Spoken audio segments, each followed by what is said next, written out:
Good morning, good day, good evening, wherever you are. I hope you're having a wonderful time. You can call me Dragon, and today we'll be continuing work on MonsterStone and picking up where we left off. And where did we leave off? I actually don't remember. But let's go and take a look, see. Get this out of the way. So we're still working on the configuration menu. And why don't we actually just press play and see how far we are? Because so far we've gotten quite a lot of things implemented. Some of the last things we implemented last week was like some shadow settings and a very basic setting for light, which doesn't affect the quality, but rather like how many you can have, light sources that is.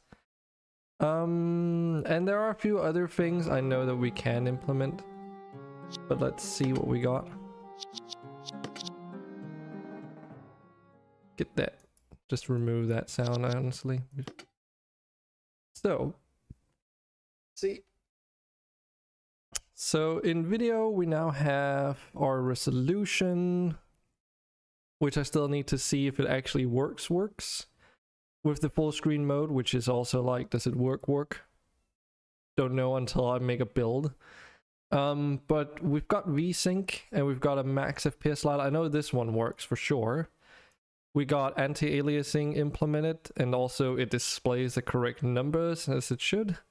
And we can also enable anisotropic filtering, though right now I don't think it really does anything. Unless I change it to be force enabled whenever you enable this. But then we've also got our graphics section here, which has been extended a little bit. We used to only have the post-processing settings for depth of field, but now we can set the shadow quality, which is basically like disable hard only or all shadows, which is basically hard shadows and soft shadows. There's a resolution for the shadow quality. We've got a distance at which we render the shadows, and we can set how many pixel lights we have in the scene. Or rather, how many are allowed to be on at the same time. If you set this lower than the current amount of light sources that are considered pixel lights in the scene, it'll only pick like the nearest ones to illuminate the scene it is. So basically, if you have 10 lights and you set this to like 4, then only 4 out of those 10 are gonna render. And it seems to choose the ones that are closest to the camera as well. Which, you know, doesn't look super pretty, but it's an option anyway. And there's also a way for you to completely turn them off if you want to, but it makes the game very dark, so not really recommended. Anyways, we've got our keybinds menu that works. We got some gameplay settings for the camera. And the accessibility features for the auto clicker, of course, that I made. So that is kind of where we're at the moment. And as far as video settings go, I don't know if there's anything else that we can actually... Oh wait, there's the texture quality. Did we implement that yet? No, it doesn't seem like we've implemented... No, wait, no, it's here under textures. But I don't think this does anything either, because this is MIP maps. Like this requires MIP maps to be enabled, and they're not for any of our textures, so... Or wait, did we implement this? Because I don't remember if we tested that one. But we can try at least and see. Beyond that though, there's not necessarily much else that we can implement for video settings, quality settings. Doesn't look like it. But let's just see. Okay, it does actually do something. I forgot to test this. Oh, okay, so it works. You can see like how the textures for the trees became all blobby. And the stones as well. It's almost like an N64 feel. Jeez, that's kind of cool though. Does it happen on everything though? It doesn't seem like it necessarily happens on these textures. They still look pretty crisp. But all the terrain textures for sure, they've become really blobby. Okay, you can also see it a little bit on these plants when you know. Let's actually pull that out. Yeah, you can definitely tell it's a bit more blurry, this one. If we set it back to very high. Yeah. The grass also becomes really blobby. Kind of fun. Cool, well, okay, so that is actually working. And surprisingly, like, okay, apart from the DOF kind of like being a bit too strong again. Just disable that for now. Apart from that, it doesn't look super terrible with even the lowest texture res. Like, the colors, like the game is still very colorful, right? And you can still make out what the things are.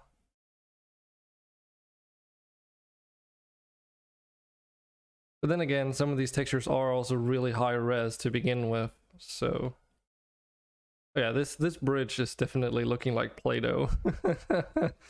Oh, that's such a weird look. But it works. It definitely works.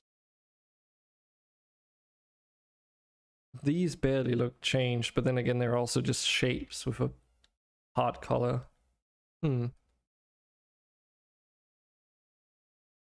That's just a solid color. And these are also just like, they're textured, but I haven't added like details to the texture. It's just like a color mapping, if you want to call it that.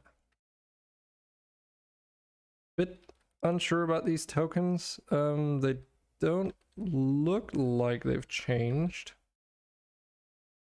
Like basically no compression, but it's like really hard to, gonna be really hard to see.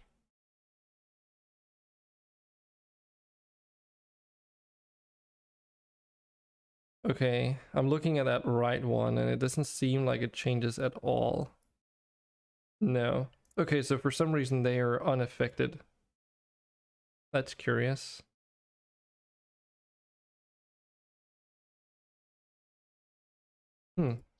Alright. Must be like some texture or model settings, I'm not sure. But anyway, that looks pretty good. Like, it's good to know that those settings are at least working.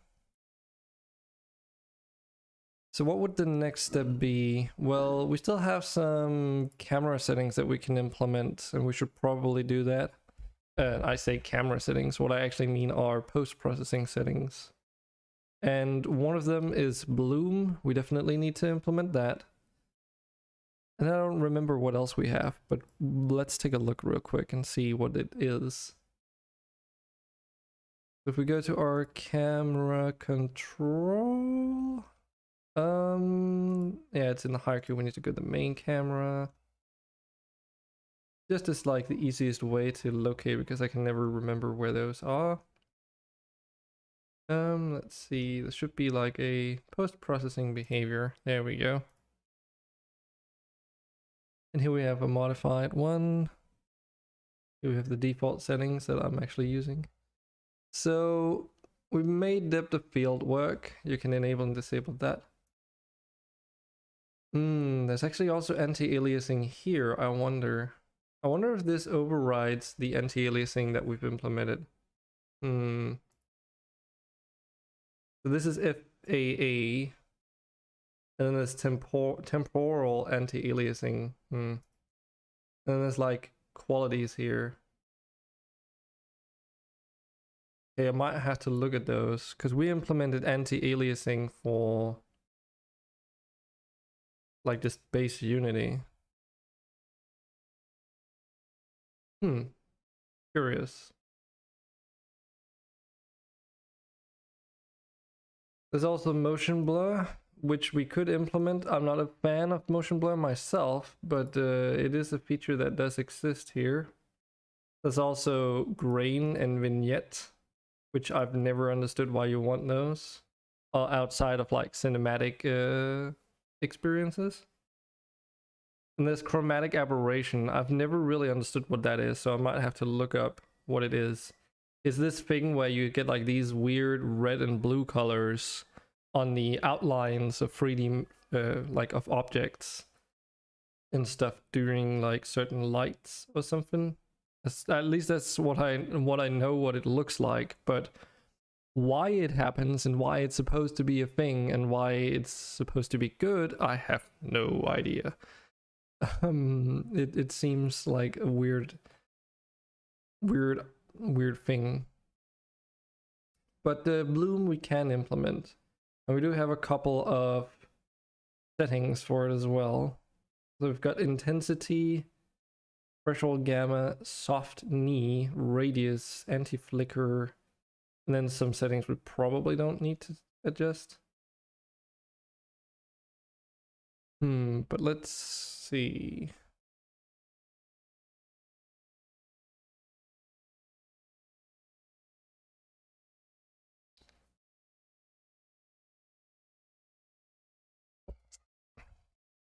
So the thing is, if you change the settings for this, I don't even know what you call this, because this is like a, yeah, it's a post-processing profile asset.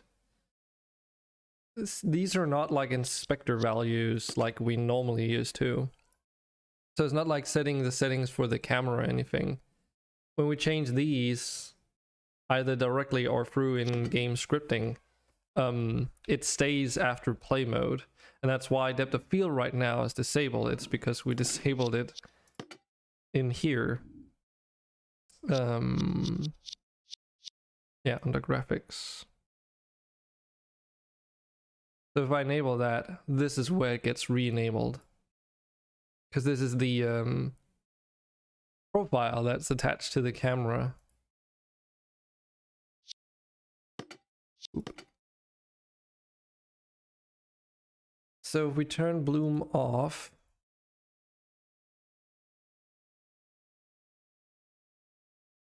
it mainly shows in the question marks right now. I mean, bloom kind of requires there to be like an intensive light source anyway. But you can kind of see how it adds this subtle glow to it. Because I didn't want to go overboard on the bloom effect. So I've already messed with like these settings a long while ago. To the point where I'm like, okay, this seems like a good place to like put it. But I mean, you can adjust these to be more intensive if you really want to like be blinded. This is also like just to show like which parts are actually affected by bloom. All right. So even if it's down to that 0.1, it is also affecting those other things that are lighting up right now, just very subtly. You can kind of see it. The sheep are also should also be like slightly noticeable because it's a white color, like especially when you hover your light over it, sort of, well, it does just that, it blooms up. And then the light sort of like reflecting or whatever bleeds into nearby objects and such.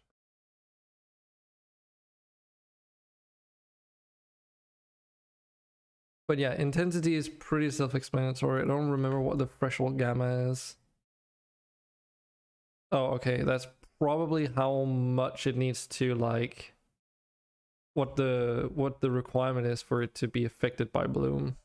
So the lower this is, like the more everything gets affected by bloom.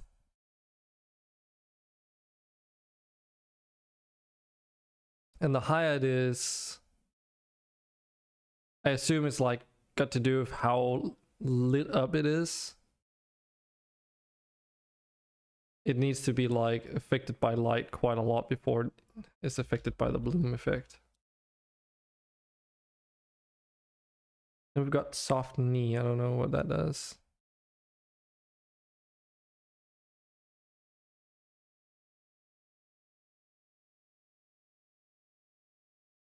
Try and bump the intensity up and put this a little bit down just so we have a bit of a stronger effect. So it seems like it makes... Okay, I think I understand why it's called soft knee, because when we look at this curve here, it sort of like scales the size of this block up and down. And this is like, if we change the threshold, we move that sort of block, back and forth, like.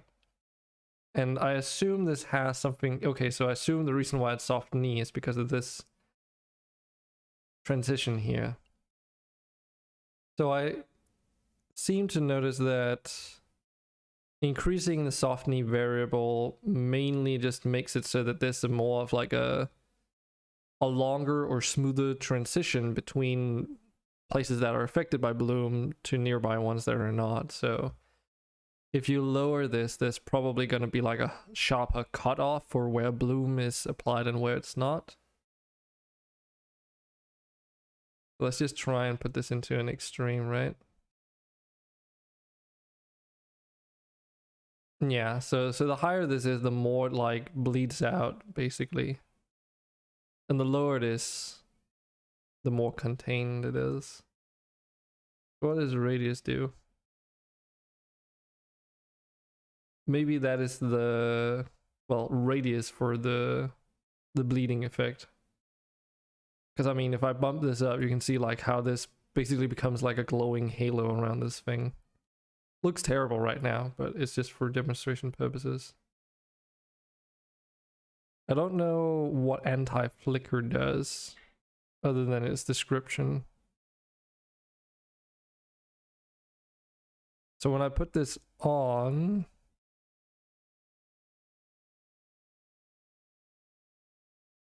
do I notice anything different?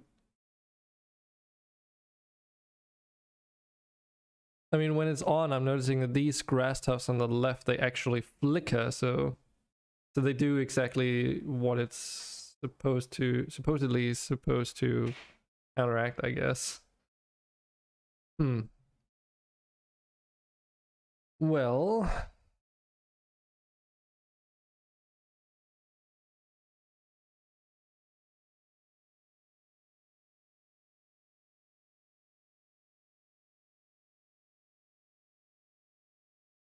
we can implement some of these settings. So like if you want to have a less intense, like have the intensity of the bloom like around the same level, but want it to be more pronounced, like in a larger area, then you can adjust the radius variable.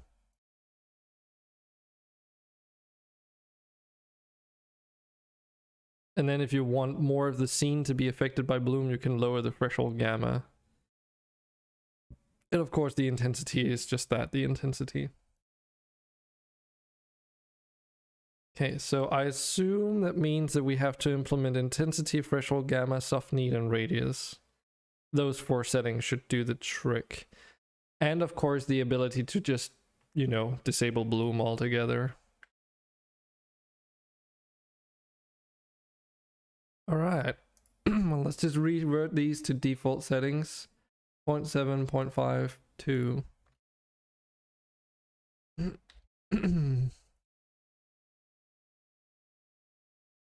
At 0.2. Oh, not 2. Not 0.2, but 2. Okay, got it. Shouldn't be too hard to do. And these settings are fairly easy to implement. It's more a matter of figuring out which ones you need to implement and which ones you can leave out altogether. So, open up our good old UI canvas into the options menu and find the right place. We are inside graphics settings, settings container. And I think whilst working on this, we're probably best off hiding some of these settings that we're not going to mess with, because otherwise if I add things to the bottom of this list, you know, they won't show up basically. And let's see, bloom is technically below depth of field in this settings overview. So I'm thinking about just sort of mimicking that order of things, if you will. Whether that makes sense for the game or not doesn't really matter to me. But I would like it to be a bit organized for my own sake. At least in the editor. So duplicate you guys. Just completely disable all the others. And then what do we call this? So we just call it bloom title and so forth, right? Bloom intensity, threshold, softening, yada yada. Okay. So let's get started then.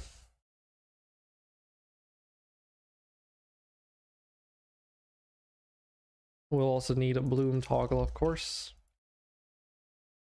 Then we need bloom intensity. Intensity. We need threshold.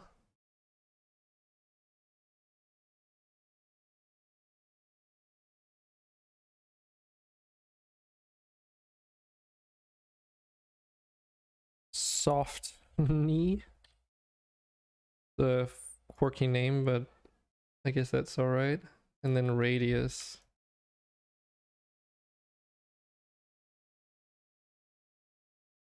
Also get those enabled.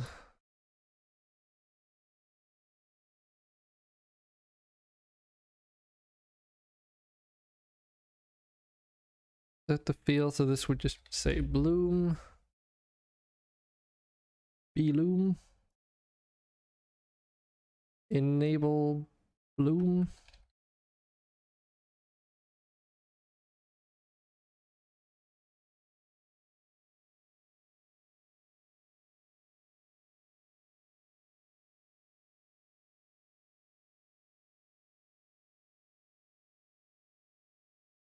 Then we also have our bloom intensity.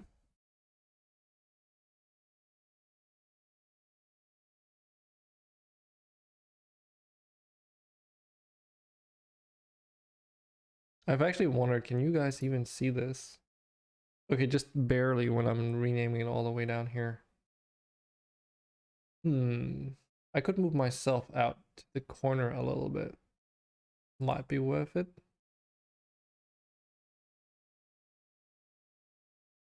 Yeah, let's do that. Bum, bum, bum, bum. Oh, right. To do that, I need to do enable something real quick. This, or rather, I need to disable something real quick. There we go. Otherwise, it keeps switching the monitors back and forth when I move my mouse.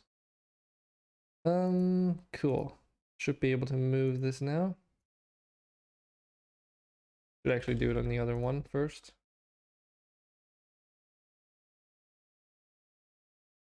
There we go. That should be all right. Does mean that part of the camera is actually out of frame, but that doesn't matter. Keep it consistent. There we go. Lock that. There we go. And that should do the trick. Now we just enable the preview. Yep. Looks fine to me. All right. So bloom intensity.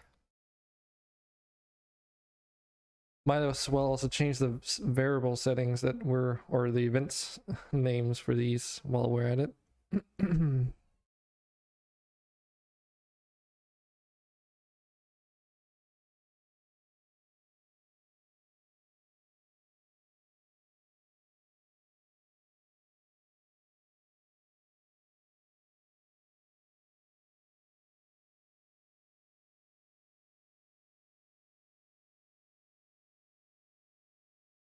Let's fill in all these titles and stuff.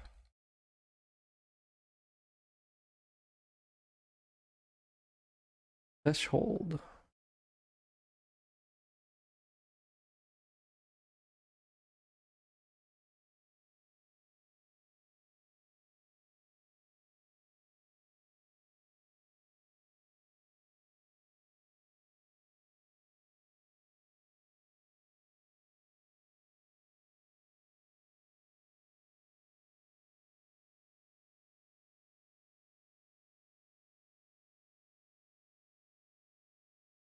Maybe we can also take a look at some of the visual aspects I mentioned last week that needs to be fixed. One thing at a time, though.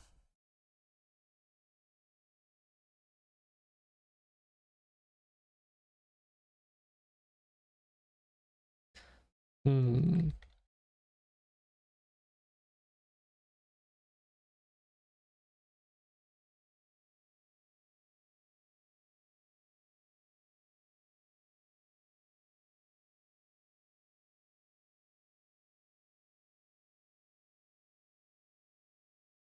It's a question of should it say soft knee just, or like and threshold and intensity underneath bloom, because it might be a bit hard to navigate this menu if the only reason you know you're adjusting the bloom settings is because of this headline up here.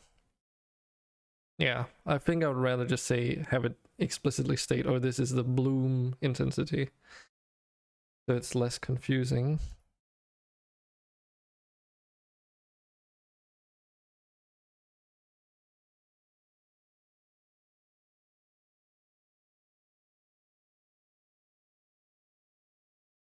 Bloom radius.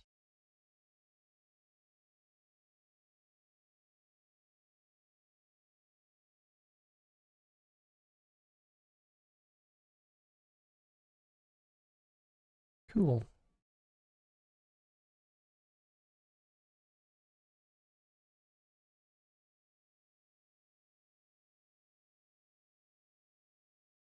That should be it for the naming stuff in the events, at least. We still need to adjust the slider links, but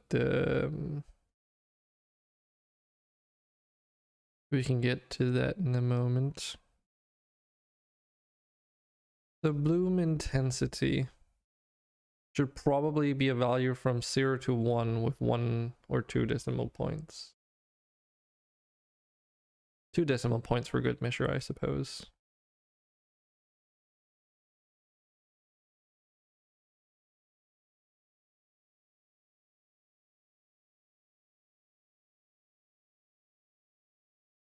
So minimum value is 0.1, I guess.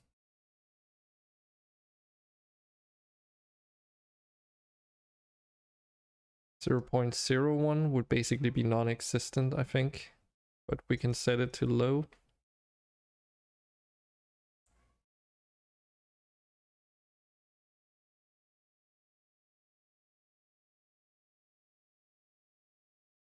Don't do whole numbers, 2 variable decimals would be all right. And then threshold for that, it might be a similar case.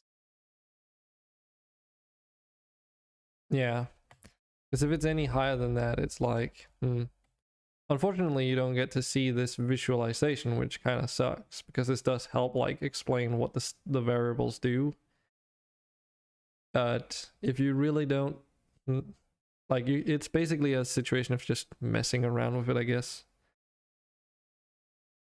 and see how it affects your game. And in the end, you know, if it's to a point like set up in a way where you're happy with what it looks like, then it doesn't matter what the variables actually mean.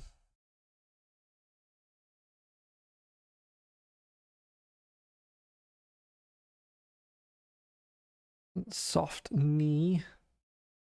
That's a variable between 0 and 1.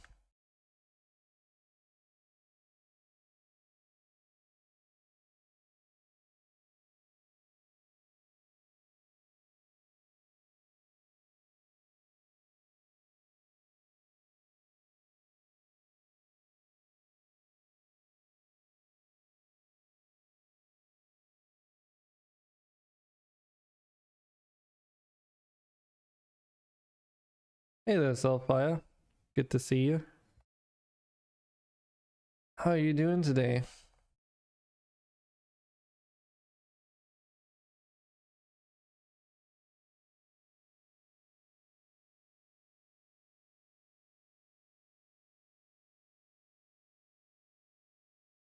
Radius goes from 1 to 7, okay.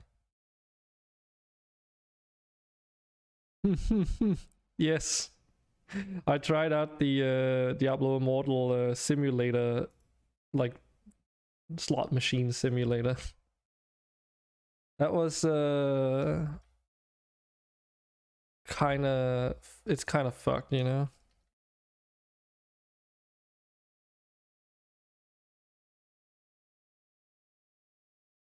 Yeah, it was this thing here. It was apparently also updated after that, since that video only a few days ago. So now you actually also see what the chances, like the chances are for the things that you pulled in the simulation. Yeah, oh, $10,000. $10,000 for a fucking virtual upgrade item or whatever you want to call it. Just fucking stupid. Oh, great. Did it survive?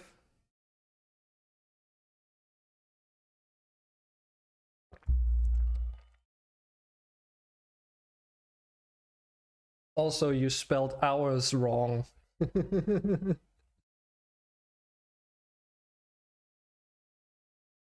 Even though you kind of like did put all the, like you worked for all the dukes to pay for it, and you actually went ahead and got it. Then again, we did help like work together to do some of the POIs. It's like a drop in the bucket though, but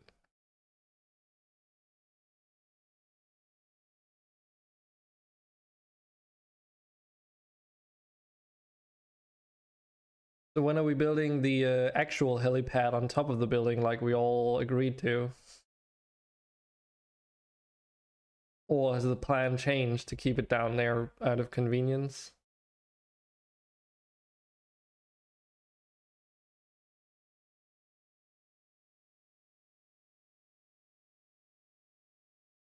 Softly goes to 3 variables.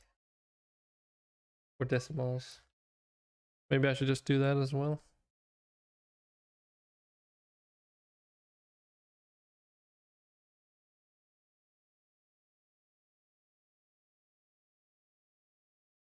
Yes. The good thing is you've got stairs and you move faster downwards than you do up. But yeah, I agree. It's like, there's not really any good way of doing it though, because out there you're also just like, gotta move horizontally across pretty far. Yeah. I've been like considering what the best approach would be. I mean, the best approach would be to have like actually replace the whole farm area we have just outside the window with a helipad, in my opinion. But I would like to be part of that. I think I don't know if you can pick up the crop plots again. I hope you can, because those are kind of expensive. But I'm actually considering that might be the best choice.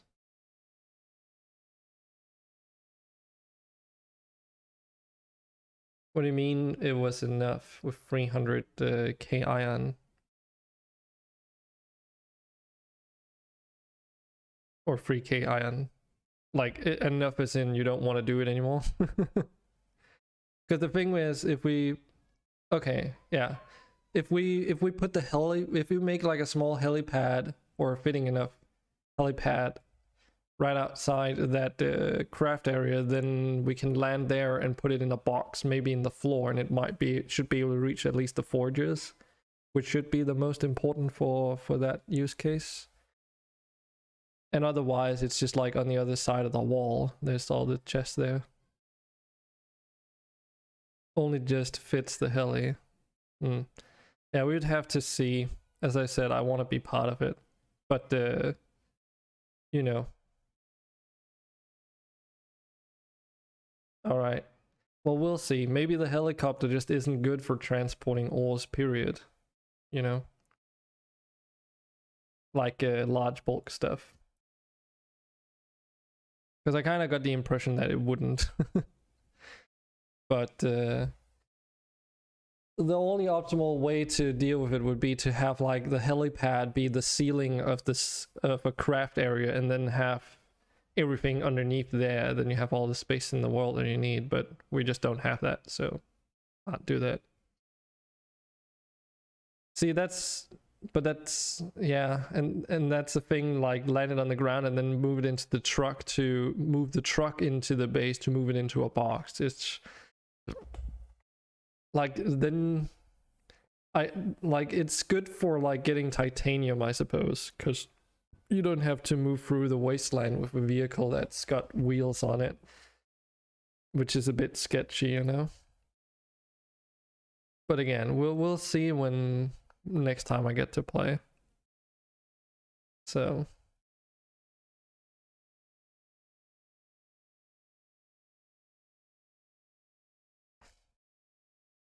but yeah, if we need to land it on the ground, we need a larger footprint for the base.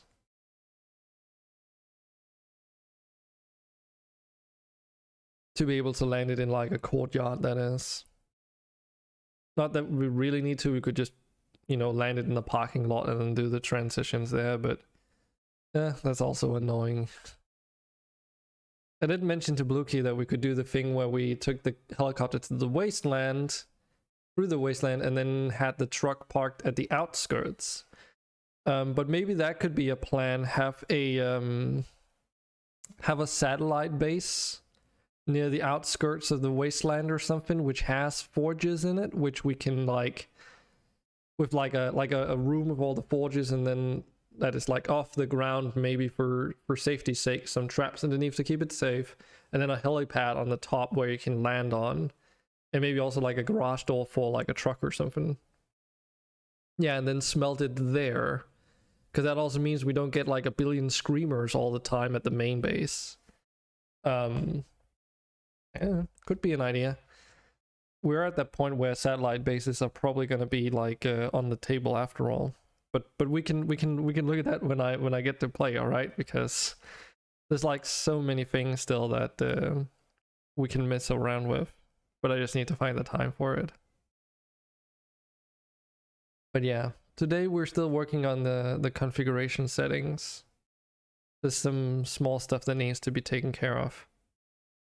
Once these settings are in, though, I am actually a bit unsure on what the next sort of step would be, but one thing at a time. So let's see, how far did we get? I think I got all the variable names set. Yeah. And we just set all the limits for the sliders to what they need to be, so that's good. That means we got to go into the settings manager and start actually setting it up. All right.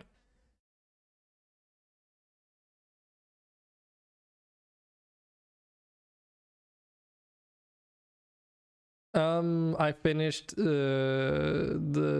of the video settings, but there's still some graphics menu settings for like bloom, and what was the other thing? There's bloom, and there's actually also some anti-aliasing here, which is not the same anti-aliasing that I implemented. So I need to take a look at that. And there's also some other settings here, like ambient occlusion and screen space reflections. I don't know if screen space reflections are relevant because I don't have any reflective surfaces. There's also color grading and something called chromatic aberration grain. That might be of interest to implement. But right now I'm just implementing the ones that I've been having enabled. So that would be bloom, and then I'll take a look at anti-aliasing. Anti-aliasing is pretty simple because there's only like 2 drop-down menus for this. To be fair, all these settings are fairly simple anyway.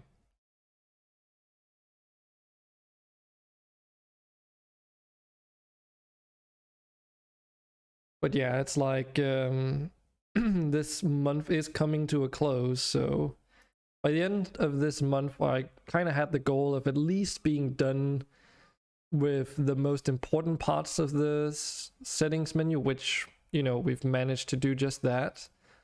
Everything that's I consider essential is working. So that basically means that a demo on like Steam is kind of up next. And that means I'll have to be spending some time looking how to do all the Steam side stuff, which means no streams when that happens. Because, you know, potential sensitive information, I don't know. Well, I'll have to look at it and see how bad it is. But if it turns out to be too much of a hassle to stream that, I obviously won't do it. But I'll try, because I feel that it might be of interest. Target FPS slider, post-processing settings, we have anti-aliasing and stuff. Oh, I actually already have them here. Oh, okay. So I don't even need to add those. Cool. Well, let's go into a flow graph then.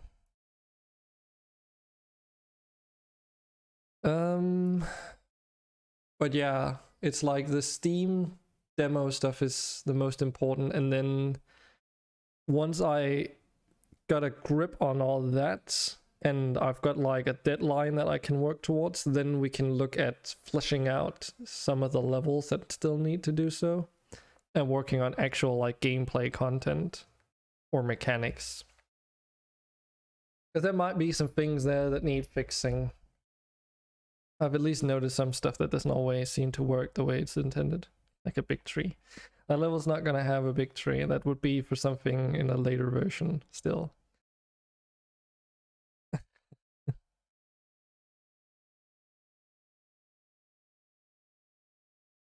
Oh yeah, it's depth of field. Oh yeah, let's do this as a super unit.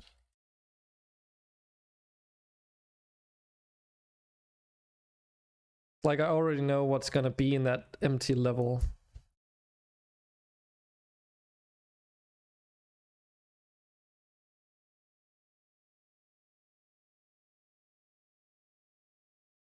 Enter.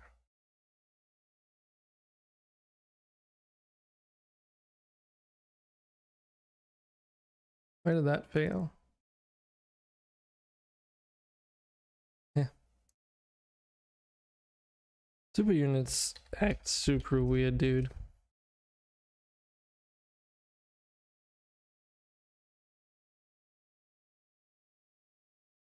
It's like if I change anything before adding the control inputs for some reason, at least the enter one, first initial one, then it just doesn't add it for some reason. I have no idea why.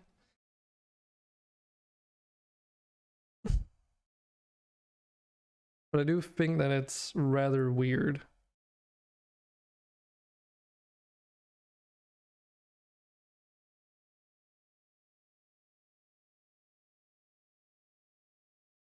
And we'll call you Bloom.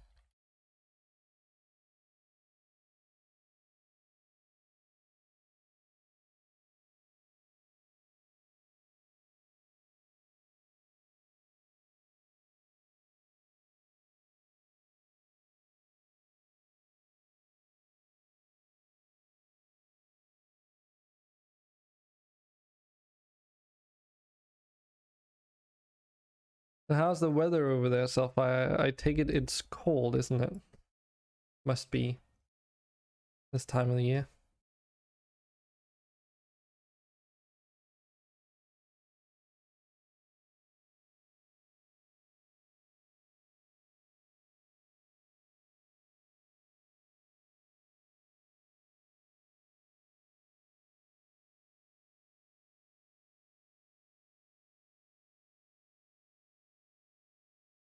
How many do I have? 1, 2, 3, 4, 5.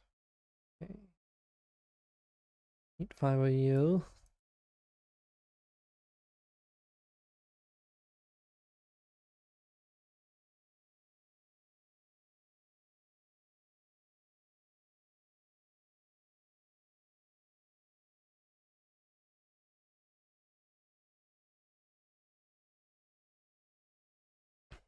Bloom enabled. Bloom intensity. Bloom threshold.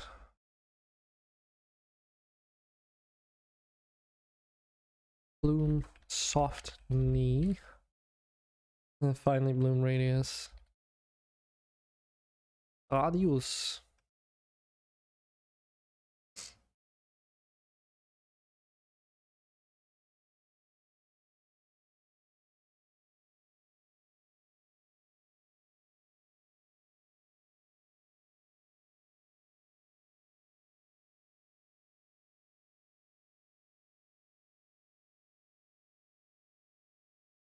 Well, I can tell you how the weather's been over here. It's been hot as hell. Like over the weekend it was somewhere around, what was it again? 27 degrees Celsius or something. And air humidity went up as high as, during one of the evenings it was like 88% or something crazy. Frozen. Yeah, I figured it would be. So over here, like, just breathing was kind of like getting a little bit difficult. Lucky for it to get over 20 degrees C.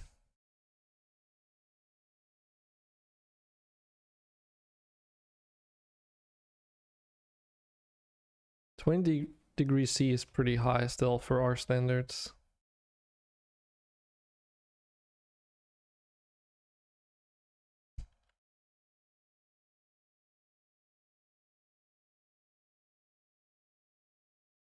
Or is that exactly what you meant?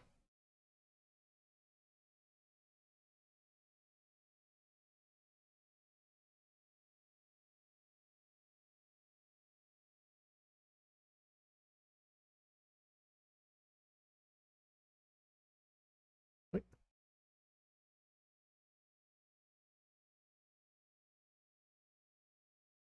Pass that in for the null check. And I need to blow my nose, believe it or not. Be right back.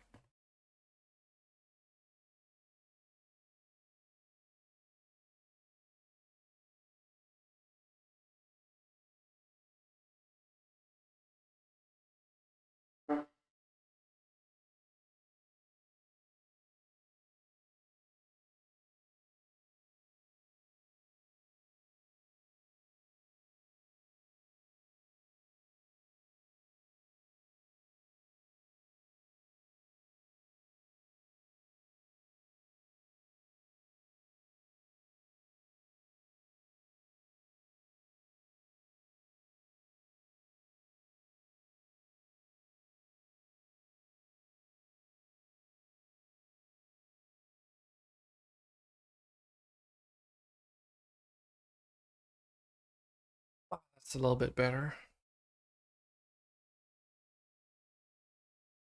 You used to very different temperature ranges? Yeah, that's true.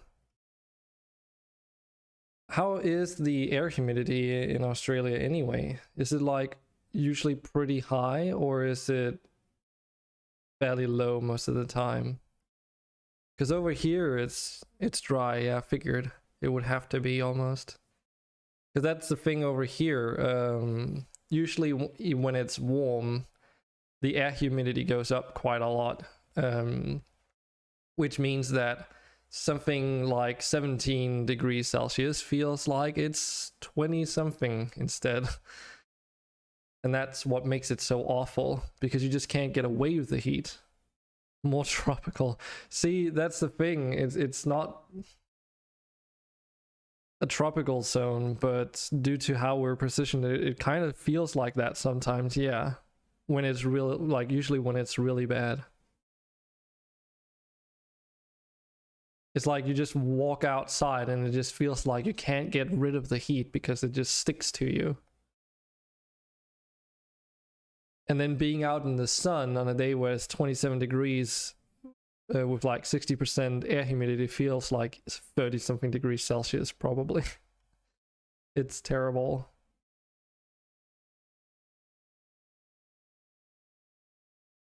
Actually feel like you're dying.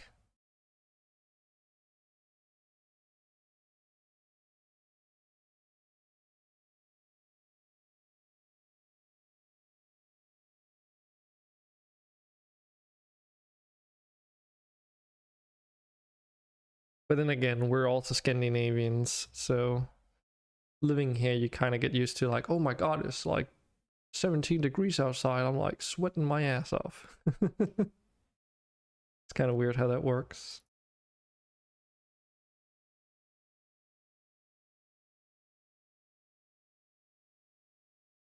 And we're using the blue model this time.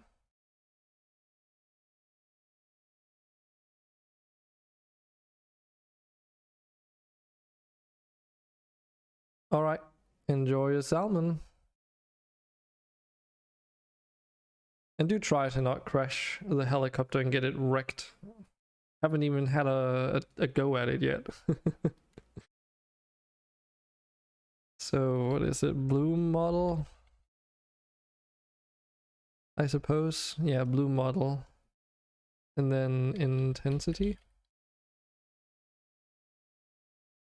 Unless I'm not spelling it right. Let's see here. Did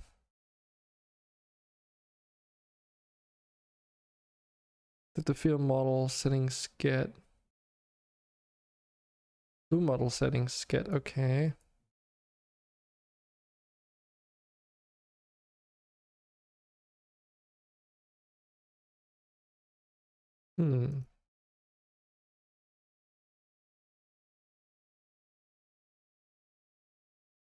Curious. I think I know why. Let's see.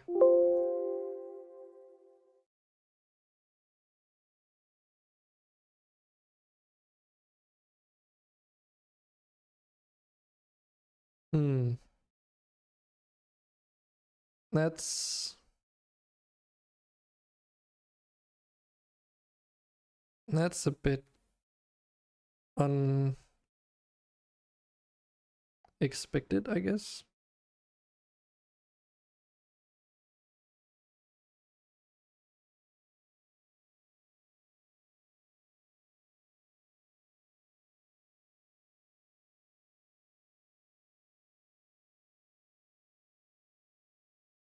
Don't know if the order of these have anything to say, but I do have the blue model and the blue model.settings in here, so... Oh, maybe that's why. Maybe I have to specify... Oh, that's probably what it is. I probably have to specifically go into the dot settings unit in order to get those. Yeah, that's it. That's gotta be it.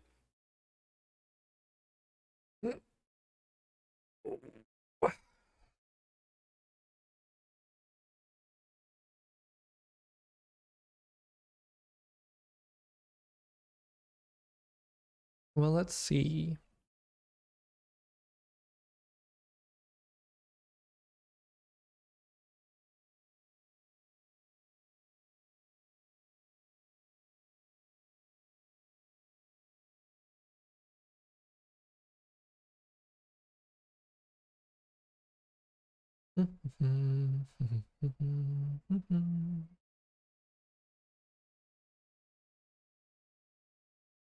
Come on, Unity.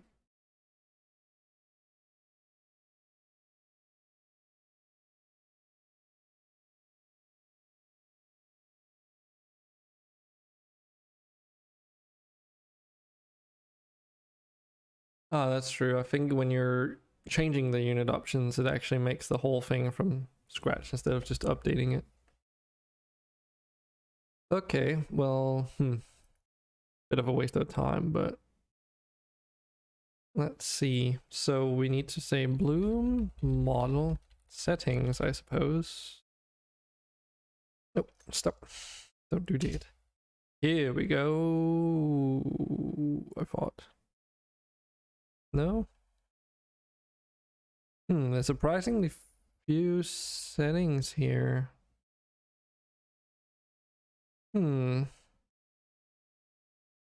There's the bloom and Leinster that you can set. Huh?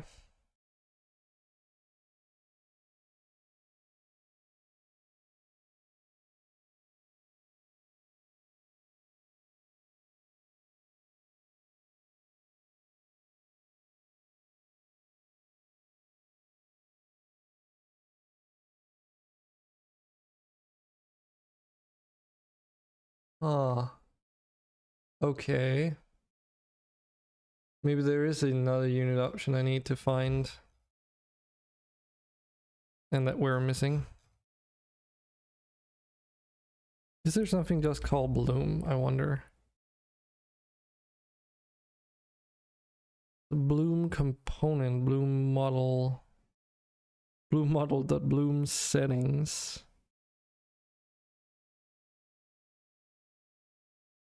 As opposed to Bloom model.settings, by the way.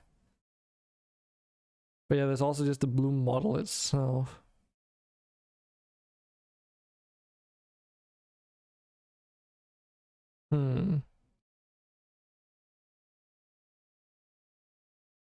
So we've got Bloom model.settings, and then we've got Bloom model.bloom settings. Kick.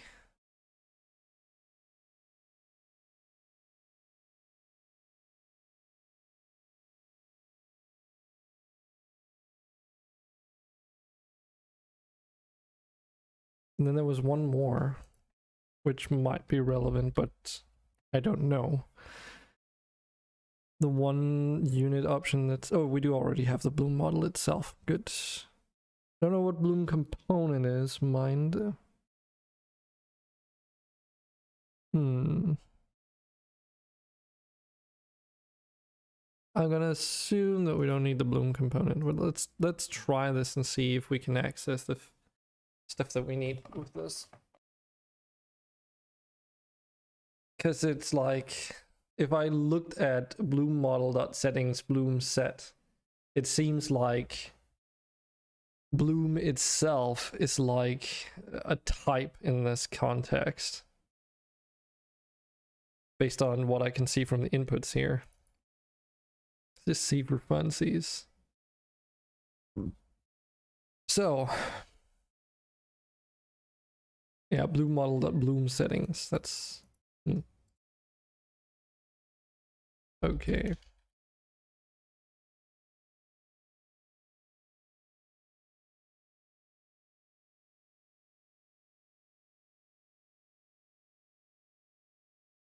Bloom model.bloom settings. Here we go. This is what we're looking for. Okay.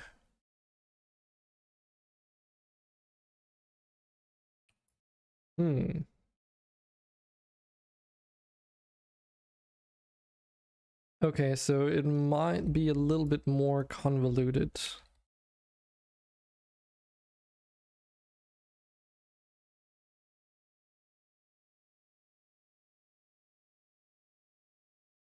Because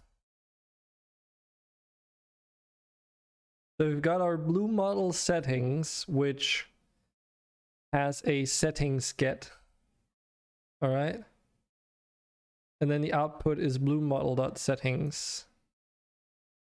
And then we have another bloom.get, which takes a Bloom model.settings and gives you Bloom model.bloom settings. So we need to hook it up like this, I suppose. With this being the Bloom model. And then from here we can like get the intensity, for instance. Oh my god.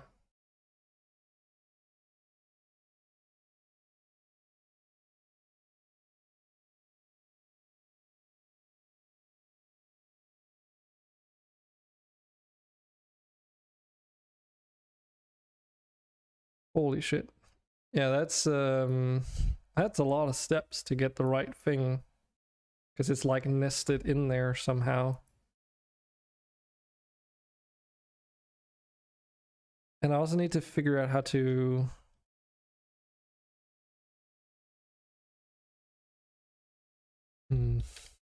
enable it.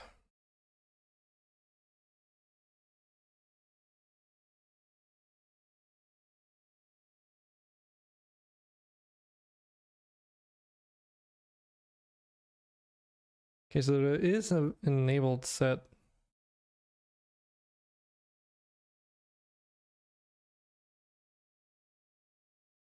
The thing that worries me a bit is that it was grayed out.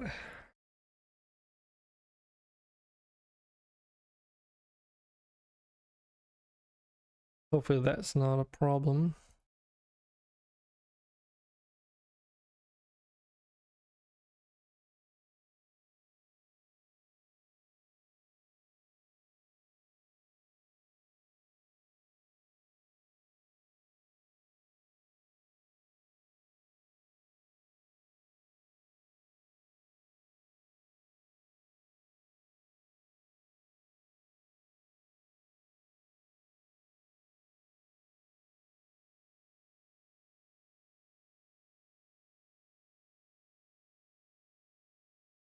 And then we want to get the state of that.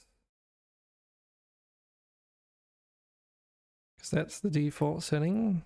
Plug it in there.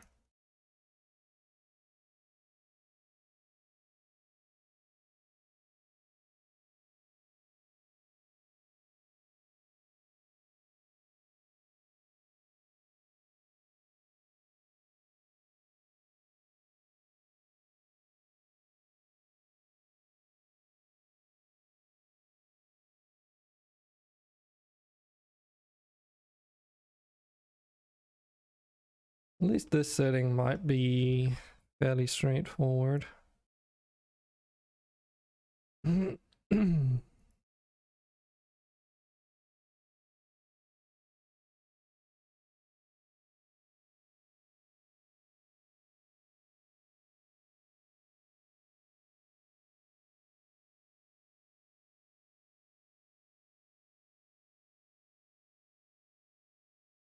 there's the rest.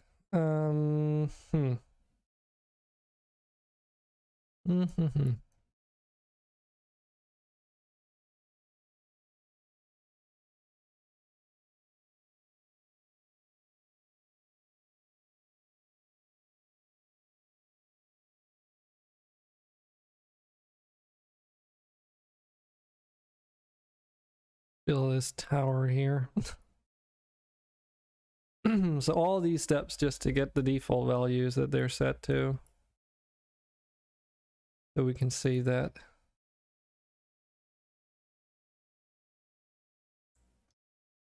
And we did have an intensity set here, yes.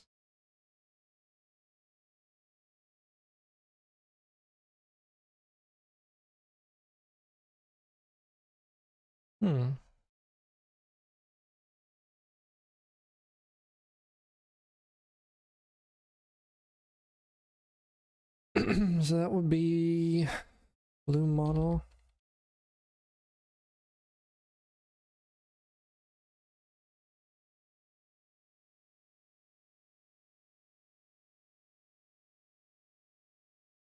But is it this one though?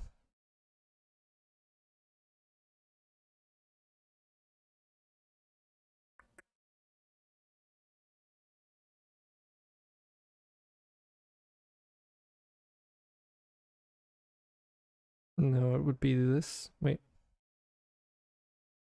Yeah, these are the same. Ah, right. I see. It is this one. No?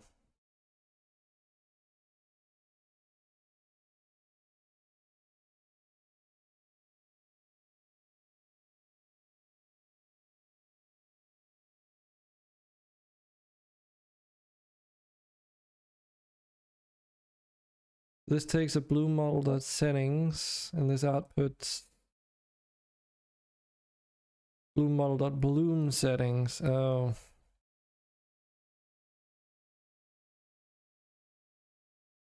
Okay.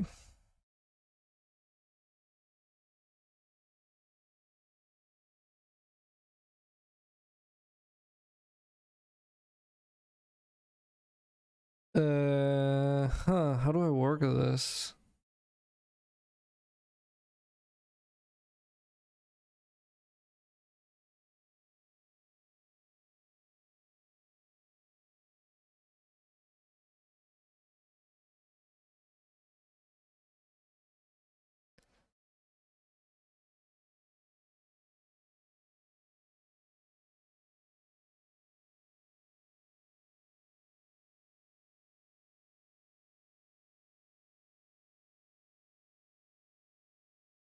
Yeah, because this just has the settings that's set, but it takes Bloom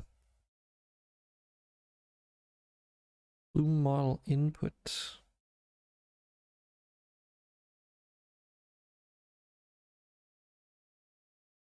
Which is the Bloom model that we have a reference to, and then it takes Bloom model.settings.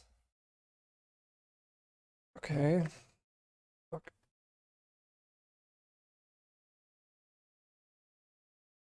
But in order to get the actual bloom, we need to do Bloom model.settings and then take the bloom from the Bloom model. Oh my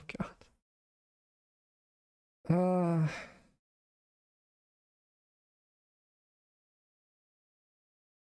I wonder if that means that I don't need to do this second step here. I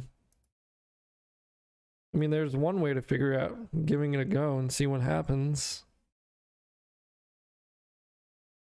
It's just for the depth of field, you had to sort of reapply it to these settings. Otherwise, they weren't, well, applied. Because they had to be applied in here in order to take effect for the depth of field. But maybe because of how the references to these settings work, it's setting them directly, like, as you apply them here. And you don't need to basically, like, tell it to apply those settings. I don't know.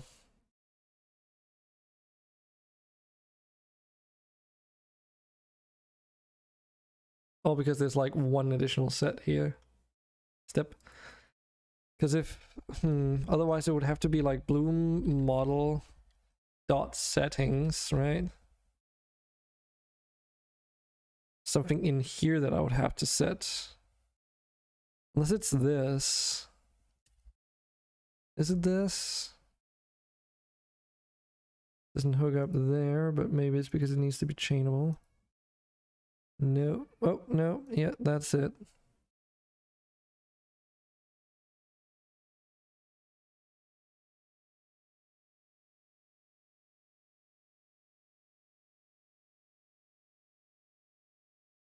Let's see.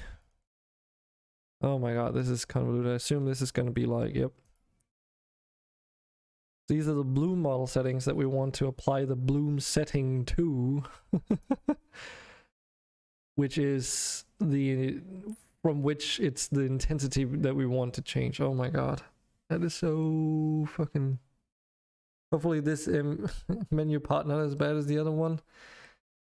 Yeah, it shouldn't be. I mean, the most convoluted so far is just going to be this, I suppose.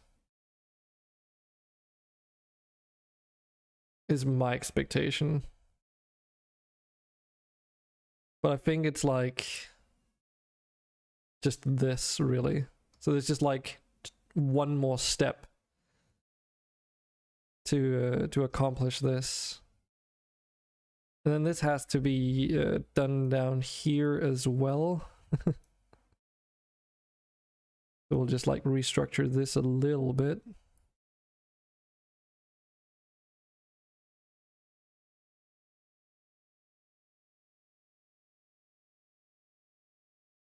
So let's see, this would go into the settings there, and we apply the flow direction.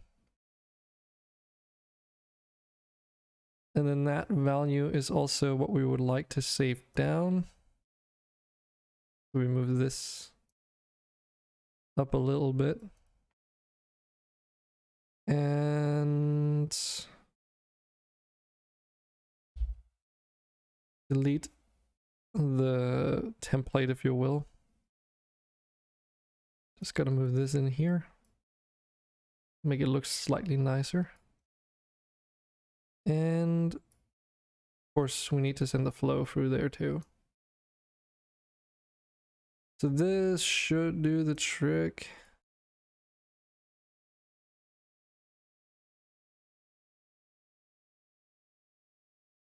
Again, a bit more convoluted because there's that additional step with which then requires like multiple things in order for it to work, but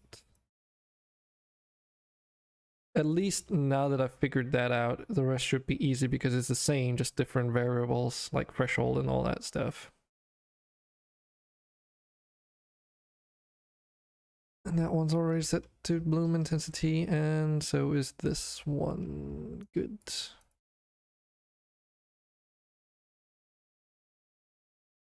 But yeah, hopefully nothing's gonna be as bad as the whole anti-aliasing and interpolating the values and all that stuff. Because as far as I could tell, this one is just like, oh, you just read the values straight off the sliders, and then that's the one that gets applied. And all that framework's already been made, so it's just plugging in the right things and setting up the right event names. So let's see, bloom settings, right? I can just get it this way. Bloom model.bloom settings. So if I type in model bloom settings, will it give me the right one? Yes, good. Because we need radius, soft knee, and threshold.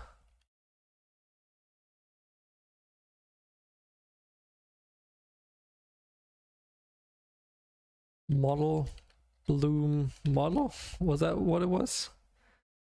No, settings, but this does the trick as well. Cool.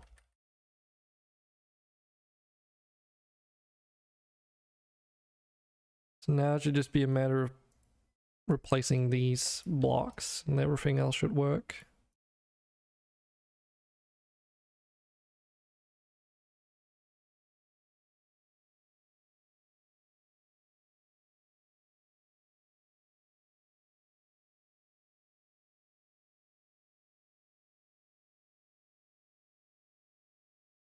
Make that chainable.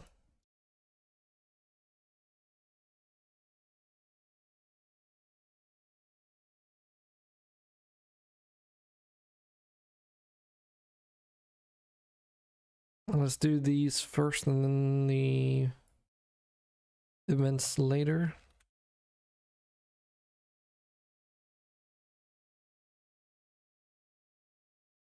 I'm a little bit tired today.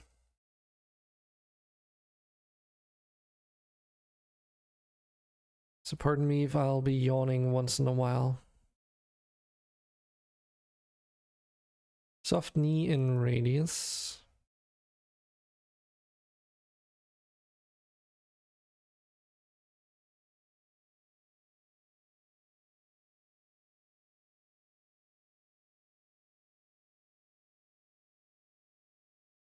What?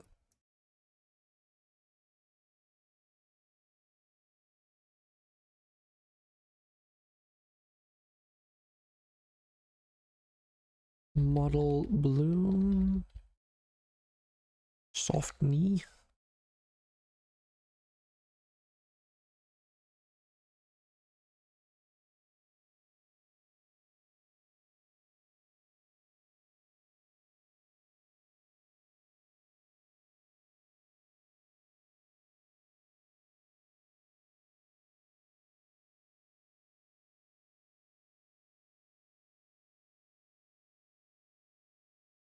But you know what's kind of funny is like since I've been implementing this, I've been paying a little bit more attention to some of the settings menus from some of the other games that I've been playing over the weekend. And there's like surprisingly many things missing in even some of the games that have been around for a while, let's just say.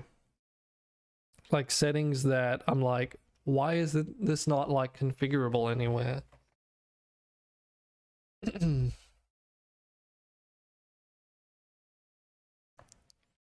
So you get the feeling or impression rather that it's like, I mean, I'm kind of doing the same right now where I'm like focusing down on getting this working to like a satisfactory level, and then I'll, you know, look at this for a while. And I have a feeling that the other devs for those games had a similar approach where they like implemented this menu at some point, like a configuration settings menu, but then they've just never gone back and looking at it again because they want to work on features instead of settings menu, which, you know, understandably so, because that's what drives sales. But like, some of those games really should do like a TLC pass on the settings menu, because there's some things missing in there. But yeah. What was the last one? Bloom Radius, model Bloom Radius.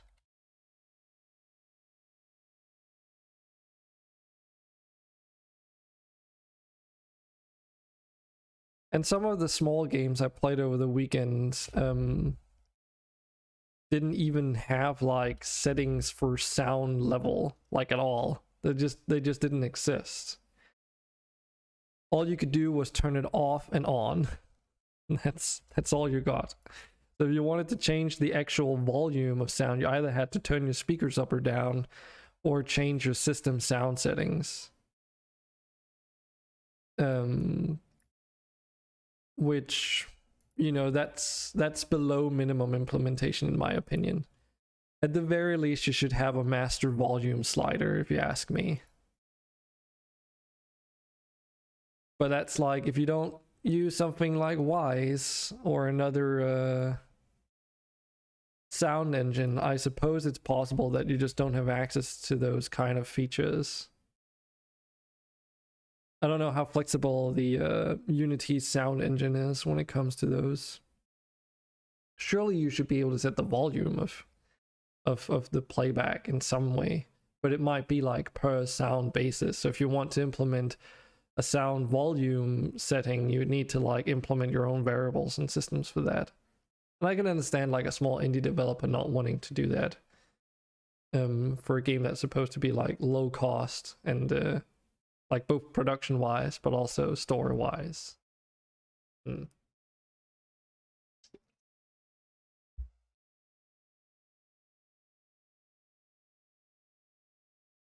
The thing is though, you can use Wise and have up to 100 or 200, I think it's 200 unique sounds in the sound engine before you actually have to start paying a license, I think it was. So for my game project so far, it's going to be more than enough. Maybe not in the long run with what I want to do with the soundscape of the game, but for the time being, as far as I could tell, it's all right.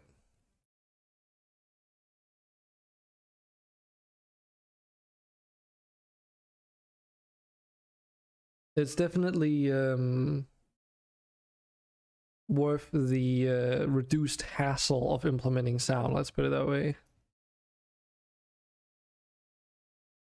And the added flexibility too. Like, the flexibility that you get with a sound engine like Wise is amazing. It makes implementation of sound effects and whatnot much faster. So you can spend more time working on other aspects of your game project. 1, 2, 3, 4, 5. Yes.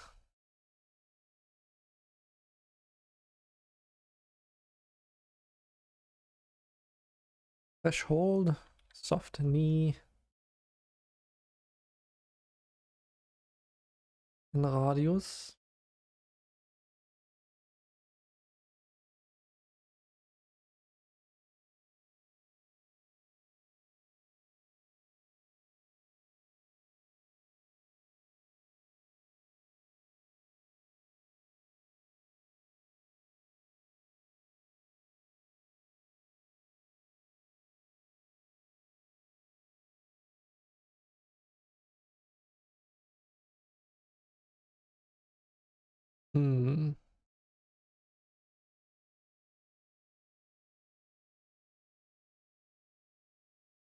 Okay, so this output's a float. That's okay then. Just figured I should probably pay attention to what they output. Because since I'm passing it through into the variable which has to be a float, I need to make sure that they don't actually use. I mean, they shouldn't use integers, but I think it's a good practice to at least double check.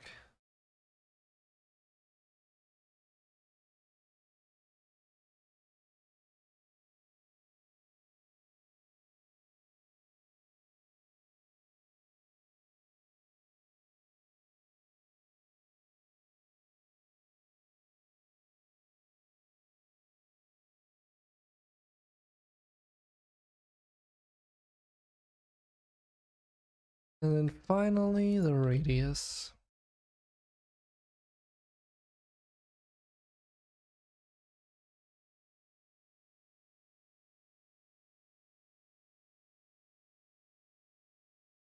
Plug it in, plug it in.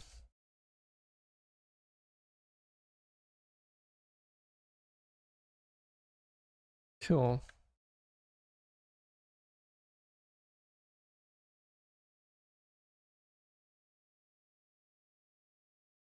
I think that should mean they, assuming that I did this part up here right, it should just work right now.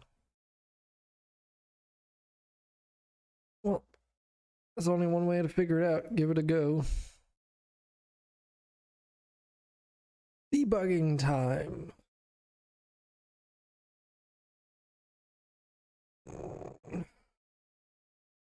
It doesn't matter that all the other UI elements for the graphics menu are disabled right now. It does not matter whatsoever.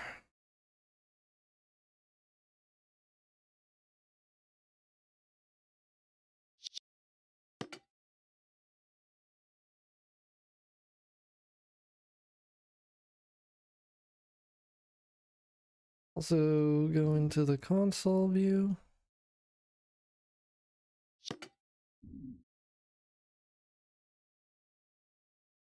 Okay, let's use this area here as a test case.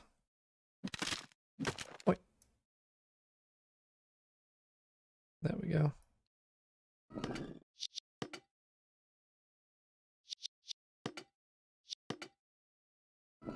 Move a bit to the left. Well, let's see. All those variables were definitely applied correctly.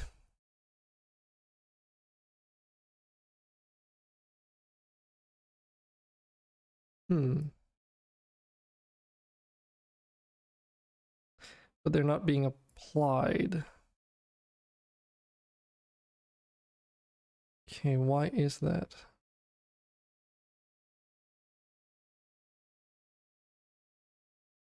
Did I forget some things? This is complaining for some reason.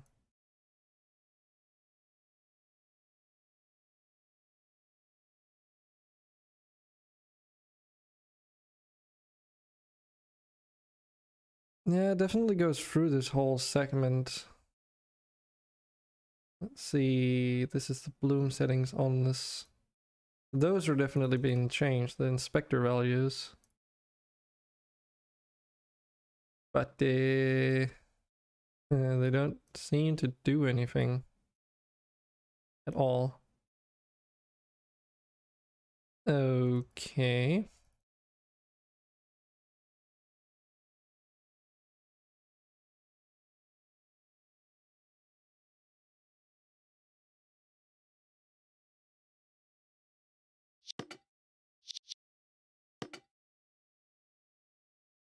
Hmm.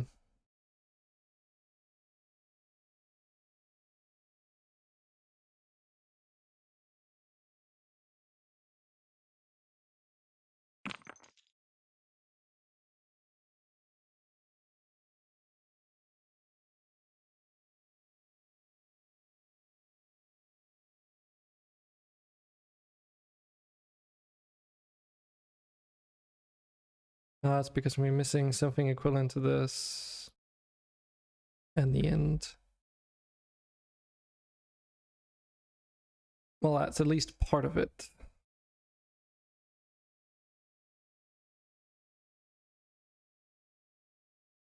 Post-processing profile.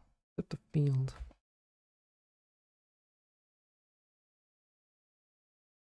And then it would be bloom. And that's what we want to set.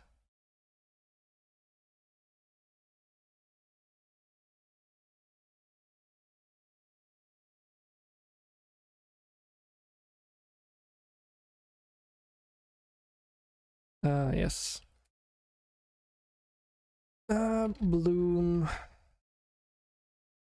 Get that.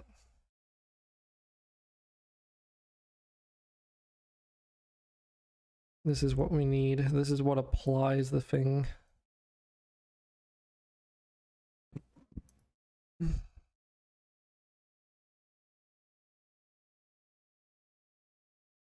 And let me guess, we also need it down in the bottom.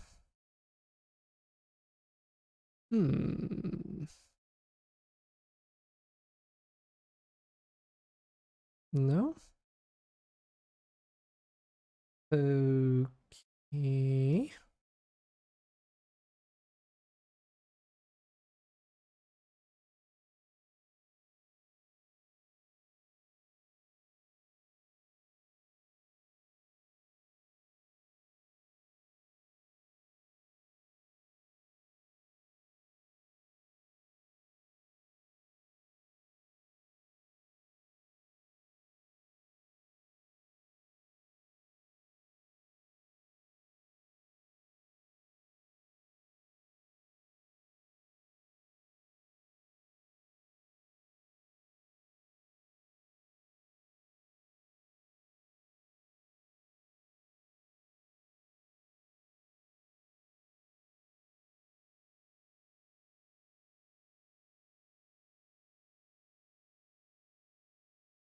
Yeah.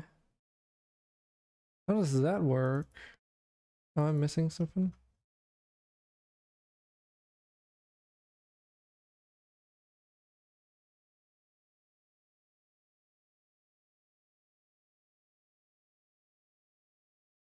Yeah, that's...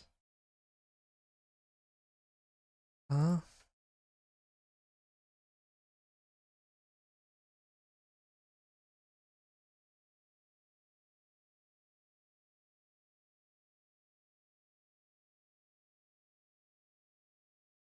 Yeah, so here it's... This feeds into the field model settings and then it sets them.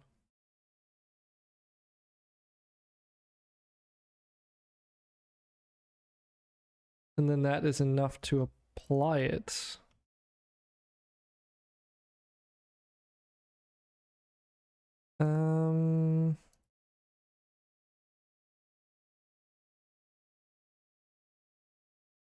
But I mean, it does set it in there, so what am I missing?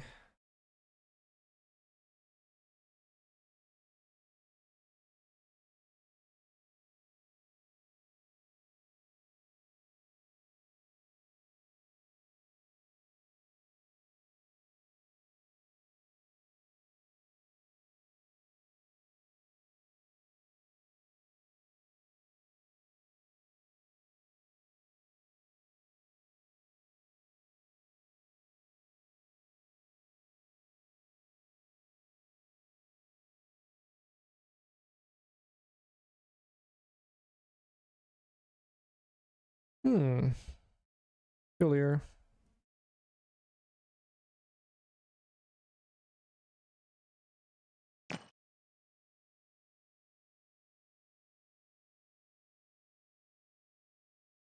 Just try and restart and see what happens. Because the thing is, the top row of stuff that it does, it only does once when it starts up.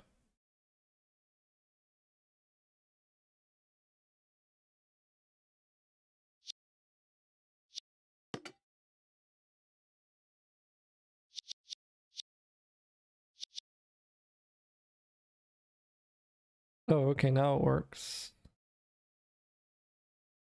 So what does this do again? Let me just get this right so I don't...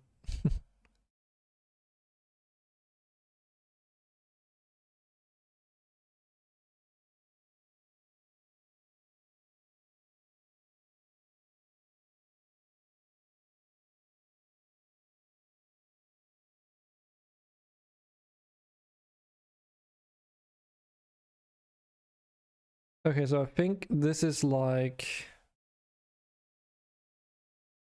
Okay, I think I sort of understand how this works. I mean, I made it earlier and I have issues understanding how it works. But it's in the settings manager. So in the settings manager, I can add these types, which they technically are. Like anti-aliasing model is a type. And if I add, say, bloom model, it gives me an entire drop downs worth of like things that, like variables that can be changed. So within the bloom model, there's like an enabled bool, there's the intensity, threshold, everything. And I think what I like doing this part here, taking the post-processing profile, which is our modified one, they've got a reference to on a settings manager, and then we assign the bloom model that we have, this variable here, this bloom model, because that's technically what it is. We assign that variable to the profile.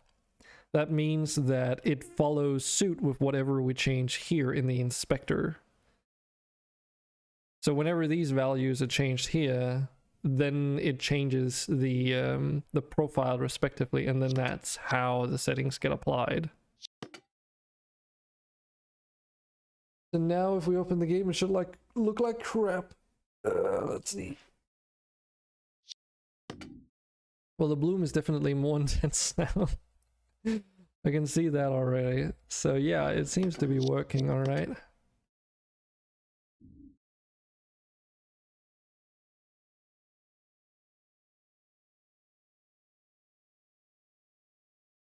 Yep, everything is working as intended. So if you really want your game to look like crap, there you go.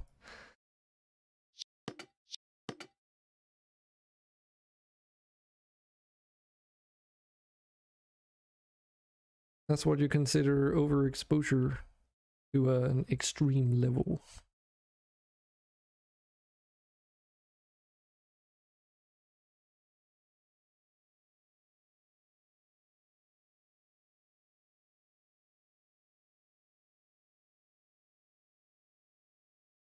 But that should be bloom implemented at least.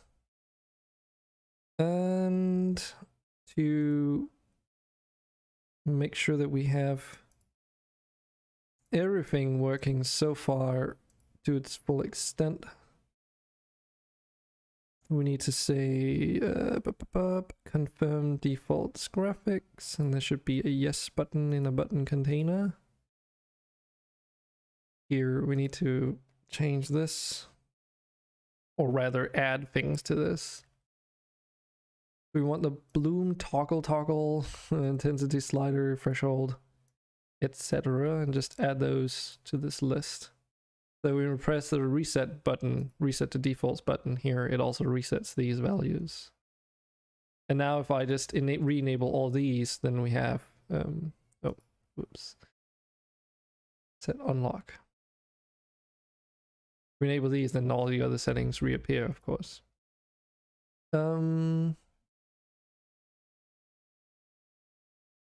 But that means we should be able to just collapse all of this, because now bloom is implemented. So let's think about this. What's next? Boom, boom, boom.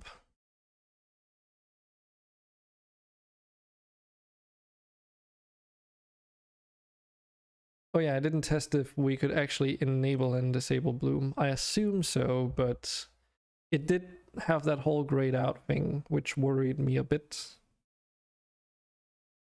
But let's just see if it actually works, because if it works, who cares?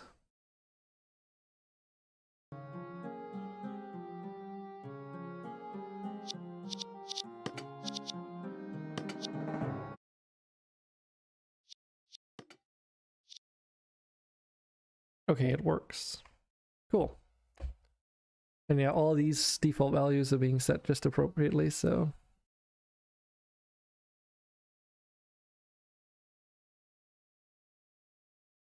Okay, that's interesting. Control C.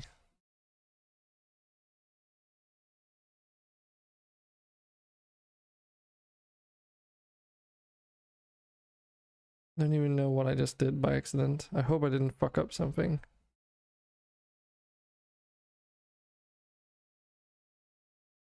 Let me just see. I don't know why I pressed Control C. That was in the game. God damn it.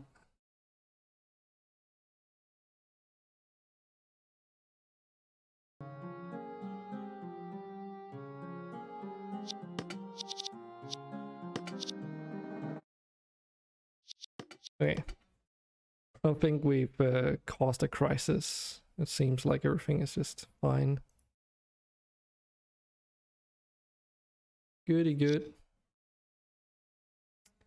Alright. So that's Bloom. Do we want to look at motion blur?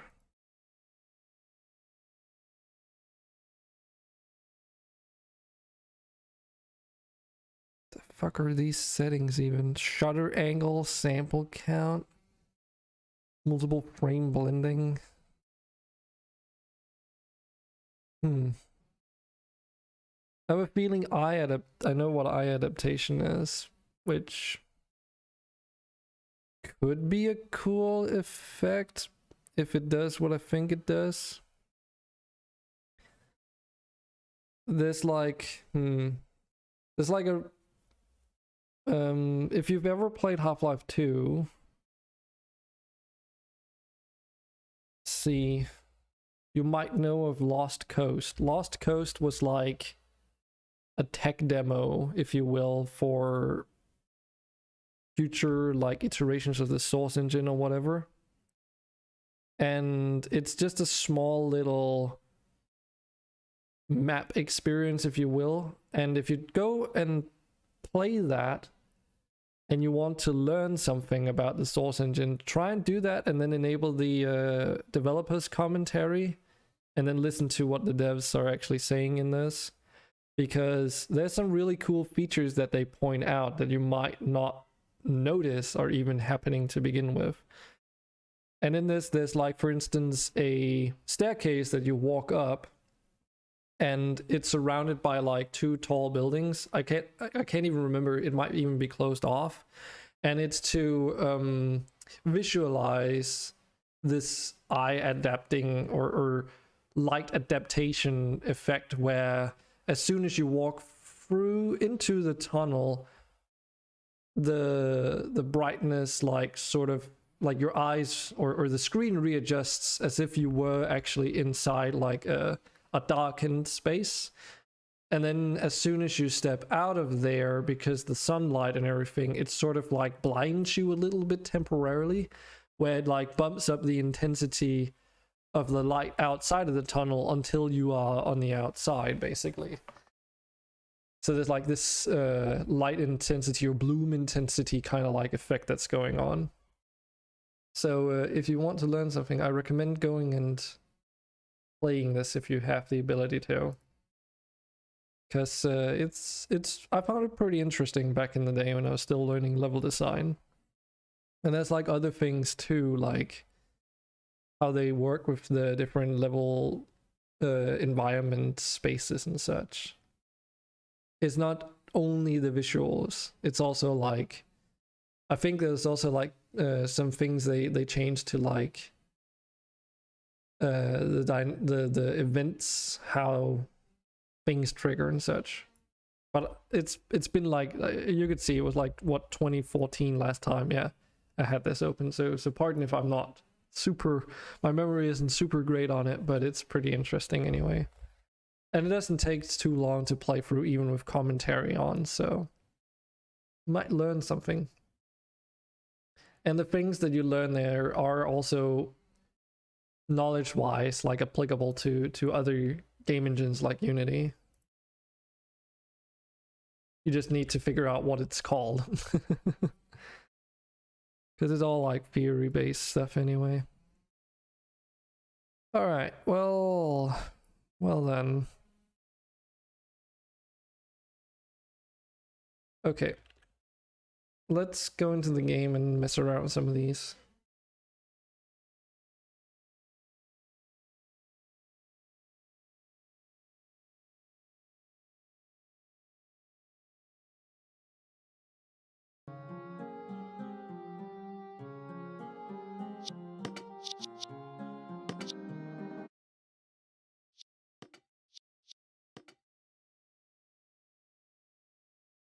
see what they do.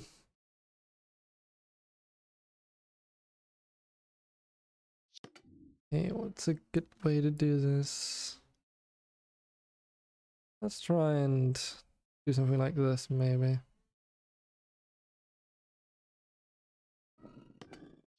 Go into options. Actually, I need to have these enabled. And we need to scroll down to set the field because I want to disable that for this. And we can also disable bloom for now.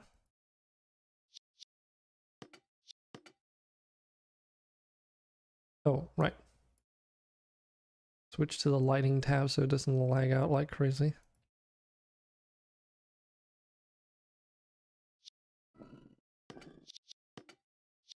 Well, so we have this anti-aliasing setting. And from what I remember, it is very subtle. But the thing I was considering is we take this, actually lock this window for now. If I turn this, oh yeah, okay. Oh, okay.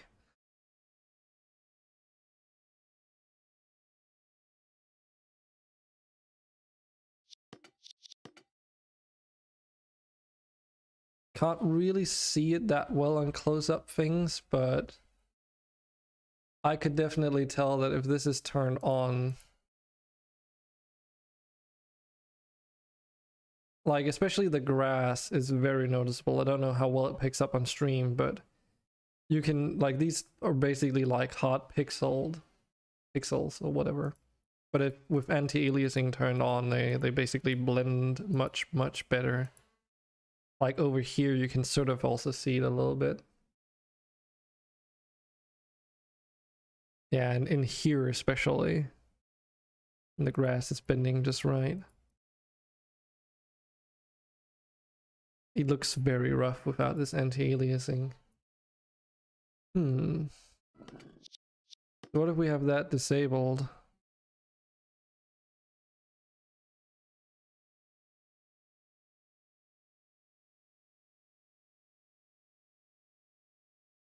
Yeah, so that's what I thought. So there's actually two anti-aliasing methods that are being applied simultaneously. So if I turn this down to 0 and up, I can see a subtle change on this tree outline. I pointed that out last week as well, where if it's turned off and when it sways, it's like you can see the pixels kind of move. Very subtle, but it is noticeable. And then with it turned on, the transition is smoother because there's like a smoothing of that edge, if you will. So it makes it look slightly nicer.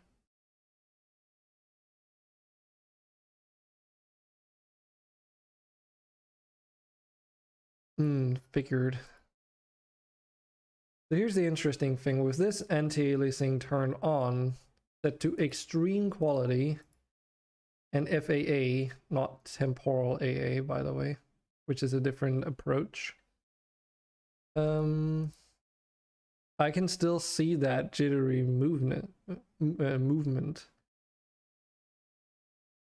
So I have a feeling that this setting works together with the ones used on this post-processing profile. Like they actually work together. So with this, maybe it changes like the method, and then this is like how many, I can't remember what was it called, if it was like the passes or whatever. But there's also like extreme quality here, so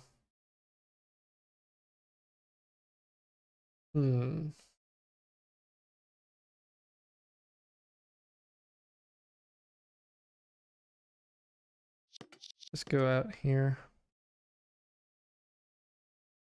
Oh, it's going. We got the I got the other settings implemented. Now I'm looking at anti-aliasing, because there's like a separate anti-aliasing thing on this And it seems like it works in tandem with the setting that I implemented. So there's like a quality preset,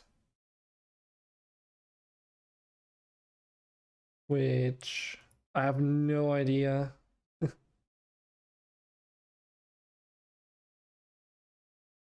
And then there's the method. So if you change it to temporal anti-aliasing, doesn't correctly when MSAA is enabled. MSAA is enabled. Is that this? No? The fuck is MSAA? Don't worry, you have no idea either. Okay. Okay, so that is MSAA. Okay.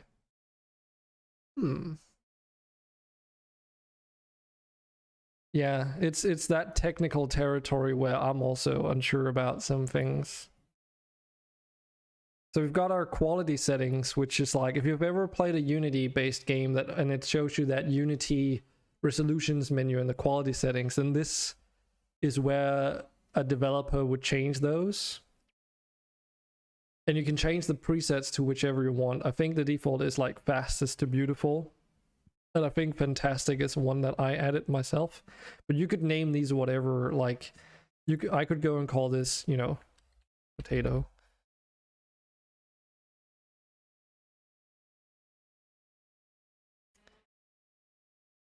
And some of the features we implemented, like VSync, is in here, for instance. Yeah, because they're hidden, and they're down to the individual developer how these are implemented. So that's why I'm implementing the configuration menu, because without something like that, say if you change to fast, oh, okay, now you just don't have pixel lights by default. If the developer didn't change these, you just don't have pixel lights.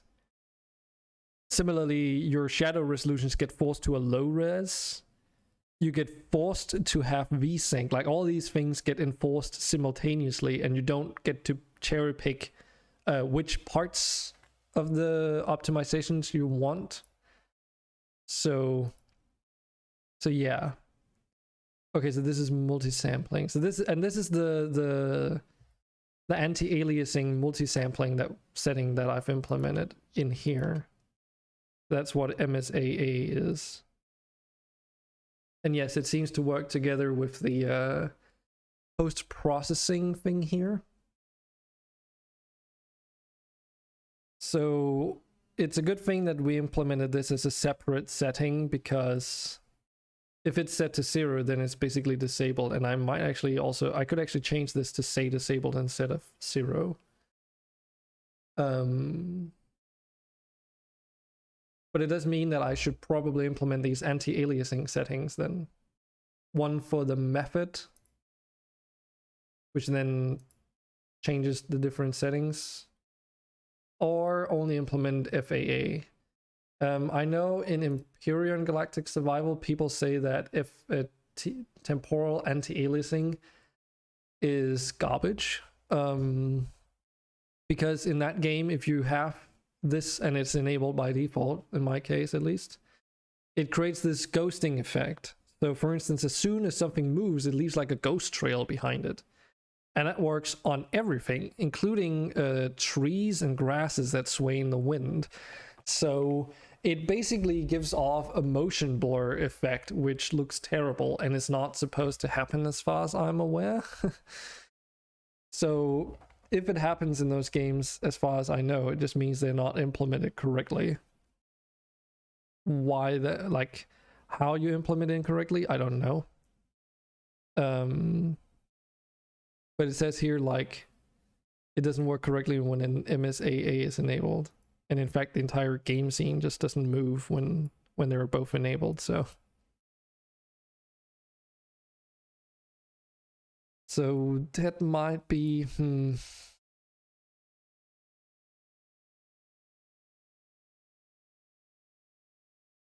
That's a good question.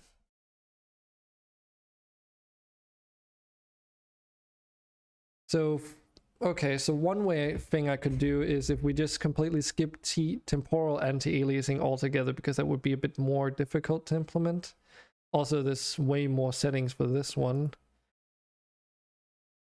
7 days blur the cars, etc. when they get moving. Not in my game. So you can definitely disable that. 7 days is also made in Unity. So I don't know if that's... It could be one like it could be anti-aliasing as well. If it's set to temporal anti-aliasing, you could try and change it. Otherwise, if it is actual motion blur, just disable motion blur.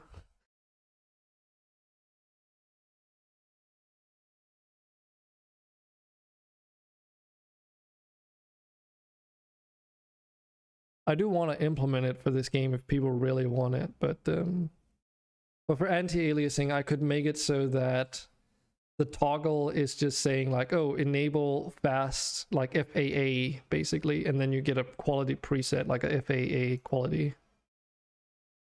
Yeah, I don't have motion blur and things in 7 days, so you can definitely get rid of it.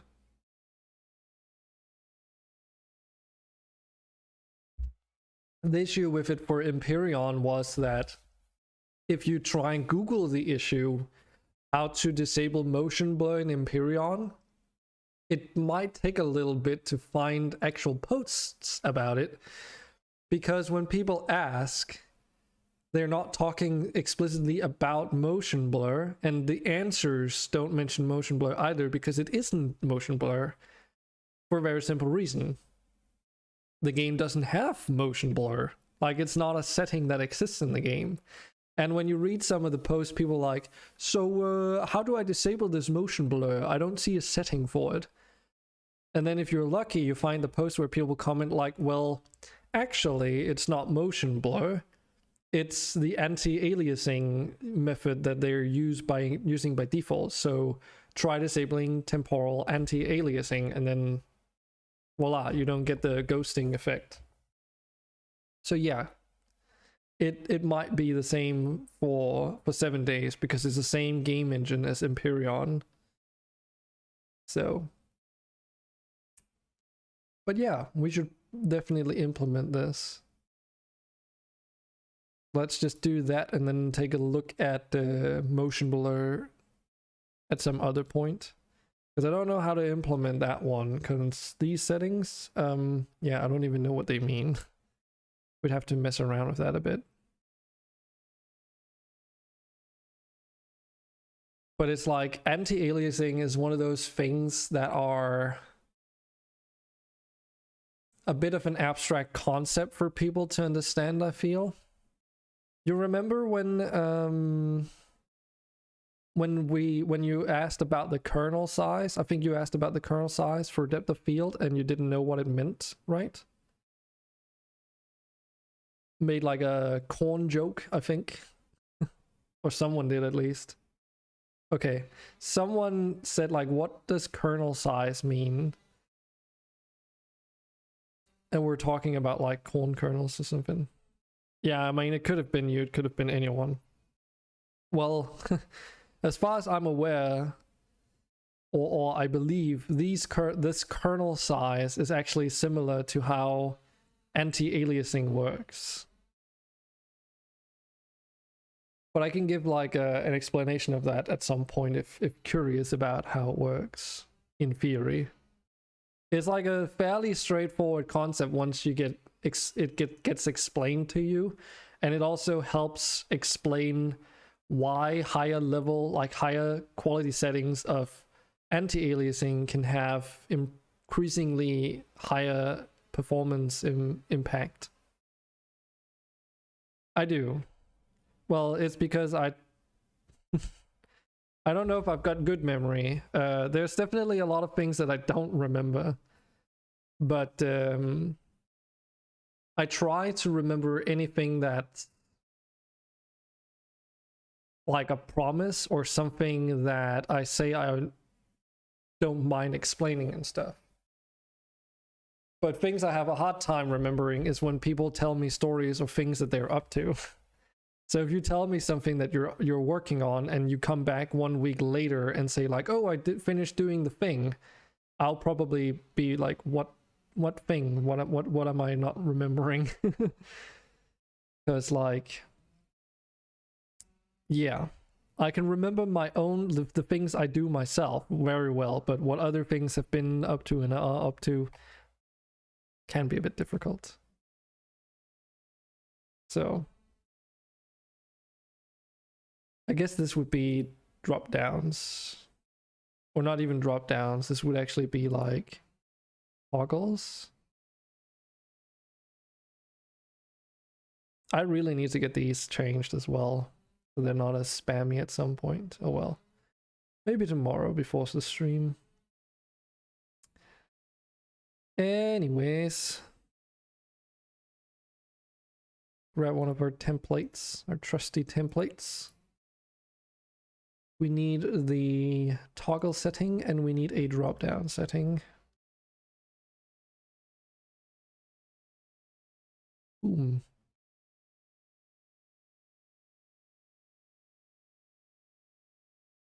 It's funny though that we're talking about having good or bad memory. I used to have absolute trash memory in grade school. And I think part of the reason why...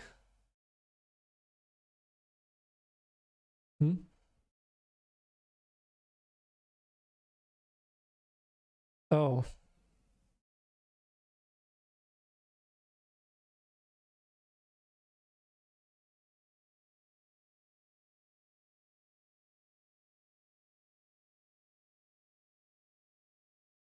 Exactly. Then you don't have a weapon anymore.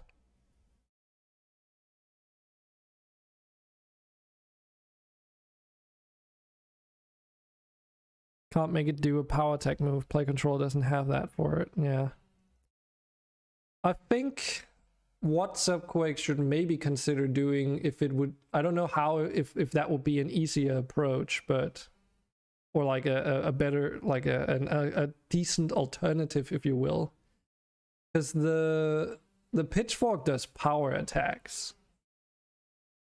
And honestly, I wouldn't mind having like a titanium iron spear equivalent held in a pitchfork pose, right?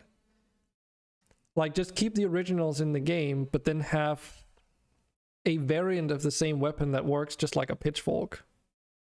And then, you know, pose be damned. Essentially. And the dumb way of doing it would be that it's just a different weapon entirely. Like it's a separate craft, this is a separate like item that you loot or something. But maybe that could be cool. Because then you could have both for those that really insist on having the throw spear effect. But yeah, basically just using the model and then putting it into the pitchfork, like making a pitchfork variant with those models. So you get one for iron spear, stone spear, wood spear. But maybe like if you wanted to differentiate them, you could say, oh, wood polearm, or I don't know. Like give it just a slightly different name. And if you really wanted to spice it up, like make slight model variations so you can tell. Maybe like some changes to the way that the handle looks, so that, oh, okay, this is designed for like, you know, as a spear instead of a thrown weapon. I don't know, or like a polearm. So it looks more sturdy maybe, who knows. I would be super appreciative of that, in honesty. Now, of course, what would be even cooler is if you could convert, like if you could do a conversion recipe between the two, so you could convert a titanium spear to a titanium polearm and vice versa, similar to what you can do with the glass jars in the water. Because that way, if you loot one of the two variants, you can just convert it to the other one. That way you wouldn't have to like even add it to the loot tables even. not knowing exactly how that works. Because obviously suddenly having twice as many spears means that the chance of getting a spear or a polearm would be significantly higher than anything else too. So for balancing reasons, maybe just only have like the spears in the loot and then give you the ability to convert them. That's probably what I would do. It's a bit of a hacky approach, but honestly, it's probably the one that takes the least amount of work without also destroying what's already in the vanilla game, let's say. FAA. FAA toggle, actually.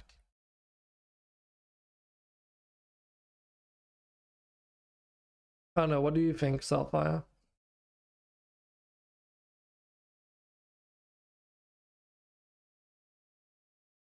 Because what he's saying there is he would have removed the power attack if it weren't for like him having to change the animations. Ah, that makes sense actually. Yeah, so when you're using the pitchfork, yeah, I see now. Yeah, that's the shovel animation. Okay, so he's basically taken the shovel and then turned it into a pitchfork spear. Huh. I honestly don't mind it because it feels really good with the pitchfork when you go like, yeah, because it's like thrusting upwards and you just, especially when you hit zombies in the head and they just go like flying backwards. That really feels good to me. So honestly, I don't think it's that big of a deal if there's like a conversion kit or like recipe that you can just do with them. Because that would also mean if the conversion recipes are free and it depends, like it requires you to have the either version of the two, then it doesn't matter like recipe wise either. You don't add like another 5 recipes to the loot table for the polearm version, let's call it.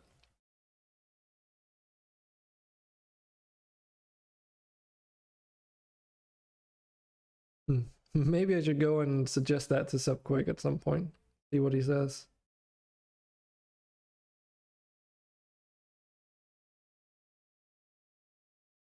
If you could PM me where that came from, like where did you find that? Was that like a tweet or where did you find that, Sapphire?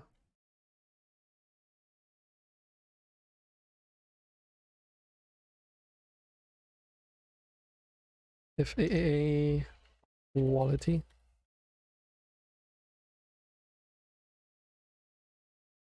Okay, thanks.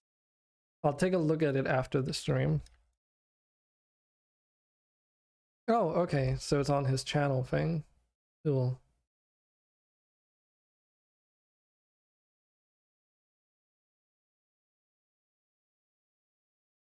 Yeah, I think we've played the mod enough, so... Oh, okay. Well, I don't really have the time for it right now, sadly.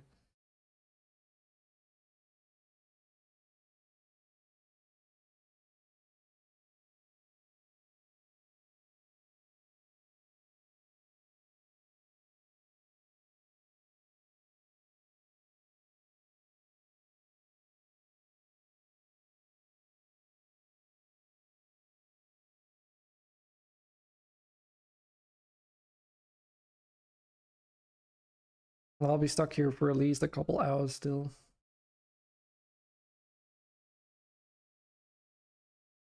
So this is 5 different settings. Extreme performance, performance default, quality, and extreme quality. Okay, well, a little bit substandard options here, but it goes from least quality to highest quality.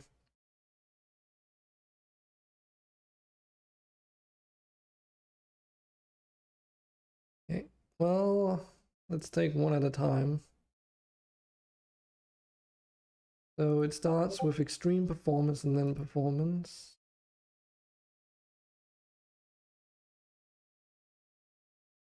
Extreme performance.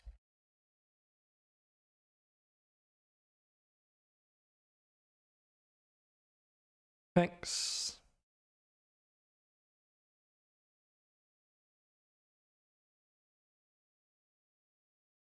Because I'm kind of curious, and I do want to give my 2 cents on the situation. Given how I've been like using spears for my entire progression.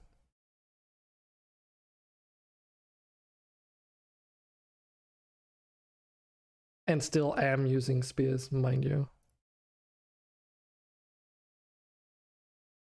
Quality and extreme quality.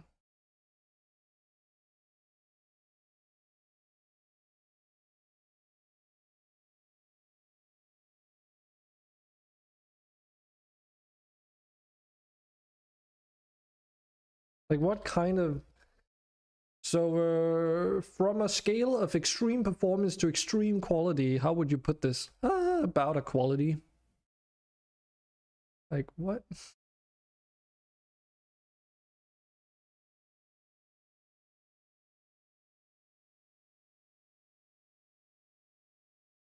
I guess instead it could have been like low, medium, high, very high, ultra, or something like that. And I could technically put in my own naming convention in here if it becomes confusing for people. But this is what Unity puts it as, so that's what I'm going to stick with for now.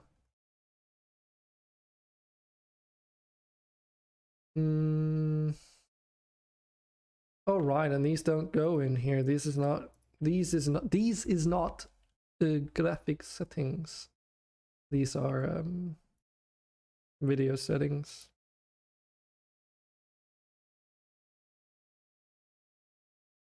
In theory. Let's move those down to anti-aliasing.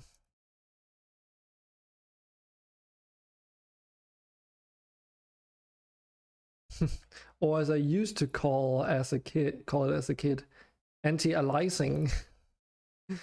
Because I didn't know better.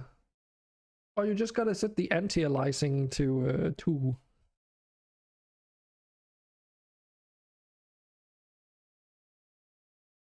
Because I didn't know what the word alias meant until like a lot later. But you saw this in video games going all the way back to really old ones. Games, that is. Gotta get that anti-aliasing.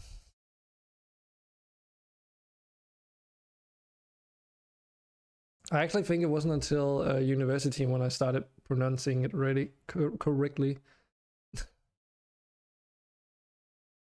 Oh yeah, I also wanted to set this to because this is not specifically anti-aliasing, but actually something a little bit more specific. Where was it again? Yeah, so it was AAMS. Anti-aliasing multi-sampling.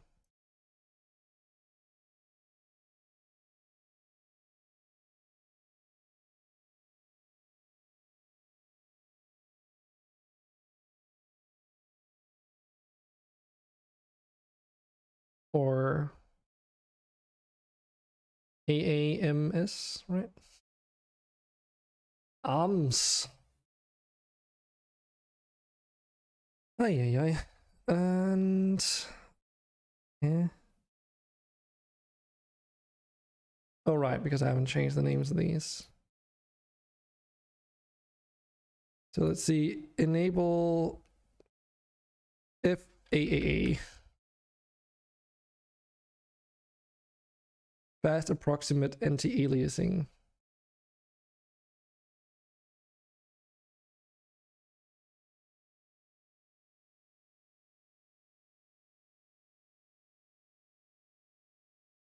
Should I just call it fast approximate anti-aliasing?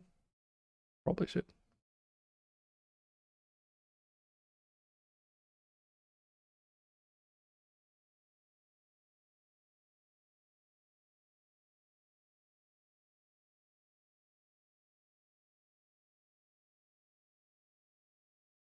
Yeah.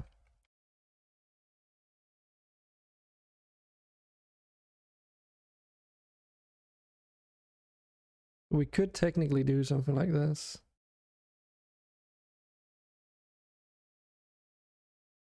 The first case of a title taking more than one line, and it just works.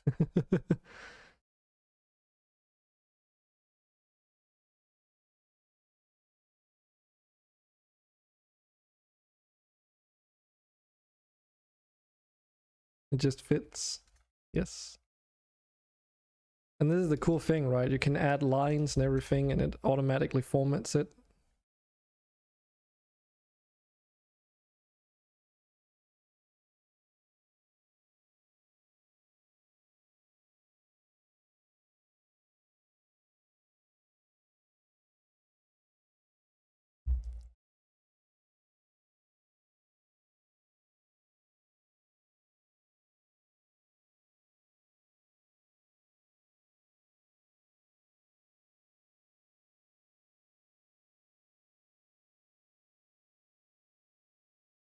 If a quality.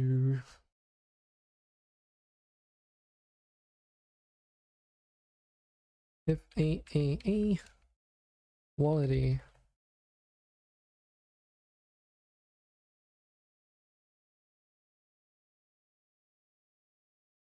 I was like anisotropic. It's just such a weird word.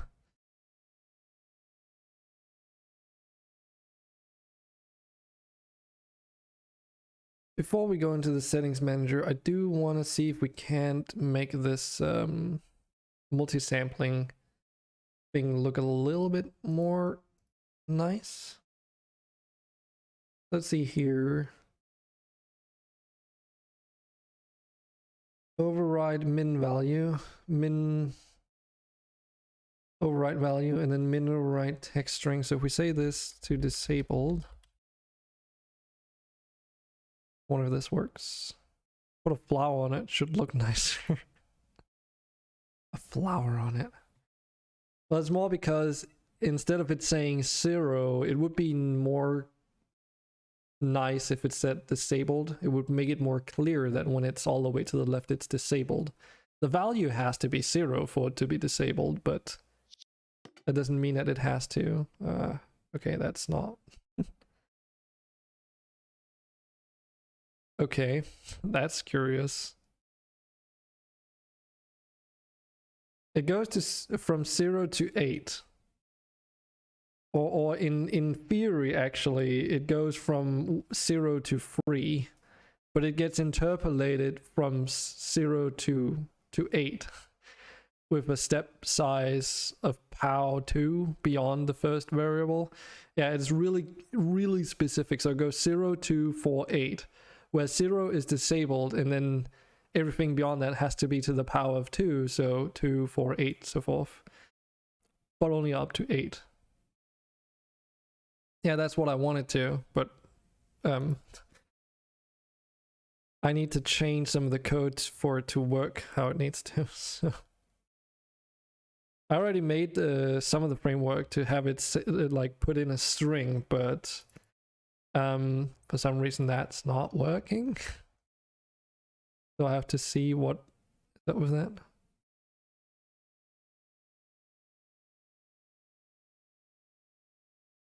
So here, so min override string is not equal to blank, so it goes to false, which is this mess I have to figure out. So it goes to B, and then it uses the B value, which is what? That's the max override string. That's not what I want. Oh. Okay. That's not an issue. We can fix that.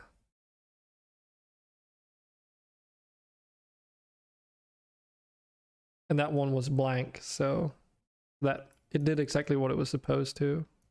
See, there we go. Display off instead of 0. Yeah, I mean, it can be whatever I want it to say. The only question is... Yeah, because this is just what's visualized. The variable that gets sent along has already been sent at this stage, because I made sure to do that, so... Yes. That's why it was so important for me, like, personally, to get this right, because... Oh man, this slider took like... That's the one that took so fucking long to get working. Because of those edge case things with the power of 2, but then you can't just do the power of 2 to 0 or whatever, because that becomes 1, and then it's like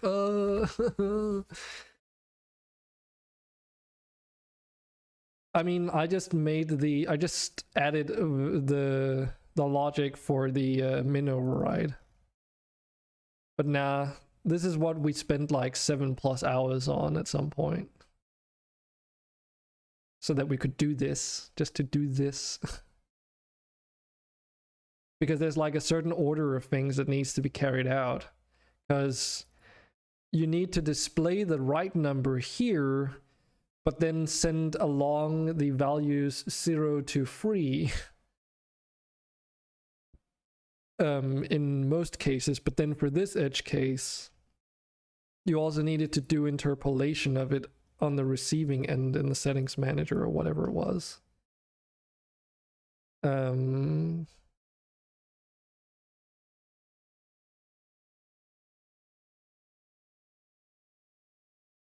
you had to account for a lot of bullshit. Can't even remember what that was. It was a pain. Let's just put it that way.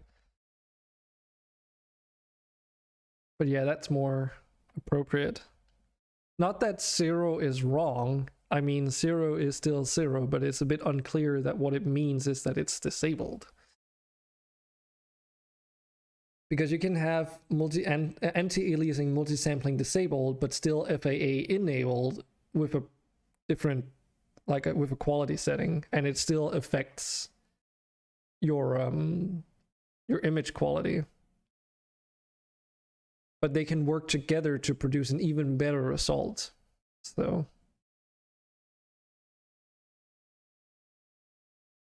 well, since we're already in here, we need to assign this. And that would be one of those weird ones. One of these.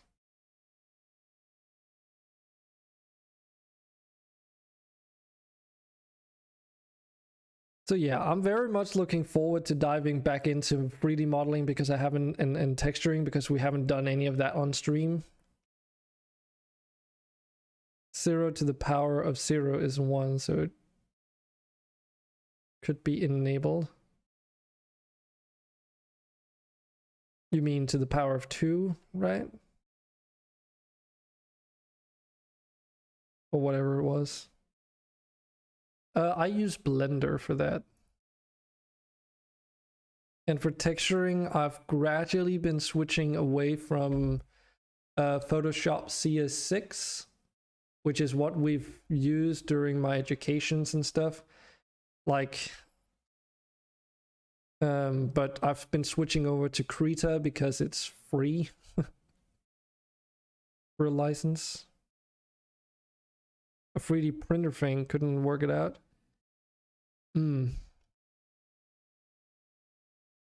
Well, maybe you might learn something then. Using Blender isn't super difficult, but what makes it easier to work in, let's put it, is to know learn how to use shortcut keys. Oh, welcome back, Boga. Good to see you. Thanks for dropping by today. Like, making models is okay, but making 3D printable is harder. Yeah, because the dimensions and everything, I suppose. I also don't know if Blender is the best program to use for that. You definitely need to go into a lot of the technical side of things, I would assume, because the measurements of your grid and everything has to be right. That as well. There's like some programs where it just adds the lattices Like it takes a 3D model and then it just automatically adds the lattices to support it and stuff. So I never really delved into 3D printing, but as far as I know, that's a thing. Yeah, there's like programs that can do that for you to a certain extent, as far as I'm aware. But you know, you'd have to look that up. So let's see, list FAA quality, is that like a thing?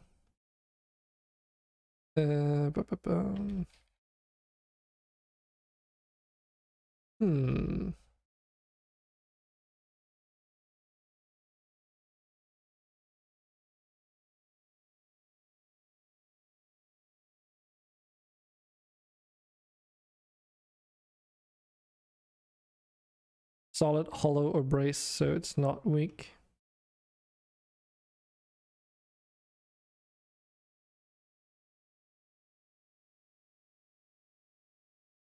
Yeah, I know. Okay, oh, so that sense, if it's hollow inside instead of being like just one solid lump of plastic. Okay, I thought you meant the supports.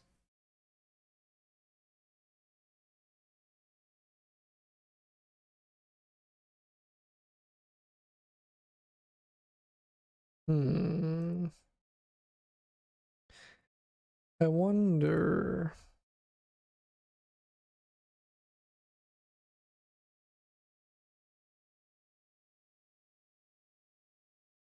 Okay, anti-aliasing.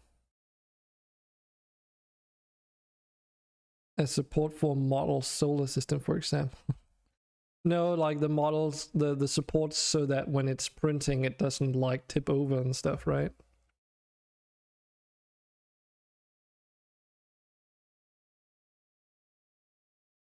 Anti-A, okay. Is it this one?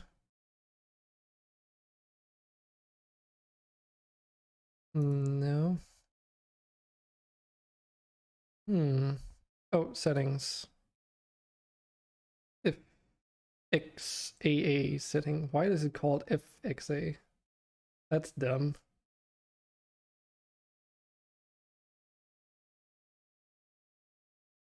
That doesn't make any sense.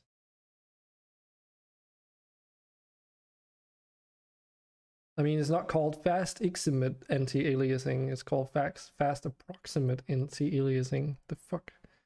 I swear, developers sometime.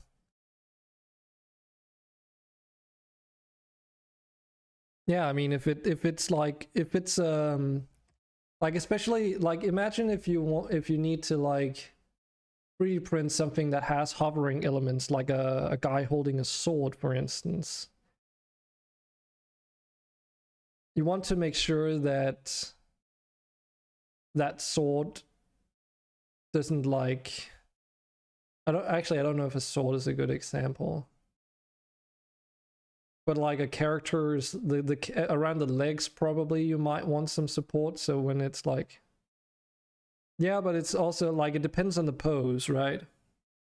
Because if it's a character that holds a sword downward and you're printing bottom up, you're going to start printing the bottom of that sword before the hand that holds it. So you need to support it from the bottom somewhere, so that when the printer goes up, you gradually get the sword and eventually like it connects with the arm further up. That's like an example, I guess. It depends on the pose. So yeah, you could use that as an example. And if there's not enough support, and depending on variables and such, it might lean as well. Okay, that's why you said solar system.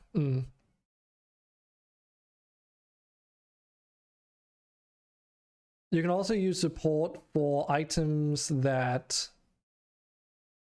like for that's like one of the really cool thing about 3D printing. You can add supports to something where once you're done, you have an object inside another object where you break the supports in between those two.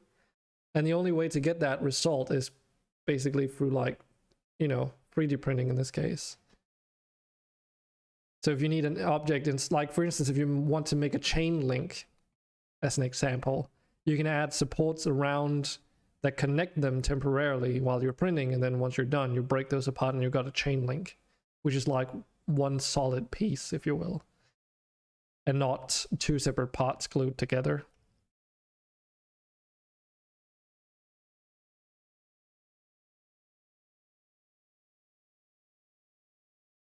So do we have an FXAA?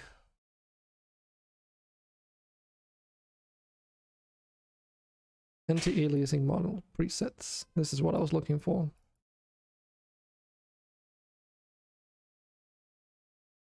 How you get a ship in a bottle? Yeah. Or could at least.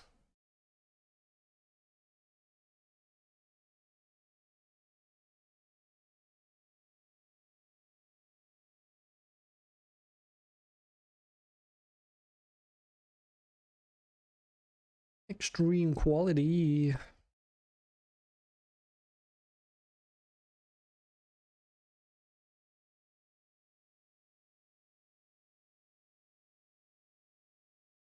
Well, I guess we'll just call it FXAA quality or something.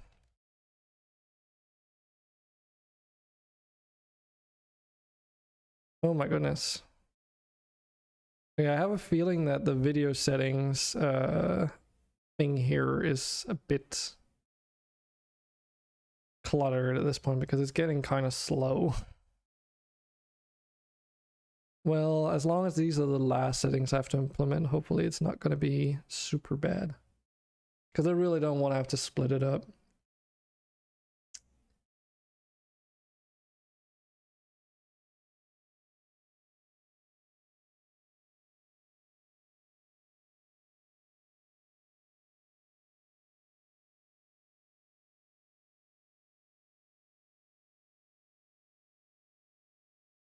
So how do you even abbreviate this correctly?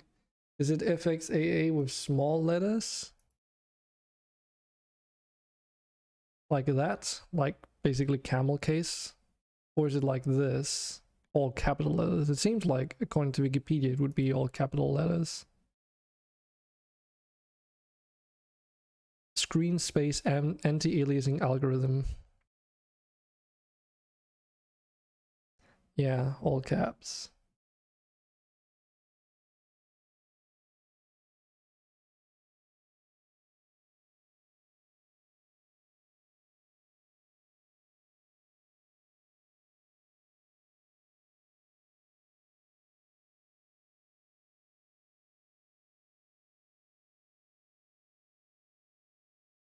Because out of for consistency's sake, we're changing the event names as well. Any shortened thing should be all caps. Yeah, any abbreviation, but you never fucking know. You never fucking know.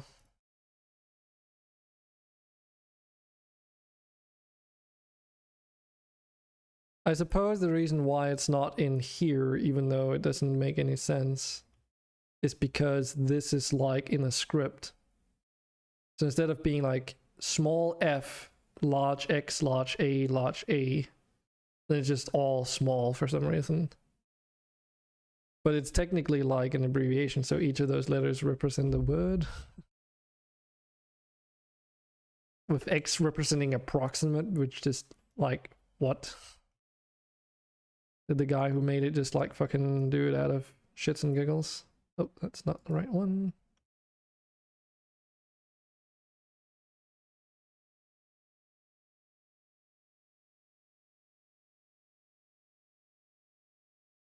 So anti-aliasing model settings FXAA get. And then we need the, what does this take again? This takes anti-aliasing model.settings. Okay.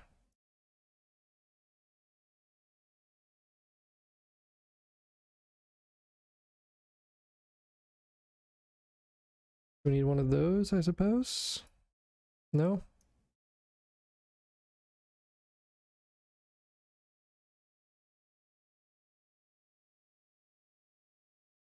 Oh, this gives you the FXAA settings. Never mind. Anti-aliasing settings. Get.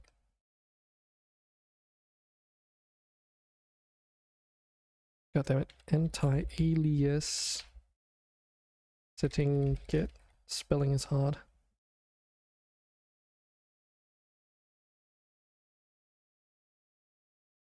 I think this should be the one then.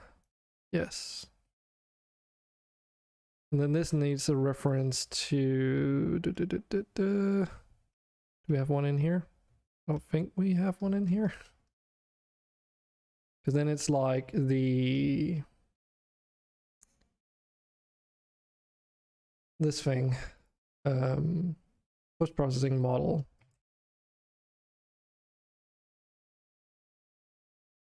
Actually, let's just use the ones that we already have as a reference. So I need settings manager, and then assuming I have anti-aliasing in here already, I do.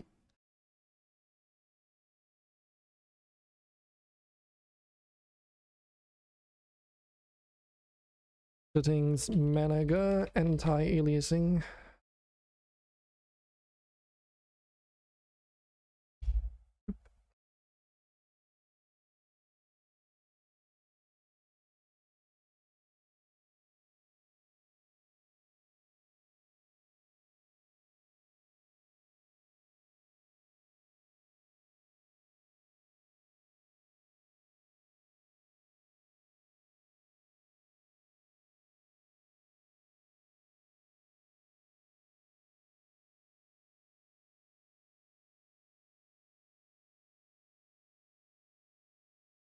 Get you.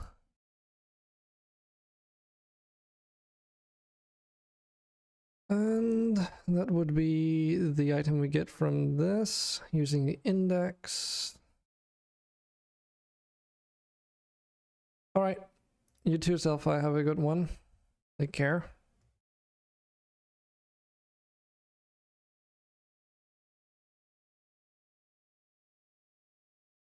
Go bonk some zombies. All right. Enjoy then.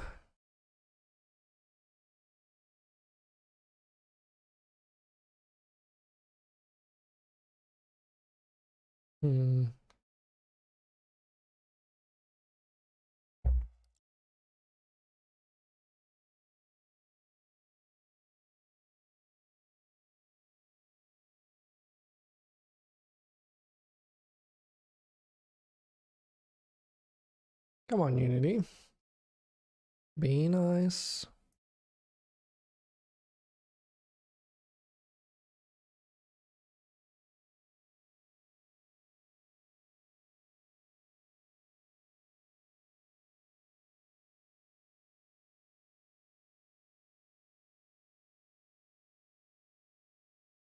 Really just to copy this across to begin with.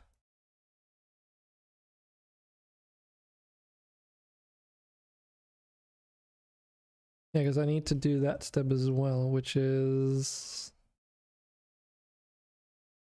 anti-alias model, I suppose, and then settings set.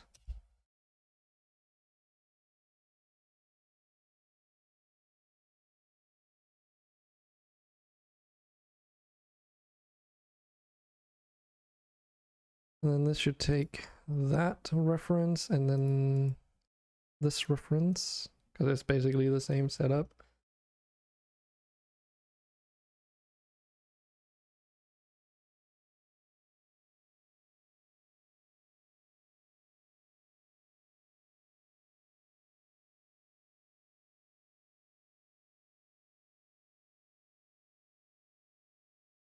Oh yeah, and it's not the, yeah. Post-processing model, anti-aliasing, no? Oh, profile.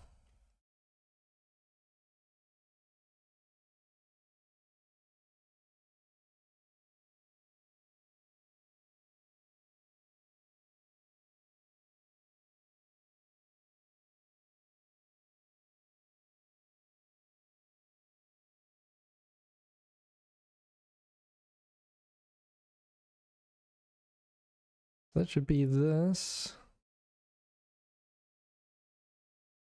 Of this profile.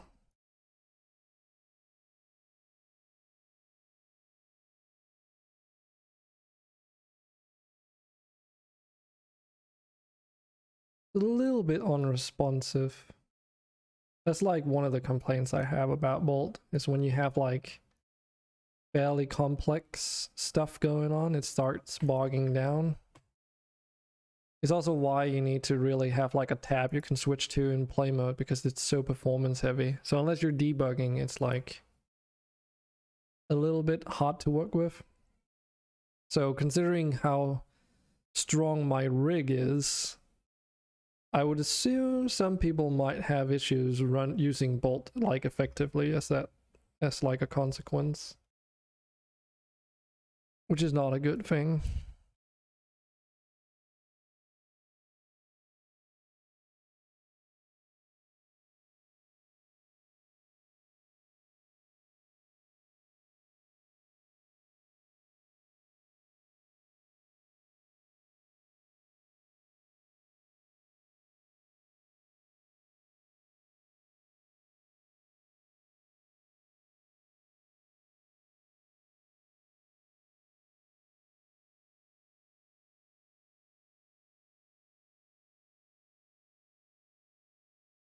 But if it is what I think it is, then there's like something weird with Bolt where there's some edge cases where if you use it in a certain way, it can like bog down pretty badly. And it is just that, like, as if you do things in a certain order in a very specific way, and only then does it start happening. So not necessarily like, it doesn't necessarily have to do with, you know, having a lot of things in one graph necessarily, but it's the way that things are hooked up rather.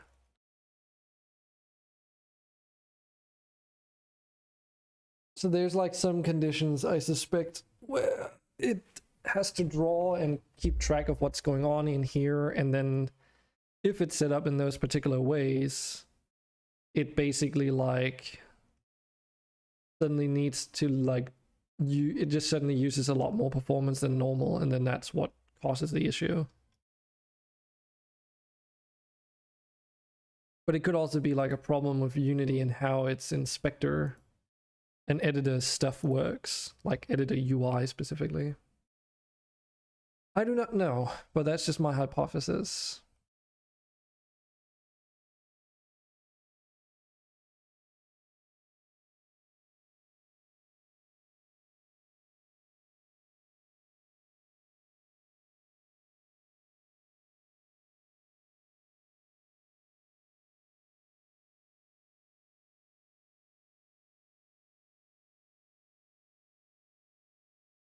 Oh wait,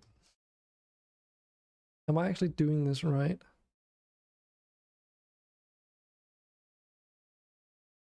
Because this gives me an FXAA preset.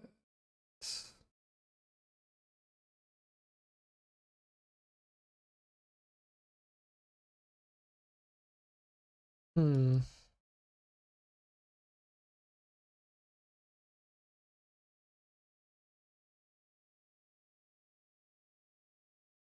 Yeah, this takes settings, not a preset. Hmm.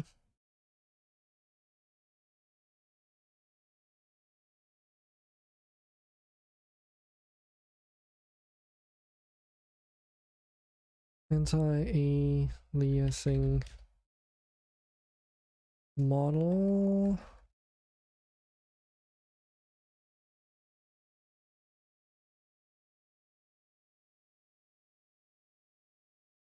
These are the methods.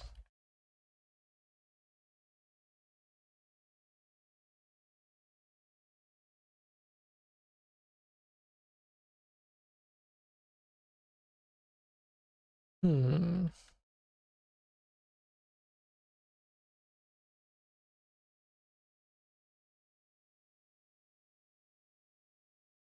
Okay, we'll have to see. I need to take a quick toilet break and I will be right back and continuing work on this.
Oh, and I'm back.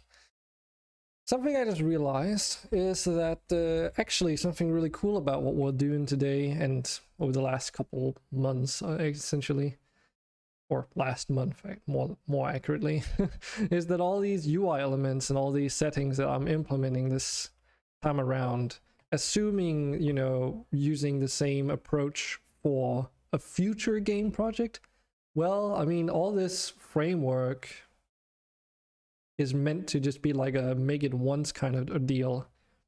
So that means I wouldn't have to do it for future projects. Just change the UI graphics and then, yeah, can reuse the entire thing in a different game. That's like the good thing about doing it properly the first time around this. Well, semi-properly. Let's not get too cocky. But this thing.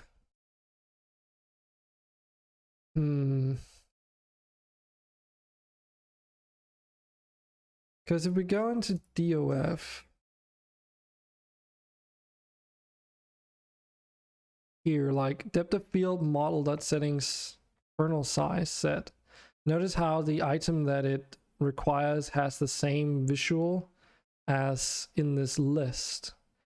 And that's not necessarily, that's usually not a coincidence in Bolt. My suspicion is that if we try and run this, it'll complain because this doesn't respect the type, if you will, because this is a generic one, or however you put that. So this is just an object, which means that you can hook up this any way you want, but then at runtime, if it's not the right one, it'll say, hey, you're doing something you're not allowed to.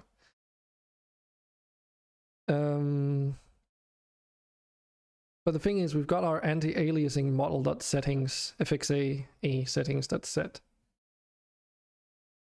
So is this a similar case to what we just messed around with for Bloom, maybe? Because with Bloom, it was a similar thing. You had the settings, but then in settings, you had Bloom settings. So there might be anti-aliasing settings specifically. And because I don't have the, if I don't have that unit option, then that's not visible to us yet. So let's just see if it exists. Anti-alias.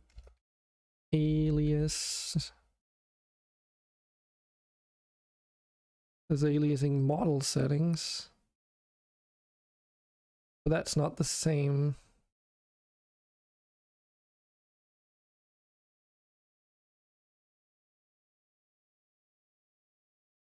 There's this thing. If XAA quality settings, which might be necessary.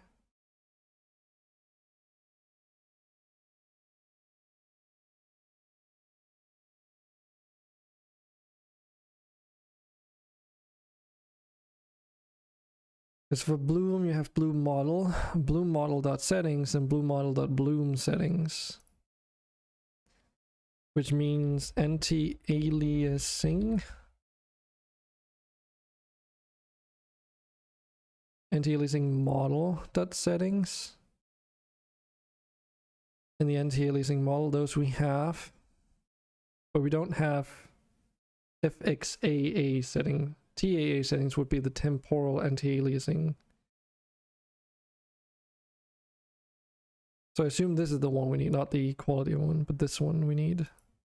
So if we wanted to do temporal aliasing, then yeah, that might be the other one. Let's add that up to here where it belongs. Just to keep this slightly organized. Let's try and generate, see what we get. Because this type definitely does not add up with this list of anti-aliasing model.fxaa preset. Oh, I might actually need the preset then. Well, it depends on what options we have with this type that we're adding. We'll just have to see.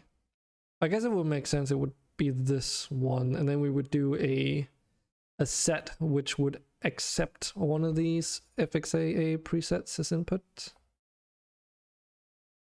So we would need to take the FXAA settings as a get instead, and then funnel that into the set, and then yeah.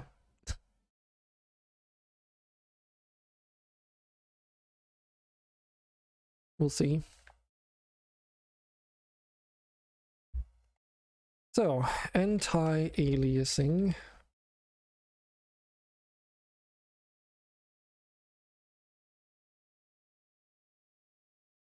Model, right? Because it was then model and then it was FXAA settings. So what's in here? You got the preset.get and set, which is exactly what we're looking for.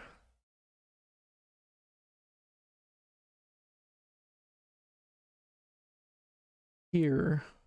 So it takes anti-aliasing model FXAA settings, this one, like I said. And then it can be chainable.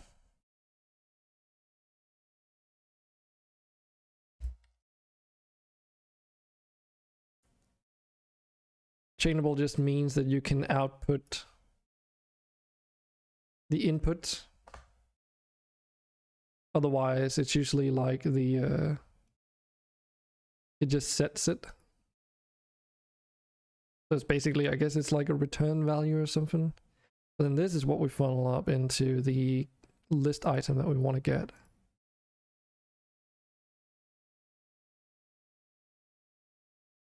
And then instead of setting the FXAA settings, then we need to retrieve it and then change a part of it. Instead of changing the whole component.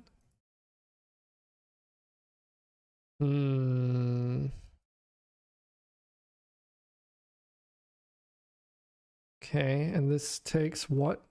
Anti-aliasing model. That would be this one then.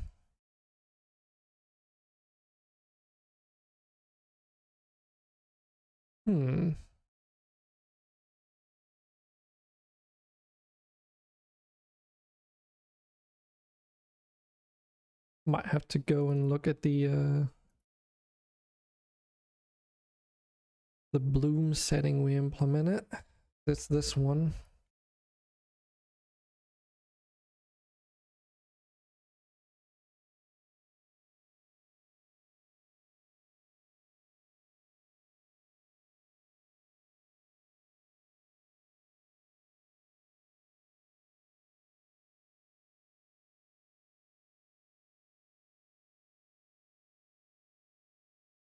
Oh, okay. Okay, I needed that the other one after all, right?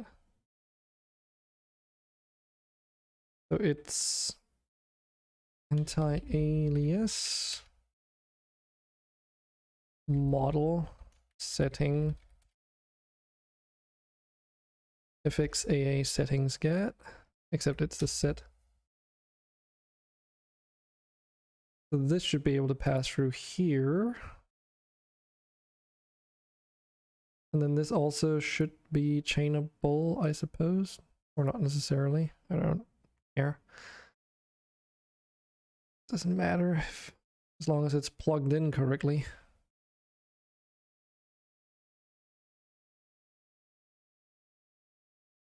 So basically, we need to retrieve the general settings for anti-aliasing model. Then we need to get the sub-component of that, or whatever you want to call it, called the FXAA settings.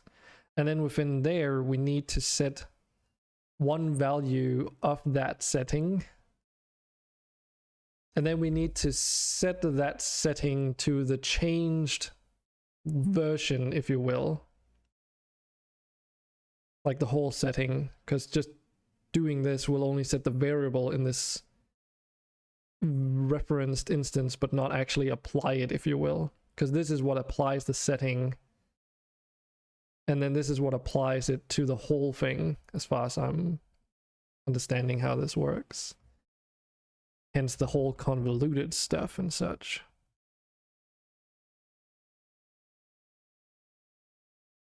And then finally, when all that is done, we can then apply the model to the actual like in-use settings. Because this is just like applying it to the model or whatever.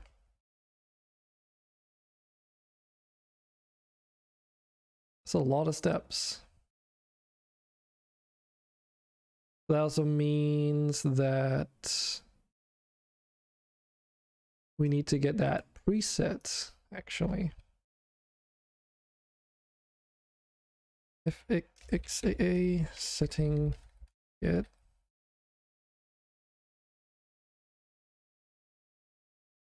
Because we need that preset, and that's looking a bit more correct.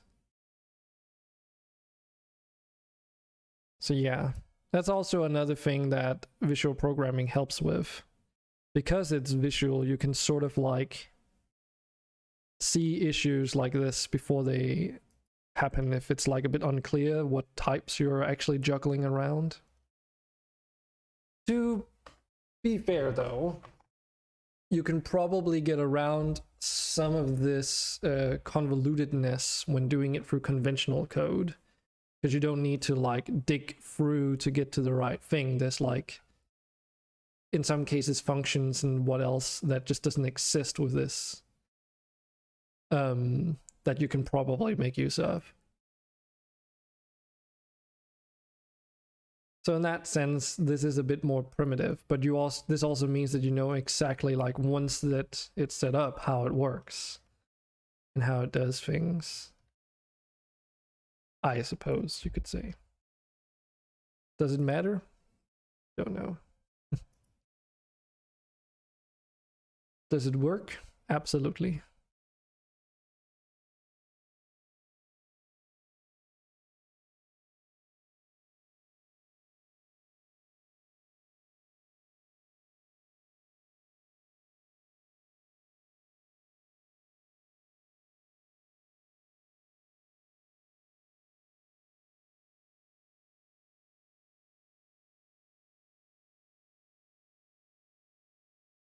Yeah, all of that in there.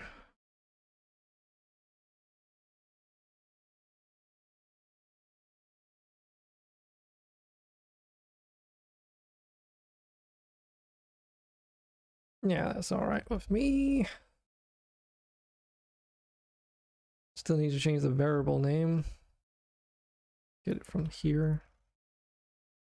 FXAA quality. And we already did initialize it, so that's all well and done. We're still missing something though. We need the toggle.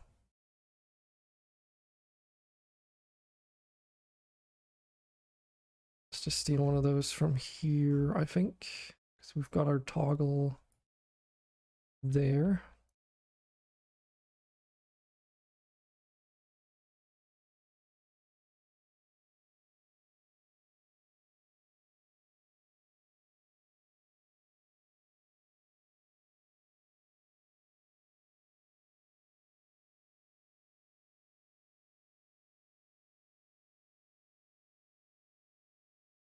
Yeah, it's a little bit more sluggish in here for sure. FXAA toggle.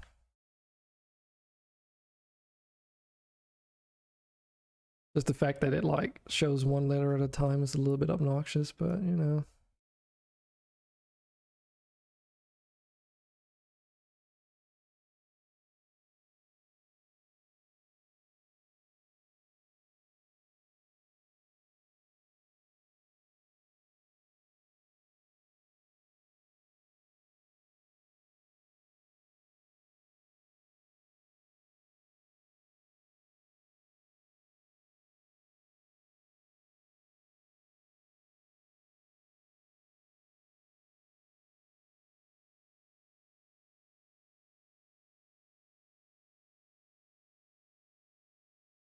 And it might be something as simple as like, oh, I've got two flow paths that merge together and then they like split up again and merge together depending on conditions.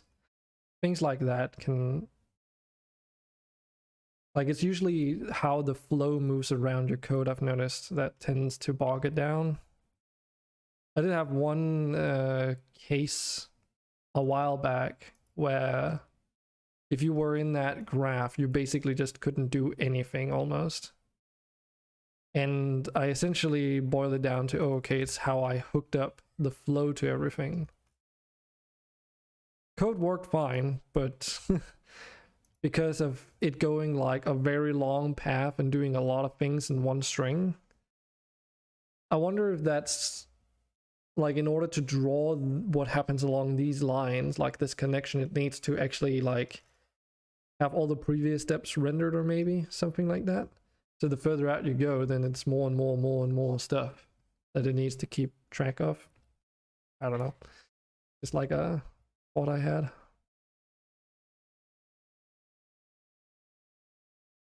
Bump bump. So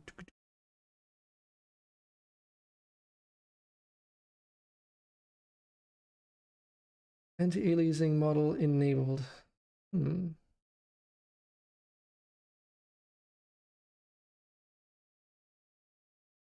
Is probably all we need.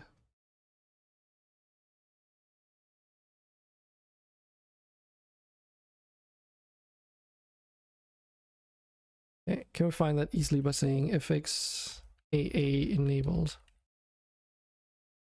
No. Damn it. Anti-aliasing enabled.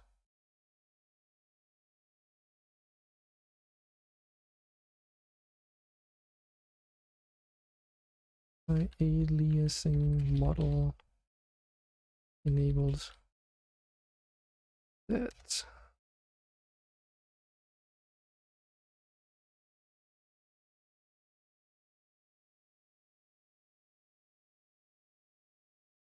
Then we just need the settings manager.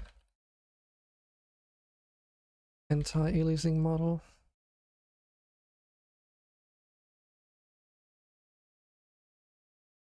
Yeah, this one should be fairly straightforward. Nothing too fancy here.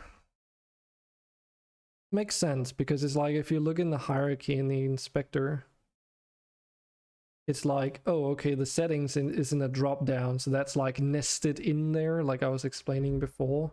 And then within there, the FXAA settings for the quality presets are nested even one step further down.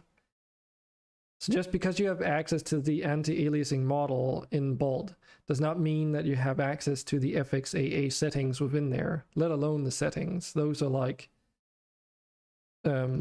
sub units basically that you need to access. So it's like, you know, slowly getting the hang of how to find the variables and get them added to Bolt. But it's definitely been something that's taken a long time to get used to. And I wouldn't be surprised if there's still like cases where I forget how it works and then I have to relearn it again from scratch and experimentation. It's just kind of how it is.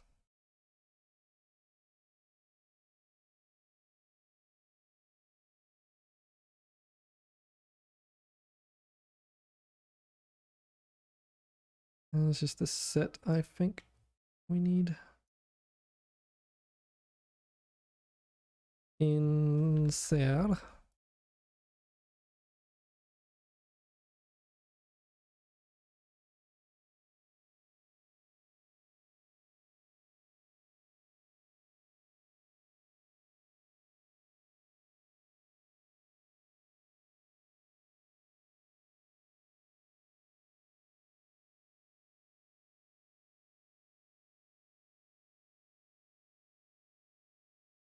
Call this fxaa toggle not enabled.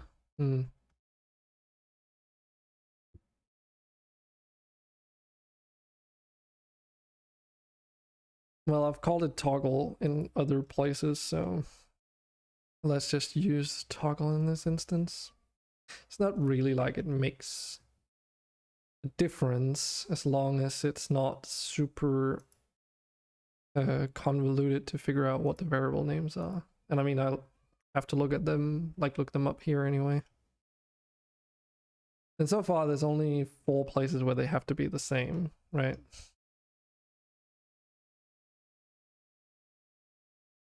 The initialization step for the graph variable, and then the 2 string references that are literals in here when I'm like saving and stuff. So it could be worse. And then the final one, of course, is on the UI element itself, because that is the name of the event. So obviously it needs to have the correct event name for it to be responding when it checks it in here with this one. But I'm so happy. I think it was definitely a good idea to put in a string literal here and then just reference it, because could you imagine that I had to copy paste it in like how many places here? 1, 2, 3, 4, 5 different places here. Or even just like having this disconnected, right? And then it says DOF kernel size from when I first was setting this up. Nah, just do like this. I could have this in one place here and then have the initialization variable and the same with up here, like hooked up to the same string. But that makes for a lot of spaghetti lines all over the place, and I would rather have it look neat and then just not fuck up here. And if you do fuck up, I mean, and forget something, you'll know very, very quickly if it's not working. Once it's all up and running though, it's like set it and forget it. Is the idea, at least, with how I made this. So well, let's see if this works or not.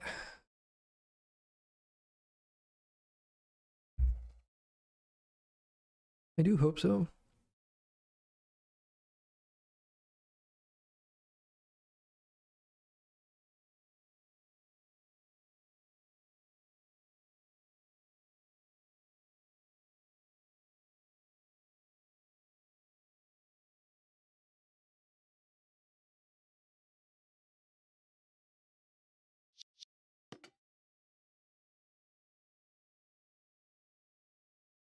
No error so far. Sets it correctly over there. That works. Let's see if it actually has an effect on the game as well.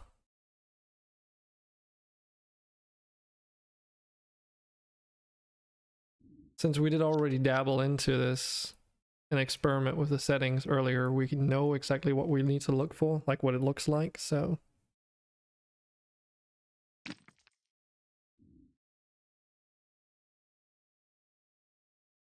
Might again be a bit hard to see on stream, but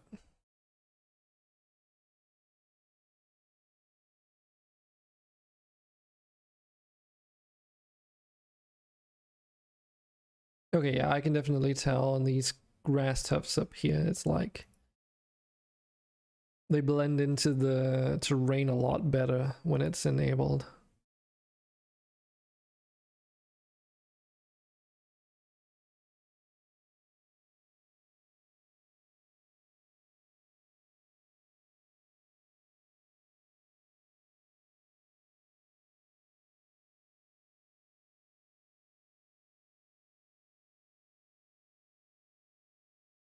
So yeah, this multi-sampling setting basically gets rid of jagged edges when things are moving.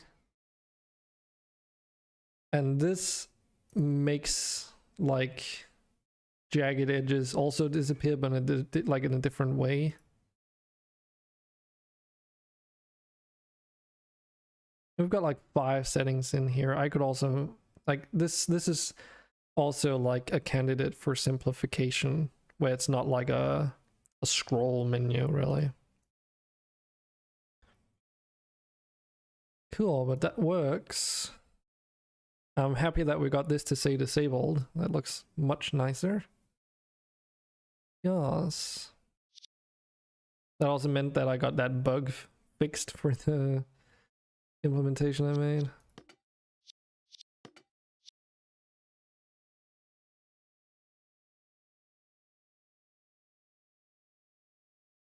It's really coming together.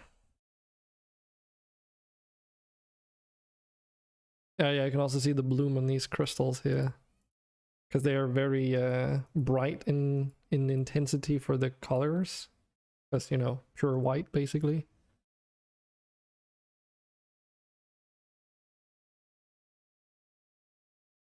Cool. Well, it's nice that this menu is slowly but surely getting populated with stuff. That's the sensation of progress. And of course we've disabled some of the video settings while I was working on this.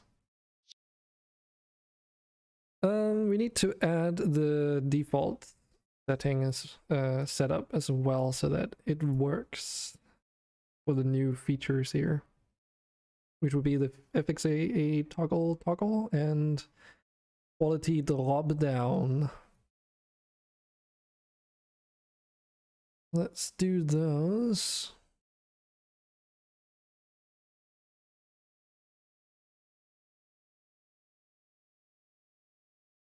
Lock it. There we go.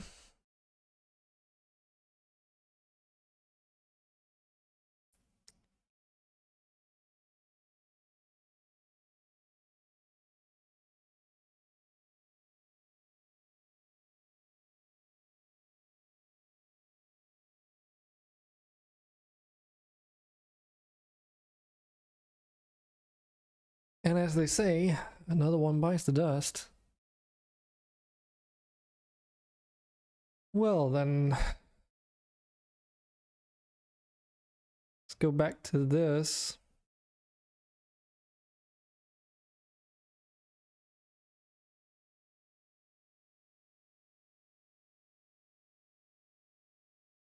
I should probably take a look at ambient occlusion.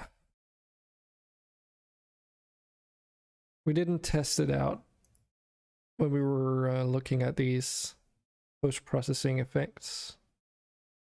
But there's a reason I remember why it's currently disabled. So ambient occlusion is basically when two surfaces are like fairly close together, and that creates a sort of shadowing effect in the crevices of objects, if you will. So like in the corners of rooms would be one example. If you have a very complex object, then I don't know, like around the handle of a teapot or something like that, you would see a bit of shadowing with ambient occlusion. But the thing about it is that the ambient occlusion can conflict with some shaders and other visual effects. And I don't remember if... So when I enable this, you can see how the game generally just becomes slightly darker. Especially the grass areas and trees, of course. You also notice it around the pottery here.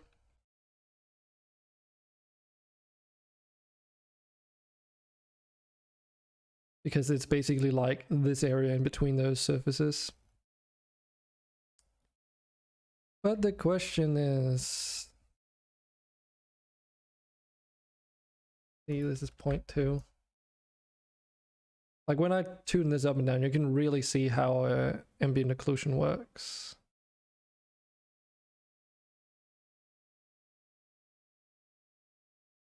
And the reason why we're turning it all the way up to its highest intensity is so that I can see if it's causing issues. Yeah.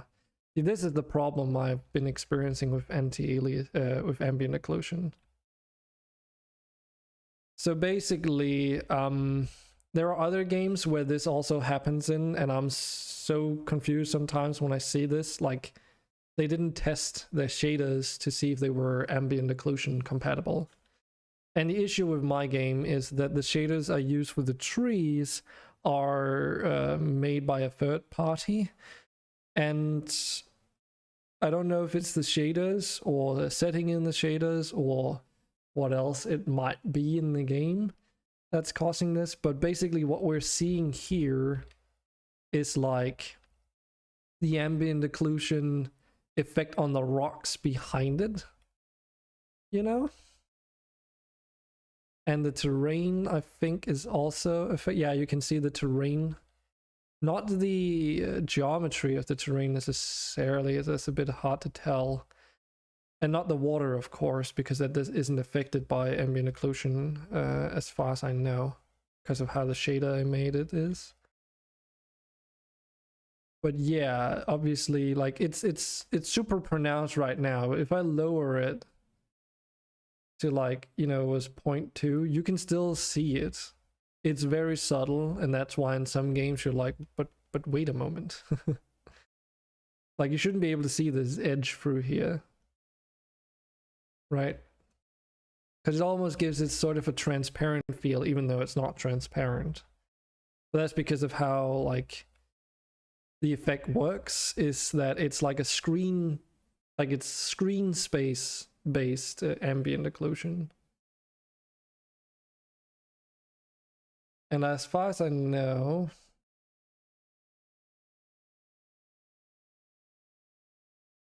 there's no way, like, for me to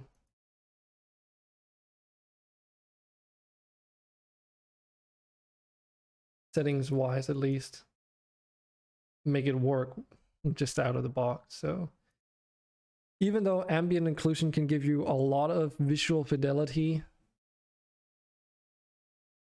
and depth to a game's visuals, unless I can fix this particular issue, then it's basically, you know, a no-go for obvious reasons. Because though it looks nice from here, it doesn't look so nice when you're looking at trees.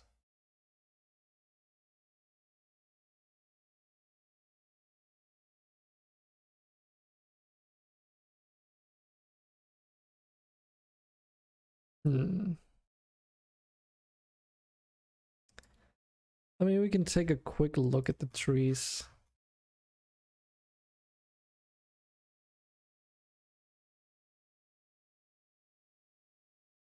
Here we have one of our trees.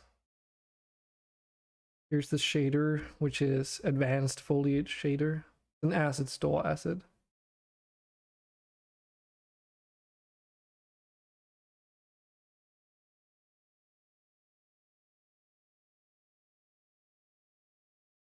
And let's see, that's this tree here.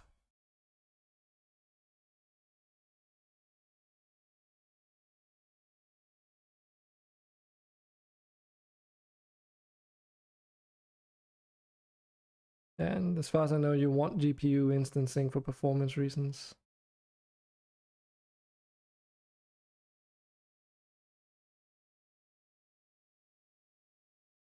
And there's not really any settings in this shader, so unless it's like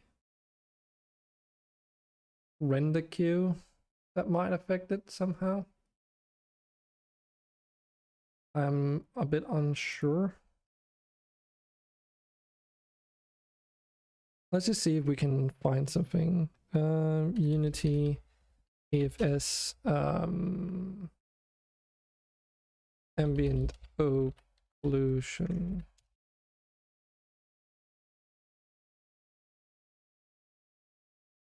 Yeah, let's try the full name: Advanced Foliage Shader, just to see.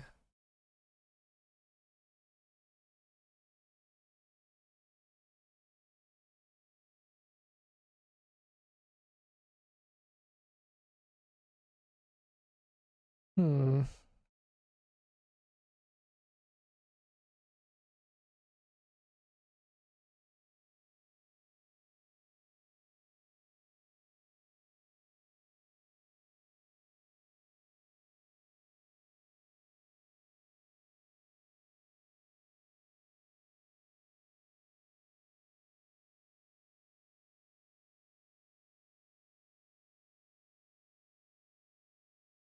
And as far as I remember, we are doing like this is V5. I do recall upgrading the project with this V5 because I bought it in a V4 version, and then as I can't remember, I think I got like a free upgrade to the next version. Yeah, Advanced Foliage Shaders V5. So it could just be because I don't know. My Unity project is like, you know, still running 2019 edition. So it's one of those things that might be fixed and addressed in like a newer version of Unity, or maybe even AFS itself. But I do not know. It's a really cool shader though. Like, it gives you a lot of bang for your buck. Obviously, I don't use the features to do like photorealistic stuff, but you know.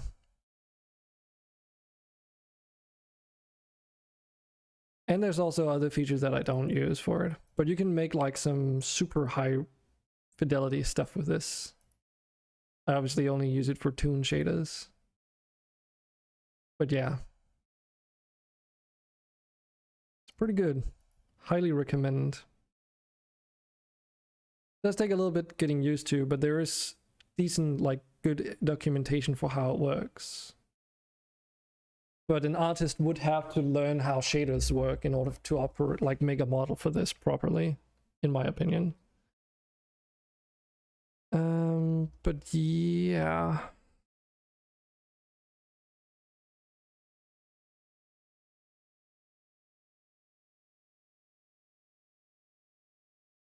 I don't know if it's because of the lighting models.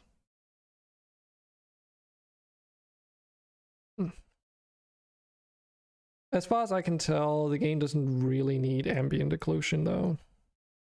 Ambient occlusion is a little bit performance heavy because it's a screen space based shader essentially. But as I said, it does produce, or can produce, some really nice visual effects, or enhancements rather. But anyway, kind of just confirmed what I already expected, that just reset those, that there's no reason to implement ambient occlusion settings because it doesn't look good. There's also fog.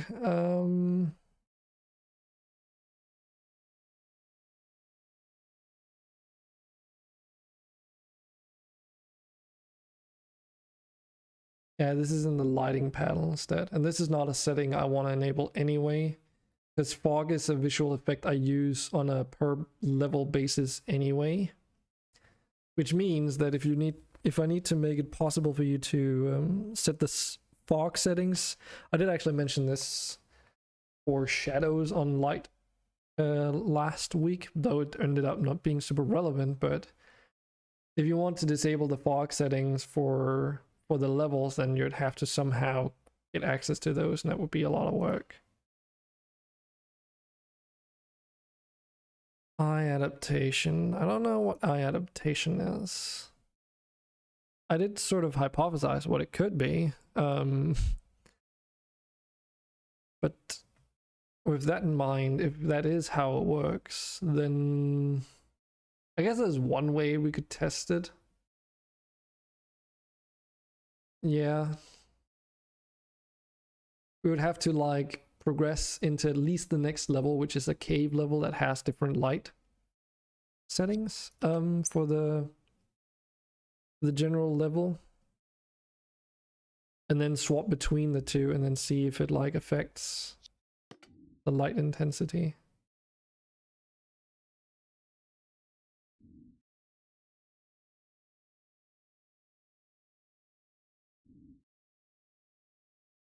Let's actually lock this one.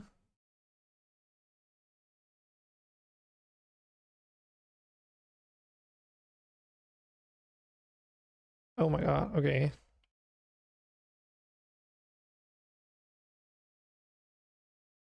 Eye adaptation. Maybe we need to look it up.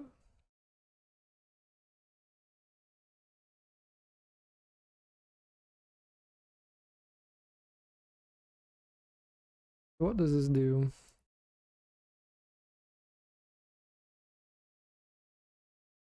Effect description, refer to the default effects from the post-processing stack.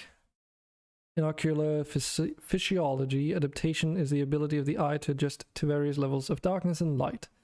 Human eye can function from very dark to very bright levels of light. However, in any given moment of time, the eye can only sense a contrast ratio of roughly blah blah blah 1 millionth of the total range. Sure. What enables the wider reach is that the eye adapts its definition of what is black. So that's like if you go into a really dark room, it's going to be very dark at first, and then as your eyes adjust, you can sort of see everything anyway, if there's like at least a low level of light in there. This effect dynamically adjusts the exposure of the image according to the range of brightness levels it contains. Adjustment takes place gradually over a period of time, so the player can be briefly dazzled by bright outdoor lights when, say, emerging from a dark tunnel, like my example, for instance. Equally, when moving from a bright scene to a dark one, the eye takes some time to adjust. The eye in quotation because that's our camera. Internally, this effect generates a histogram on every frame and filters it to find the average luminance value. This histogram, and as such, the effect requires compute shader support.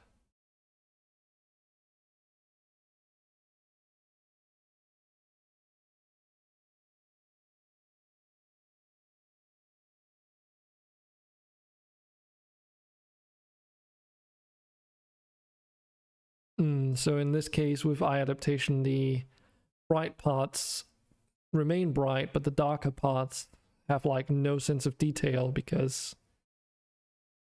you know, you're basically not attuned to it yet. But then without it, it's like, okay, you can see all the dark parts much more clearly.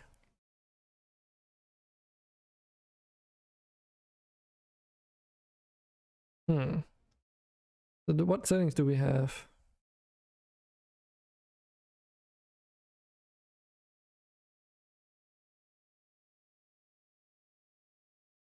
Okay, let's see what the details say first. The luminosity range maximum, minimum maximum values are used to set the available histogram range in EV units. The larger the range is, the less precise it will be. Default values should work fine for most cases, but if you're working with a very dark scene, you'll probably want to drop both values to focus on darker areas. Okay. Use the histogram filtering range to exclude the darkest and brightest part of the image. To compute an average luminance, you generally don't want very dark and very bright pixels to contribute too much to the result. Values 9%. Auto exposure minimum maximum values clamp the computed average luminance into a given range. So I assume that's so that you don't get something that's super overexposed or underexposed, maybe.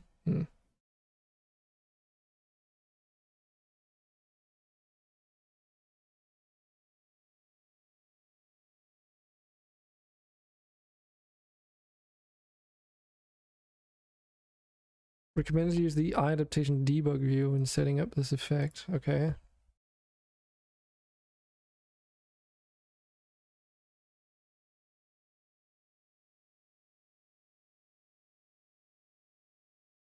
So this you can also use to like see all the ambient occlusion specifically. Here we have eye adaptation. Place a representation of the histogram used for eye adaptation indicates the minimum maximum histogram log and luminance as well as the current average luminance computed by the effect. So overlaid onto the luminance values of the screen, updated in real time to indicate the eye adaptation level. Well, okay. So how do we access these? I guess it's just in the... Can be found at the top of the post-processing profile. Oh, okay. Ah, debug views, here.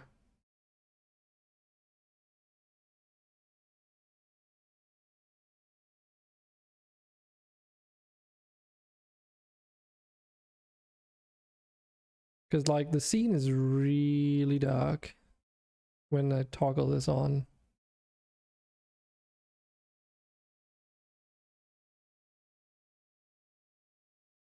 And those should be the default settings too, from what I know. Yeah, it seems like it. I haven't touched these whatsoever.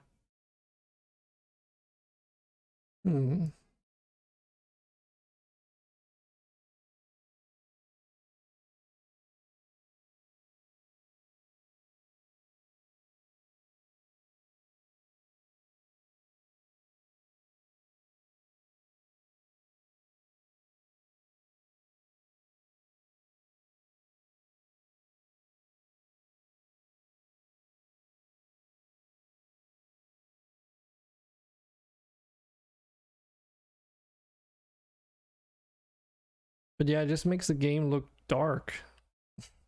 Like super dark. It doesn't seem like any of these settings make it look any brighter.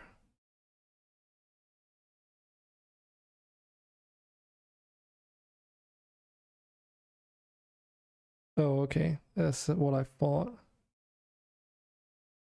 So when I change these, I can actually see the effect happen too. Because it's a gradual change. Oh shit. Okay. Calm down.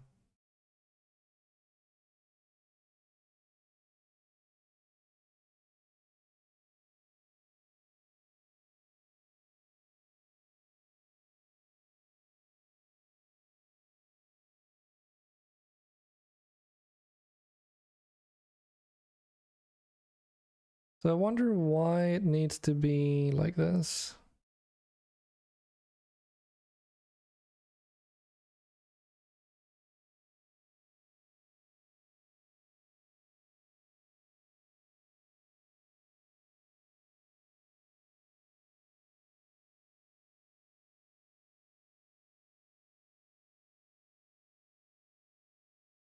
So it seems like 3.5 is about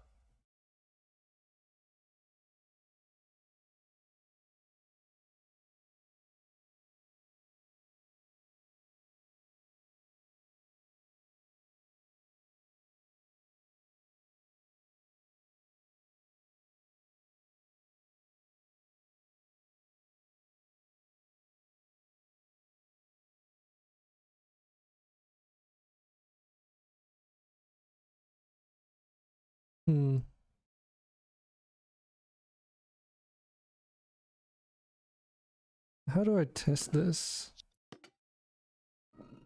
Is the question.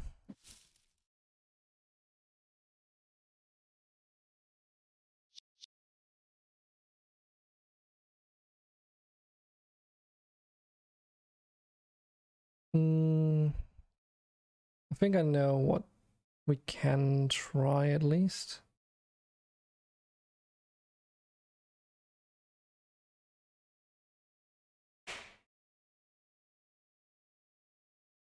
We just hide this menu for now.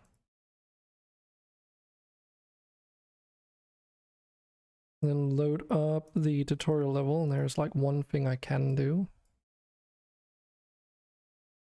If we go into the scene view, of course, Because this is the quest that takes you to the next level, and we can do some settings here where I think it's this one. It's basically a flag that says, oh, should this be enabled? So when I'm working with these quests in my editor, I can like have them all visible wherever they need to be. So I know exactly where they are and what I have, so it's easily accessible and viewable. And then when the game loads the level, it enables and sets, like, disables them as they're supposed to be during runtime.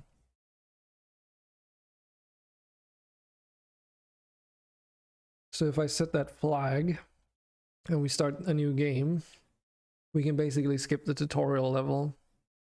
That also means if I want to have like a skip tutorial option on the very first level, I can make a specific UI for that then just enables the game object, and then you just move on, you know.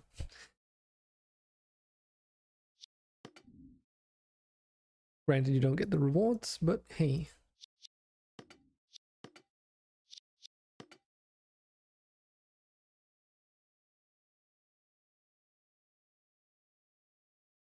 I guess you could say you ask for it in that case. Okay, so we've got a underground level, which is fairly dark. I mean, you can see that on the histogram. Then when we go to the other level, yeah, it didn't really feel like much of a transition there. Probably got to do with the settings here.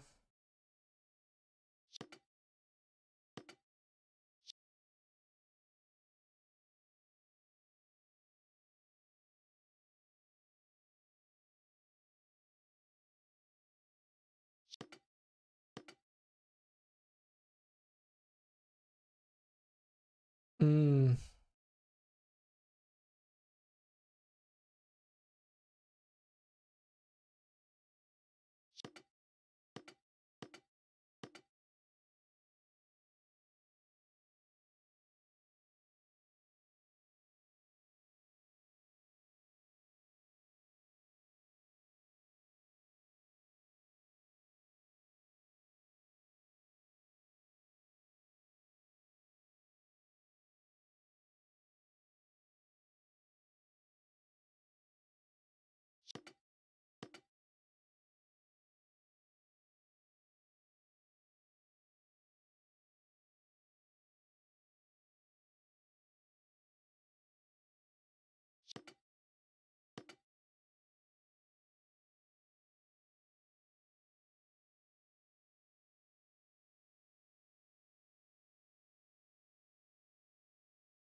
Yeah, I don't know what this is supposed to be set to.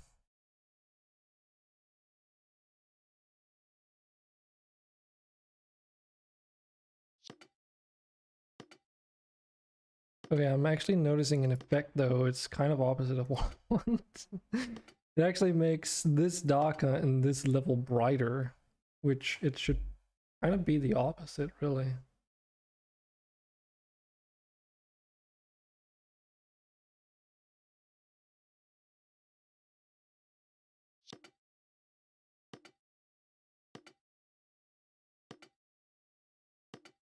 Well, no, actually, yeah. So when you go in here, it should brighten up a bit because you get adjusted to the darkness, and here it should tone down because it's super bright when you first get there. Yeah, it's actually doing exactly what it's supposed to.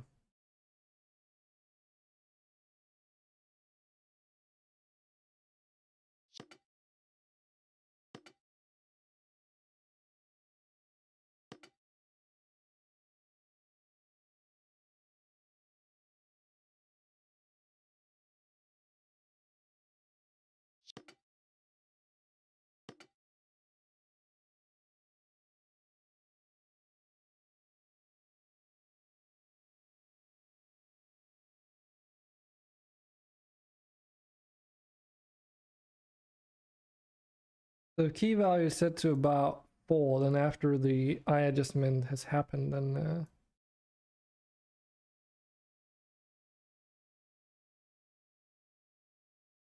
unless that's like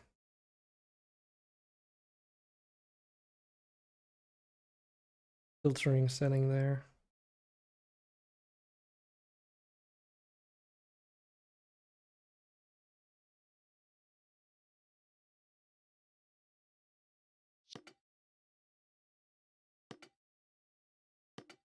I do like the effects. I just need to be able to get it right, that is.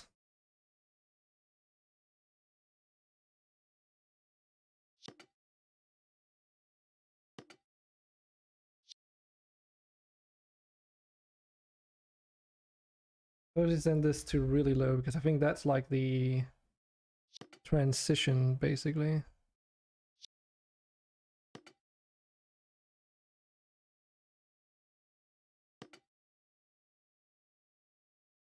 Speed down, speed up.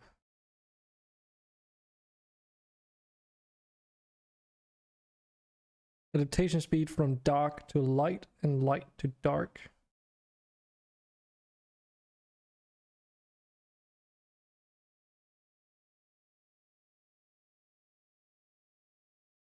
Yeah, if this is 1, then it does it really quickly, which makes it more noticeable for testing.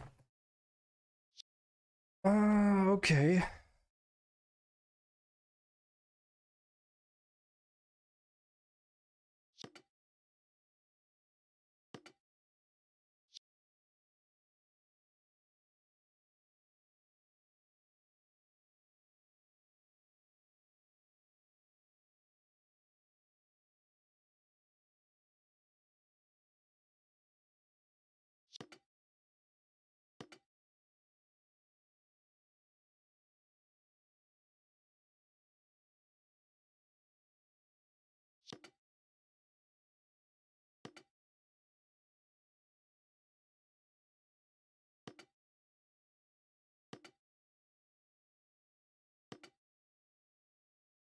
But I really don't know what you should be setting these for.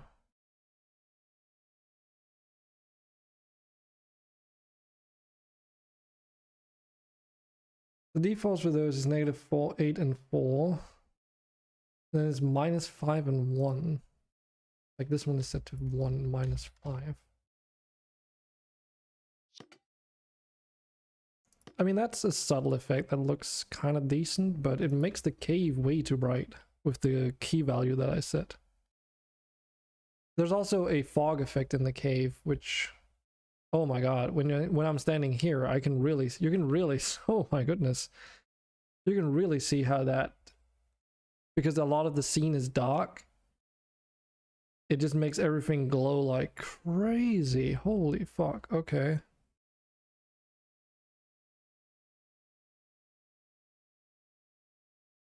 And then if it's a dynamic key thing, then it's like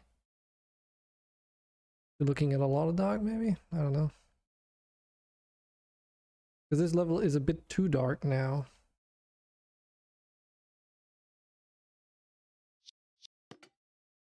And then going over here, there's no transition anymore.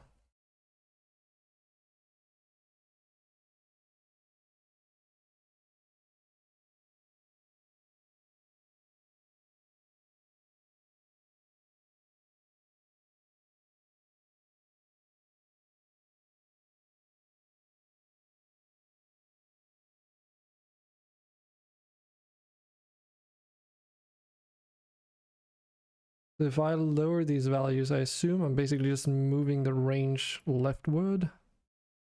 Is that it? So that this gets brightened up, basically.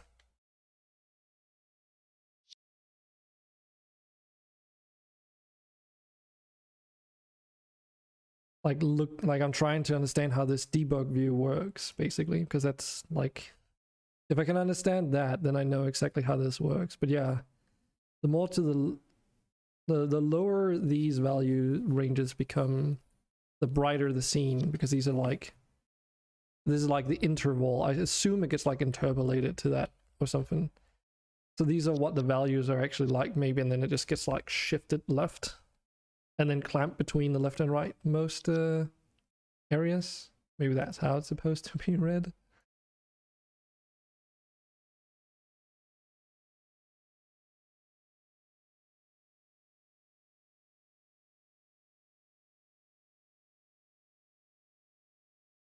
So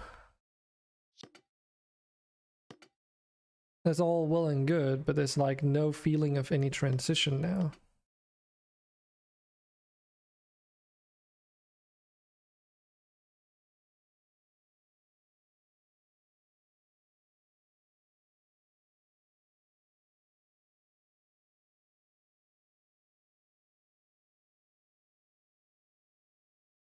So these top values, as far as I understand, they just define the full range that you can actually go in terms of the luminosity or whatever.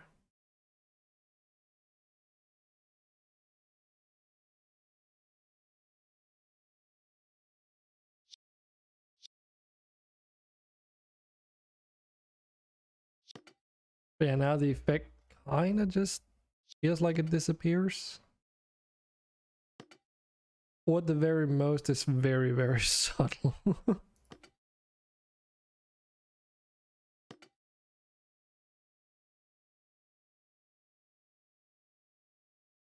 Hmm.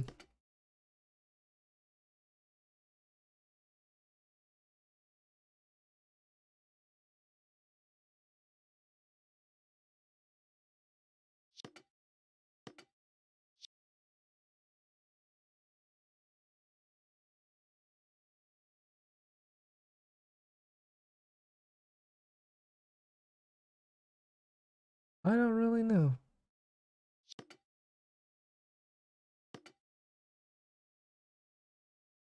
Unless it's like this value here.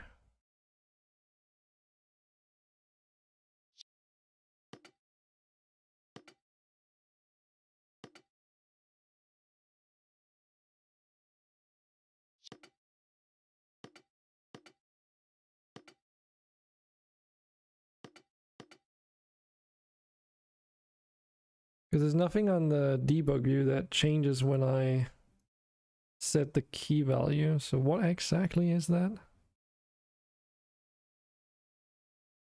Exposure bias. Use this to offset the global exposure of the scene.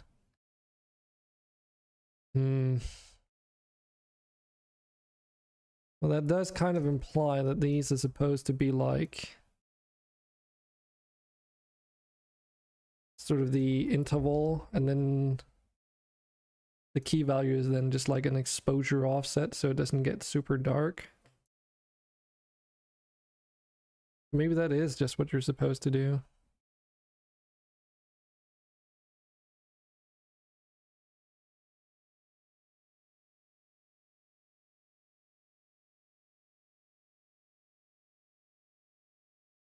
Nope. But then that also is what's causing the whole, oh, I'm looking from here, and then everything gets like way too bright.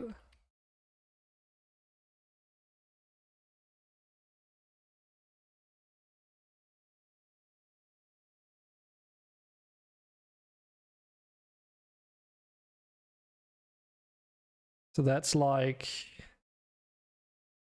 how low is this allowed to go kind of thing. If you set that to -3 though, then what?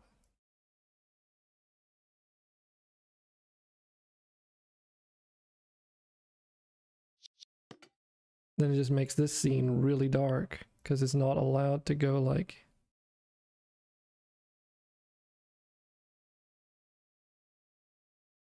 or rather then it's the then it's this value that's not high enough for this level. Because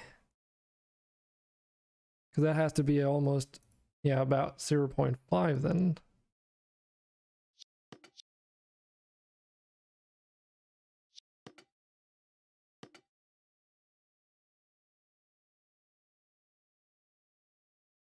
Now this gets super overexposed. which can only be like dealt with by setting like the absolute minimum to be like, I don't know, -2 maybe?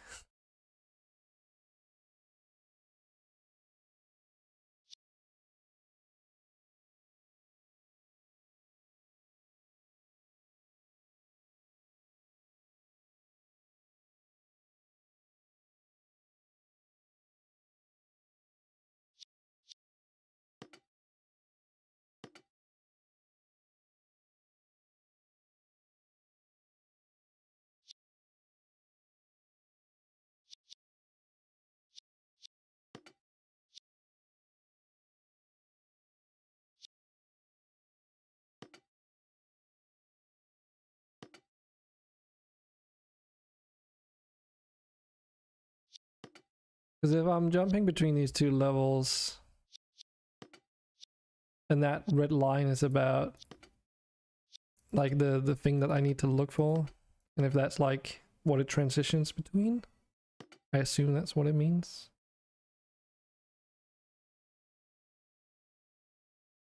And this is just an offset, so that's why it's not showing up there.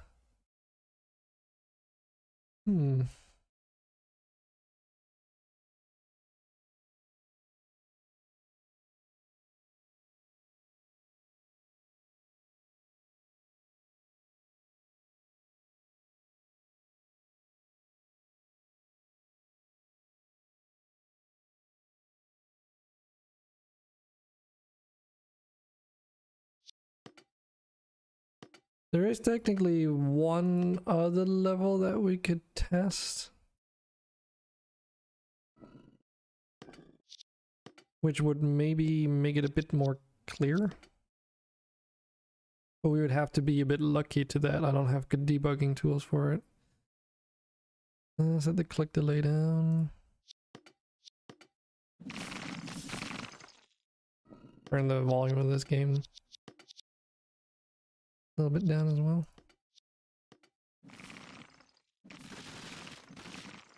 Actually, let's just let's just turn the harvesting sounds off.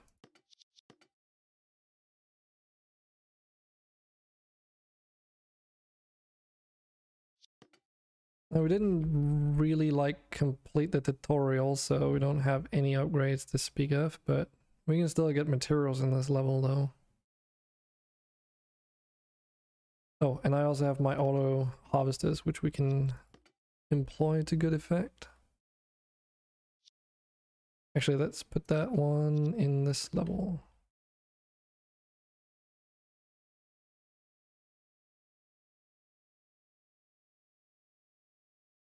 Oh. Oh, right. Need to disable the auto clicker when I'm wanting to interact with that. Because it is a toggle now.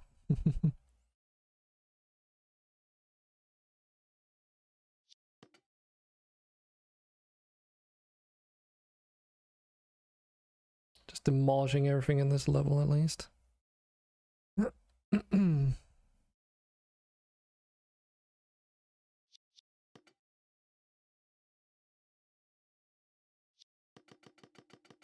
Just want a little bit of wood cutting.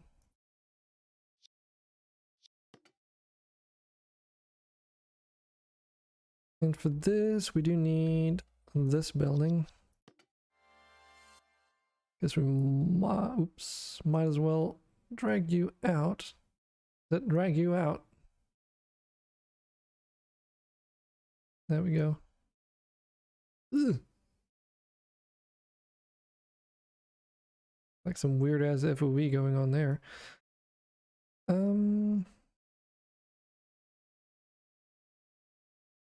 Here we are. And you guys can live here.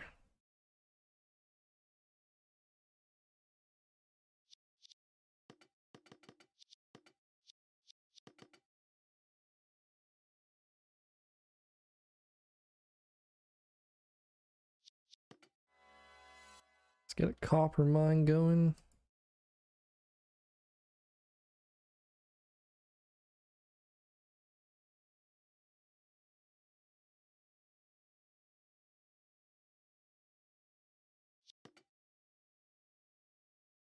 Okay, I can definitely feel the effect when we switch between the levels here.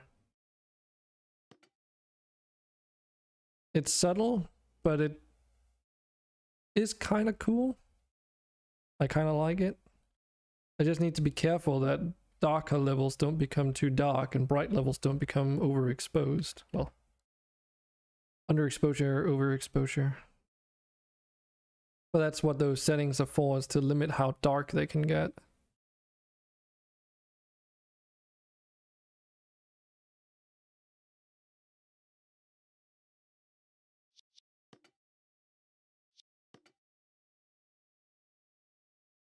Okay, so where is it? Here it is. Oh yeah. We don't have the resources.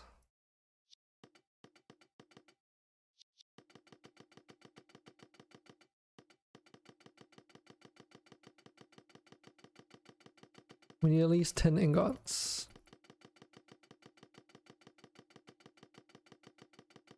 Yeah, that should do the trick.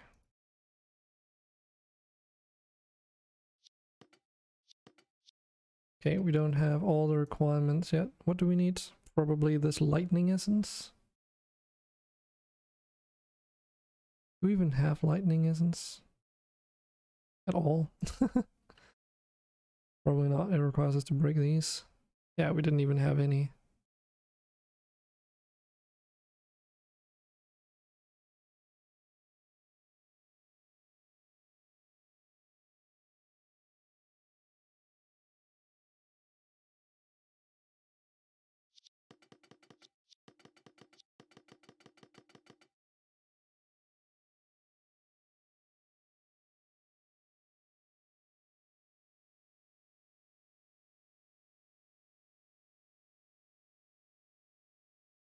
Delete it.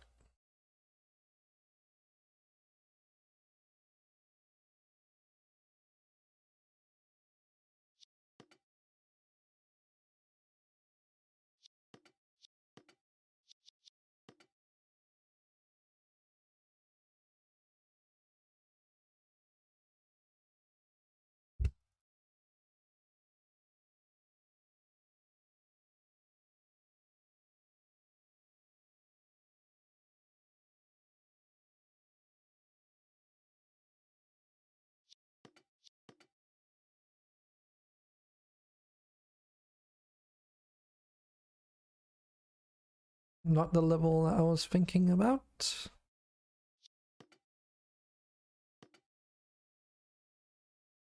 This is a good level to test verticality in though. It's also why it exists in the first place. Because it's got the highest point in any of the levels.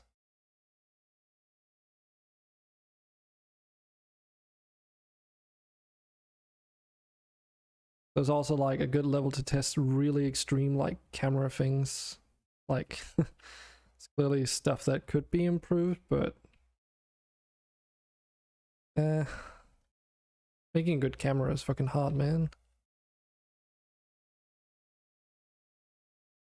But this is not the level that we're looking for.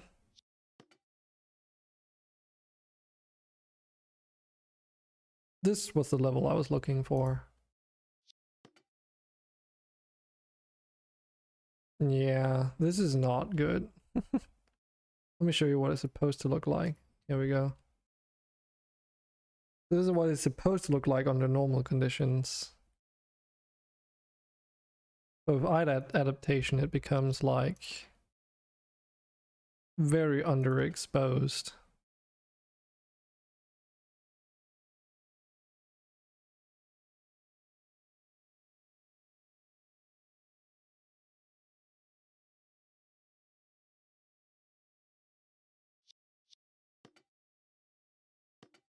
Oh, maybe it's just the histogram filtering I needed to move. Hold on a second.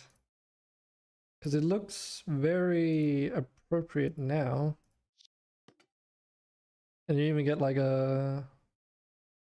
Okay, this level is a bit too bright though.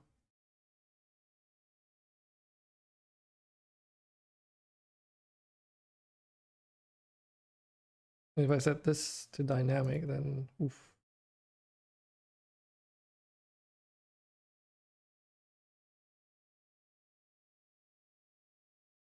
I don't even know what that means. Does it mean that if the key value is dynamic, it moves the offset, but based on what exactly?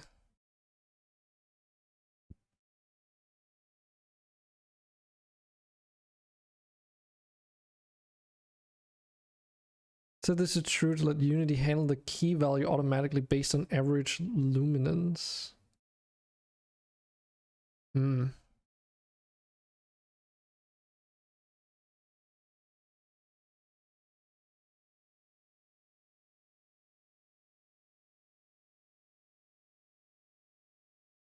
Histogram filtering used to find a stable average luminance. Values outside of this range will be discarded and won't contribute to the average luminance. Oh. Okay, so this thing is like for the average, but doesn't that mean it should be in the middle then? Because that would be the average, right?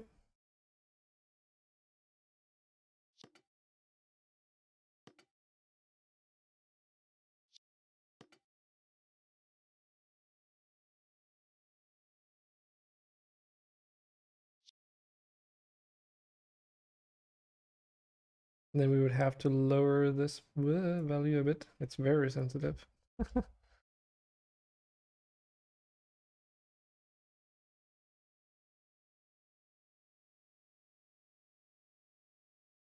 4.5 looks fine for that level, but what about the other ones? Because this is supposed to look really dark, but it just loses that effect.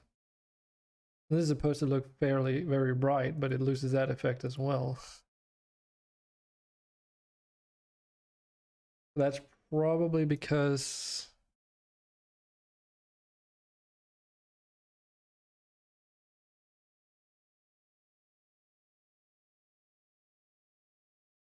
this is like, this is really difficult to get right.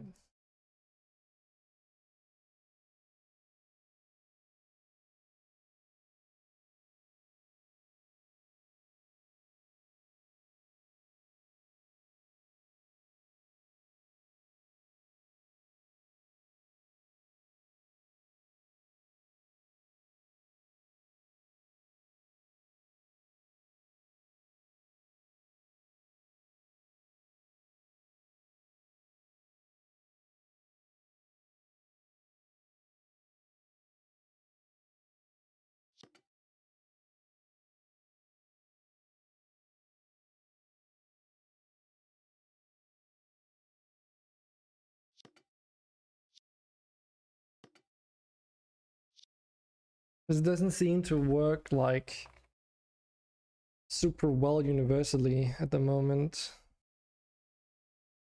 That's kind of what I expected the dynamic key value would handle, but then it's like,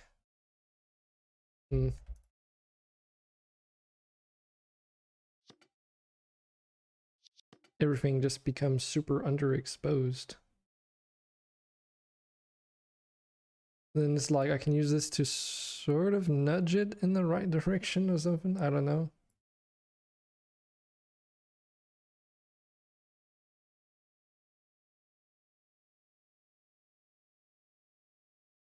Because the issue is, if I set this lower, then it means the dark levels are not allowed to stay dark.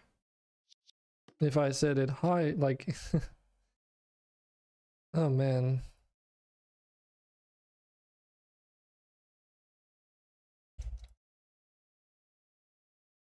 Because this is the auto exposure.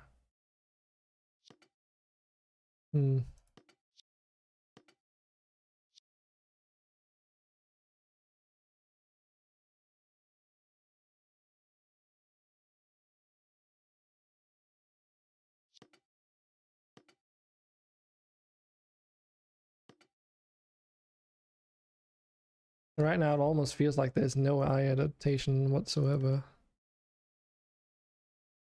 It just sort of makes everything a little bit darker right now.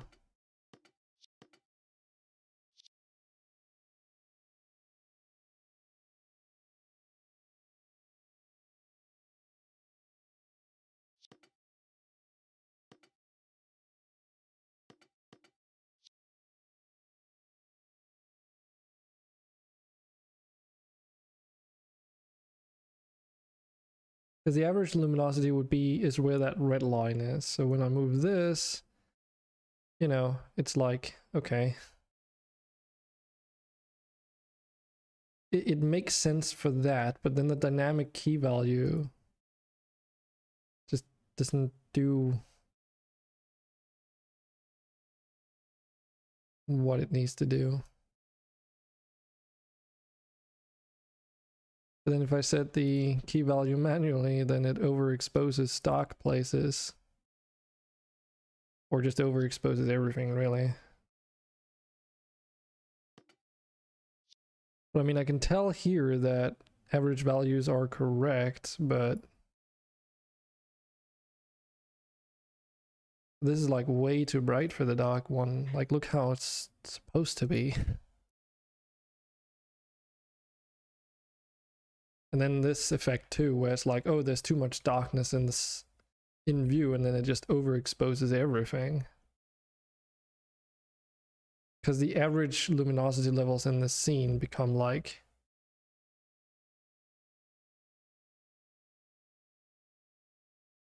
very, very low, I guess.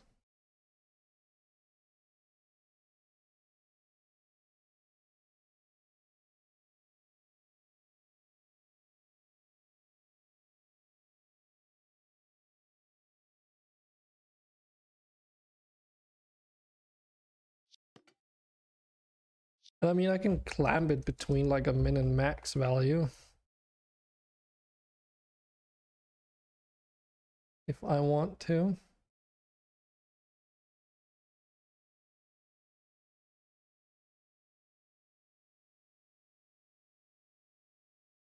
Like, this level is not as bright as it needs to be right now. Far from.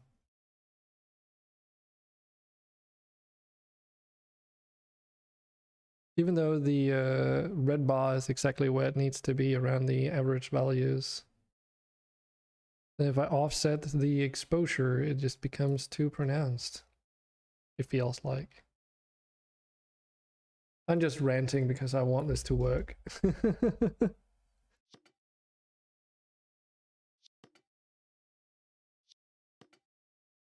If I can get all these free levels to look right without changing any of the settings, then I've got it working. If not, then I don't know. It's also because this level is very dark, so in here the average values are much lower than normal. This is a very dark level. I mean, I can't just like move this slider to the left. Oh wait, no, that's not why. It's because it's not allowed to go darker. Okay, it's capped. Is this, or brighter rather. It's like weird. So -1 is like brightness. Like the lower it is, the more bright it is.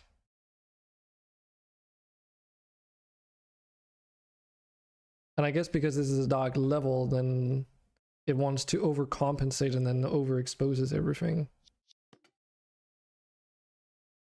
The minimum should definitely be -1. But then the game should be able to be like as dark as it possibly wants to.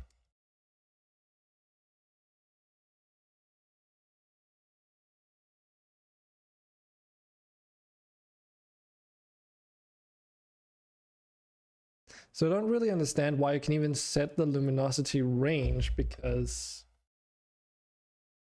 it's clamped based off of the auto exposure regardless.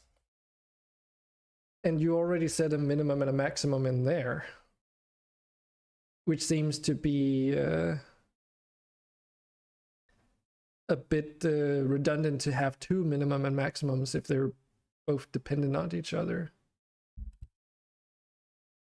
But that's just me.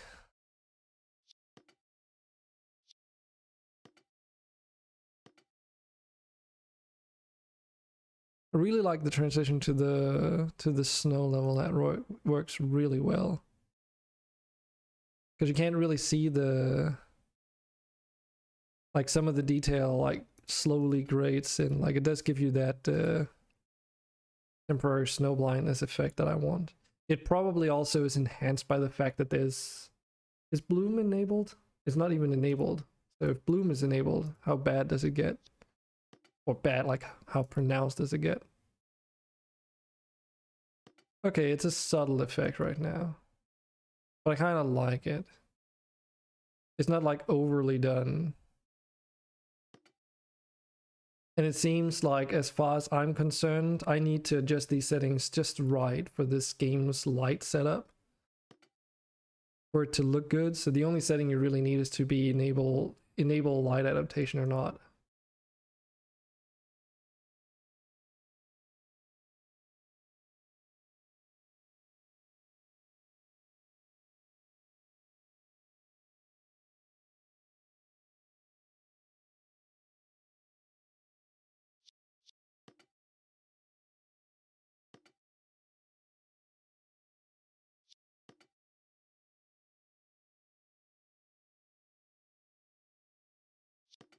The game becomes a little bit brighter as a result, but it's not too bad. And honestly, that is also, you know, part of the effect. The darker levels will become darker, and the brighter, and the brighter levels should technically become slightly darker, but I guess going from dark to light is more pronounced than from light to dark and so forth.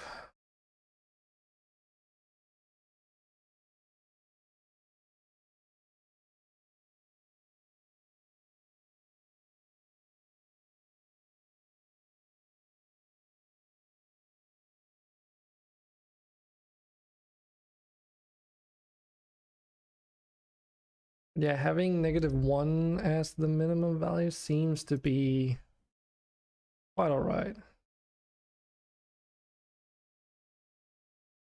Because that's an interesting effect. So if I'm out here and I'm sitting, like all this snow, for instance, the detail gradually disappears, but then if I zoom in, because the average luminosity levels drop, everything becomes much darker and you can actually like see a bit better. But then the more of the scene you can see, because there's more white in the scene, it sort of bumps it up. I suppose that's kind of what you'd expect. If there's a lot of white in the scene, that kind of blinds you. Oh yeah, you can like really see it here when you're popping out from behind the trees and such. Like even zooming in and out, oh wow. Yeah, this is where I need to be careful not that it doesn't get overexposed too much.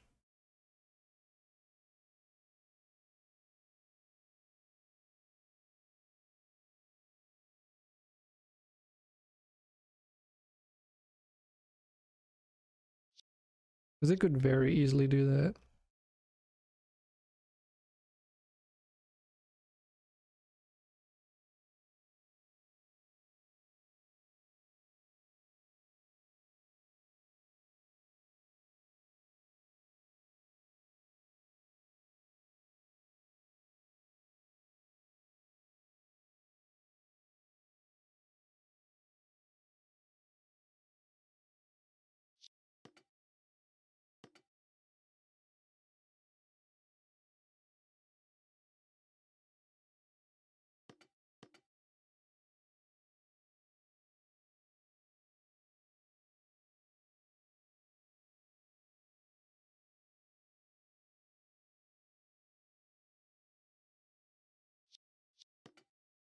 This is such a tricky setting to get right.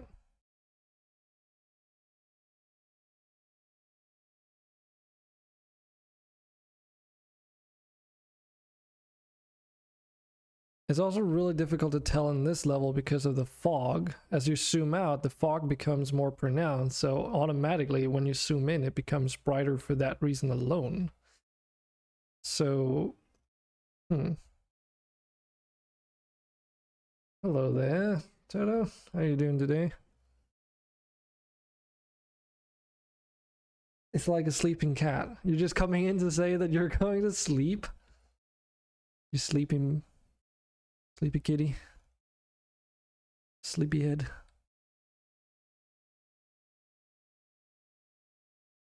That's alright.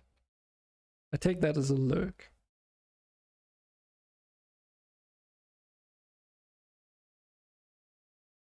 Oh, sneaky sneak. Sneaky sneaky.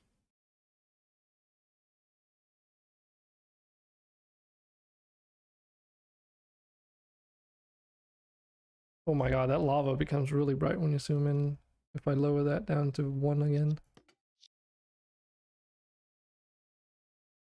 And -1 is probably a bit too strong. Too strong. So you've just been listening to all my rambling from today? From the start? I saw you guys were playing Empyrean. I hope you've been having a good time. But were you playing on the same server, or did you find one that you could actually like? Where we can play vanilla?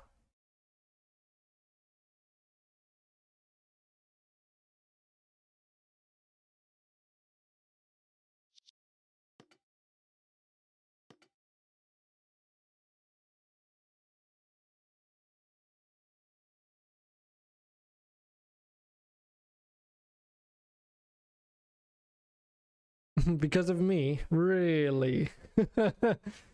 Nice. Well, you kind of said that that's kind of what you hope for, right? So I guess your wish came true.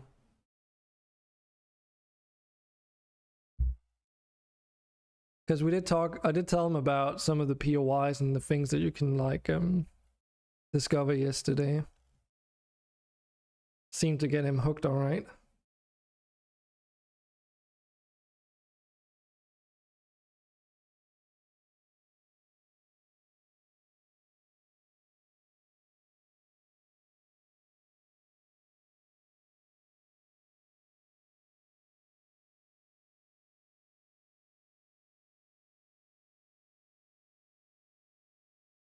Hmm.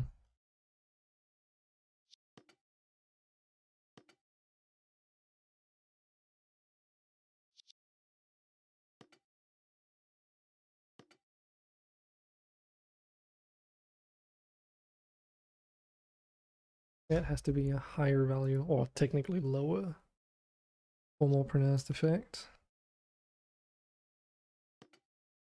Unless it's because I moved the histogram average. And that's fucking with it now.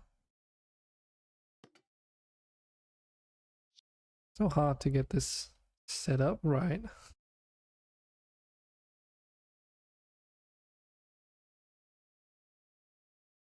Because even moving my light source in here now is like, oh my god, that's right.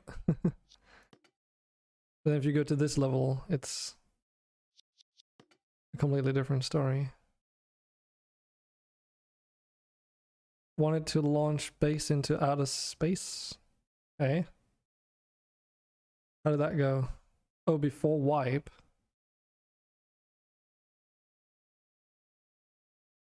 How is that turning out, by the way? Is it still saying 23 hours? Because I really could not figure out how it works on the server, because in the text it says 13 days or however much, like 2 weeks basically. Gonna play on creative. Oh.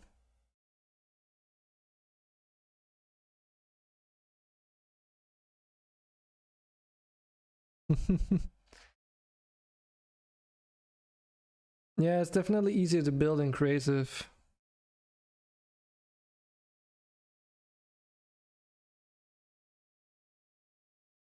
Print on server, yeah. That is what most people recommend that you do, especially for PvP. Because you usually don't have to get the time to actually like hunker down and then build it in survival mode. But the thing is about that is that I've got a bit of mixed feelings about going into creative mode and designing ships and then going into the server with it. Because it feels like, oh, you're not really playing the multiplayer. You're playing single player and then you're just showing it off in multiplayer. You know what I mean? It doesn't really feel like you're playing confirmed PvP somewhere, like on that server. What do you mean?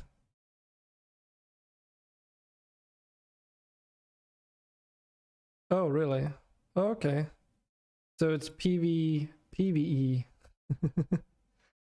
but conditional PvP.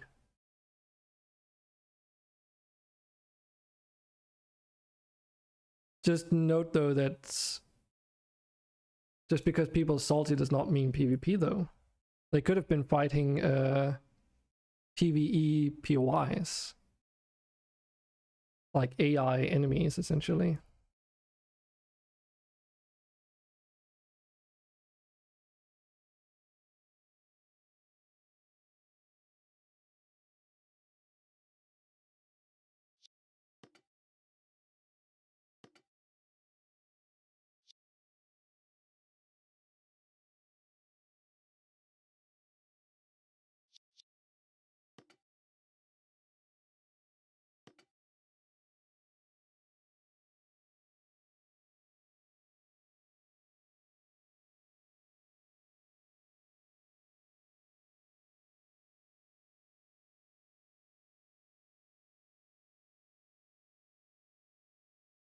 Okay, so this should maybe be my test case because up here that's where it goes a little bit too wild. Heat is still too high. 7 is just about threshold. What is 75 like?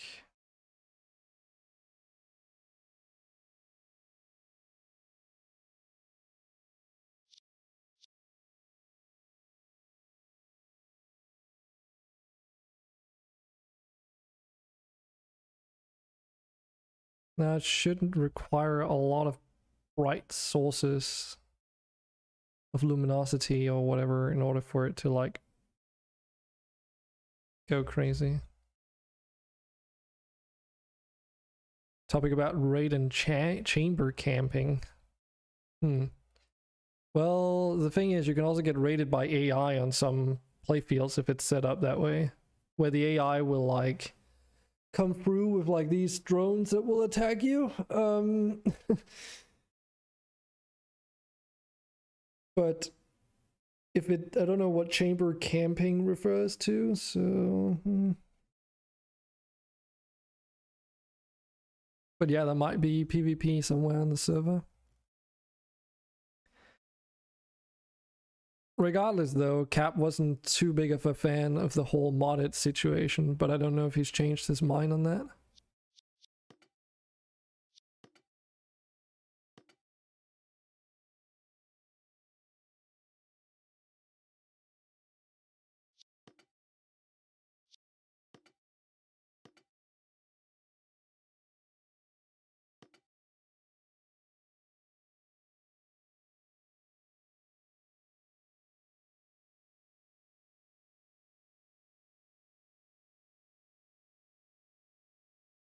Carry weight is garbage, yes.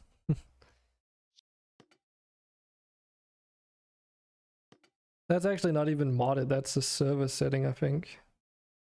Because it's like the mass and weight have been disabled, but they've got the CPU limit enabled. CPU limit is like how much stuff you can put on your ship, basically. Like how many turrets in total, and other utilities. If I remember correctly, it's like, as an example, the artillery cannons take up more CPU than having like multiple, you know, smaller scale machine gun turrets, as an example. So if you want to make an artillery ship, for instance, you can't both have an artillery gun on there and a bunch of fighter defense systems, for instance. You would need like a separate ship to fill that role, and or however you want to put that.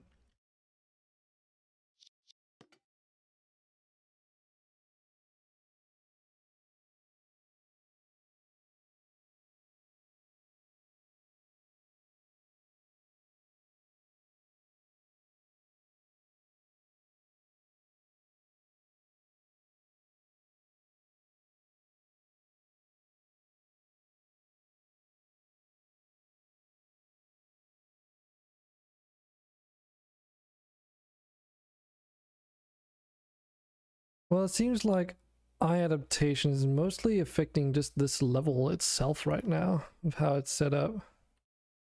I basically don't really notice a transition when I'm jumping between these. I'm really sleepy though. That's alright, Toto. Go to sleep. Go get some rest. And I'll hopefully talk to you some other time.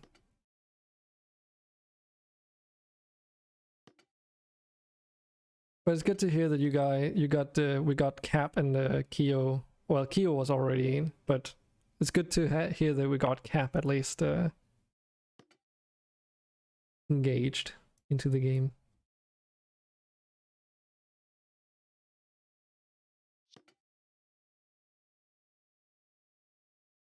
A new apartment.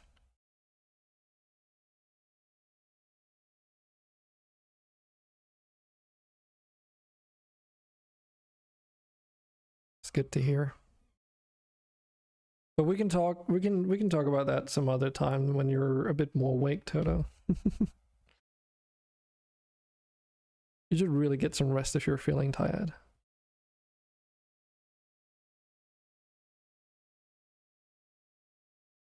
I could be cheeky and say off to bed, young lady, but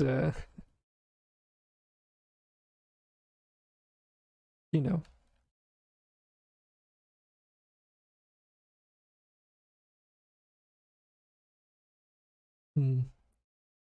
I kind of like the effect within the premises of this level, but I'd really love if I could get like a decent transition effect between the dark ones and then that one as well.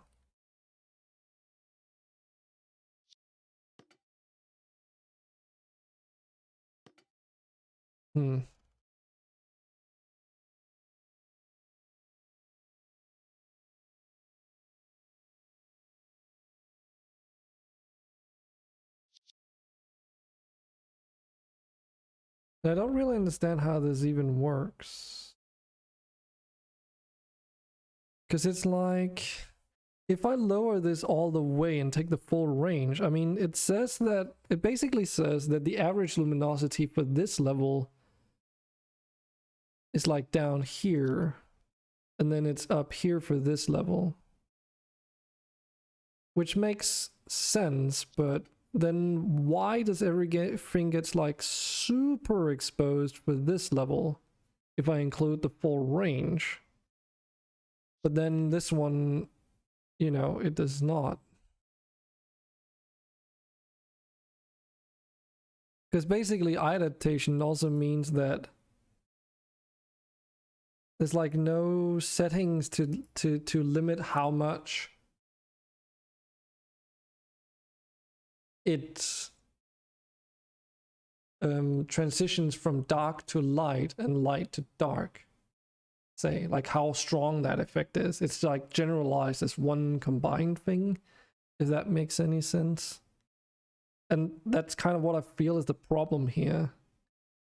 Because the effect from dark to light is like way too strong for what it should be.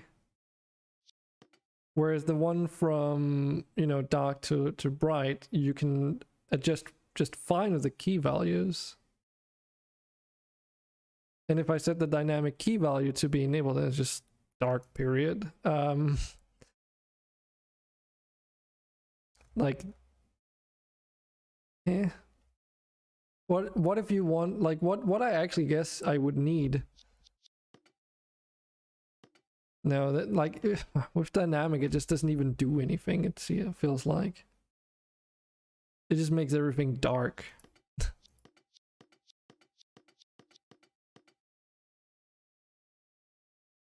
Okay.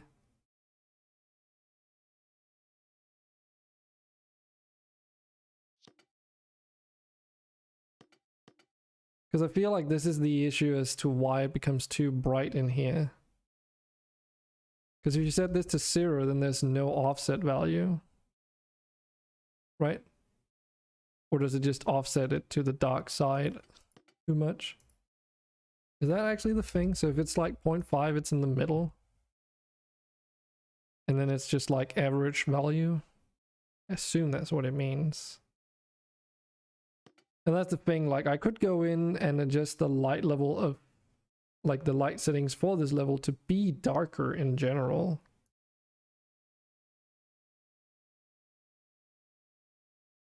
But I mean, that's also kind of eh. And I definitely do not want to set these either adaptation settings based on what level is currently active, because that's going to be hell to implement. And what other options are there? Because now I think I understand what all the settings do. And it's like, if I adjust the minimum and maximum, I essentially just limit how much the light, like which ranges the light is allowed to move in between. If I set this to at max -1, then that's like both affecting the bright and the light, like overexposure and underexposure at the same time. So it makes the bright levels underexposed and the dark levels well,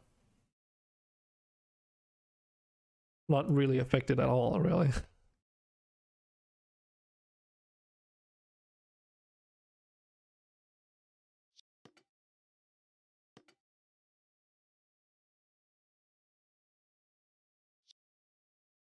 And even then, I mean, this level is also a bit too dark. And that's the problem. If I move the key value up to compensate, which I had before, then it makes the cave levels even brighter. So under any circumstances, that would have to be 0.5. And then I can sort of like nudge it a little bit in a direction so that, you know, it's nudged to the left. But that just makes this super overexposed, and if I nudge it to the right, then it makes all the bright levels to like dark. So what do you do in this case? Because if I just move the key value up, then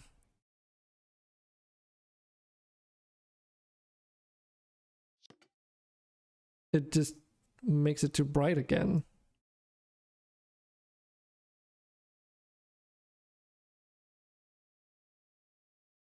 Because those are in fact the only things I can change that actually adjusts how the exposure is applied. Everything else is literally just like a limiter to where it's allowed to go.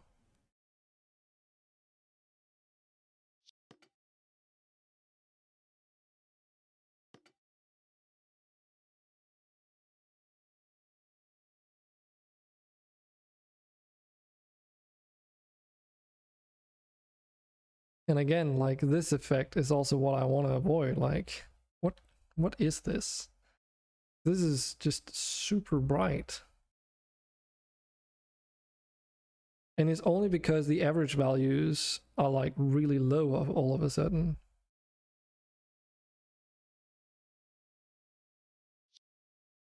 And like, again, I can adjust that by saying like, oh, it's not allowed to become overexposed by lowering the minimum EV. But that also has too strong an effect on the winter landscape.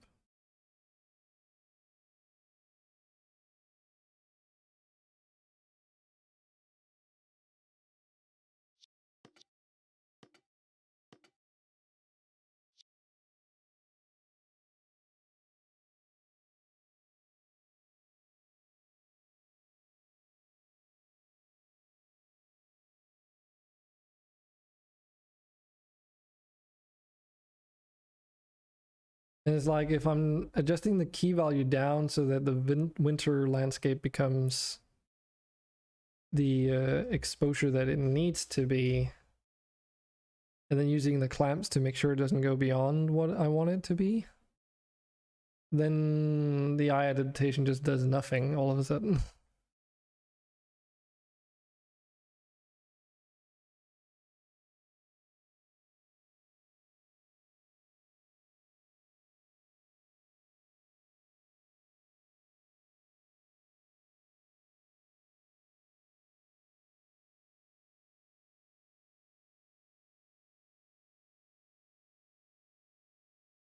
And this is again just an offset, so if this is not dynamic, I mean the default setting for that is that it's supposed to be dynamic, right? So,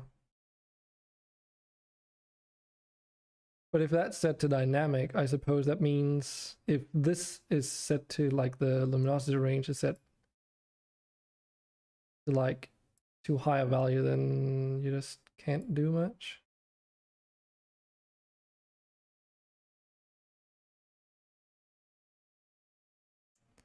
And obviously I can't just set the maximum down either, because that then means that the dark levels are not allowed to be dark, right? That's how that works.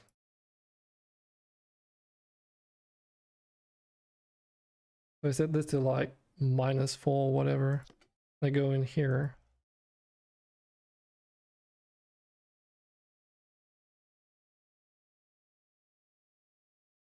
Then this level does not get lit up, I suppose.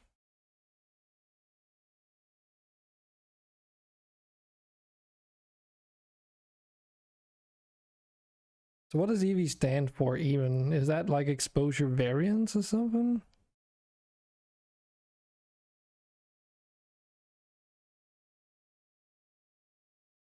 The bigger the spread, the lower the precision will be.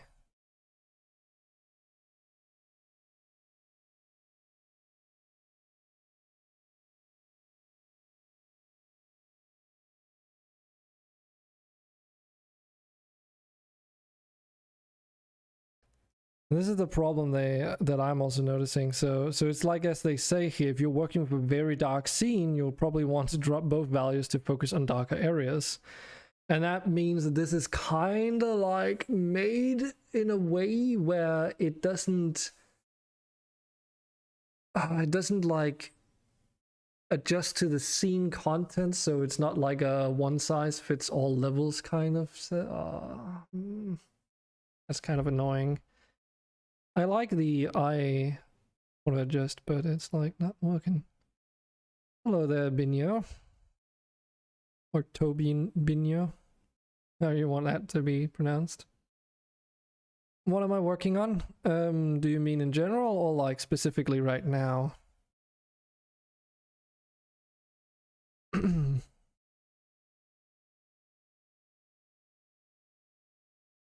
Both. Okay, I'm working on a video game, a solo project mainly. Let's see. There you go. Specifically though, I'm trying to mess around with an effect called eye adaptation. But no matter how I've been tweaking the settings, I just can't get the effect that I want out of it. So I'm actually like losing my mind a little bit. I might even end up just dropping it altogether if it's not working.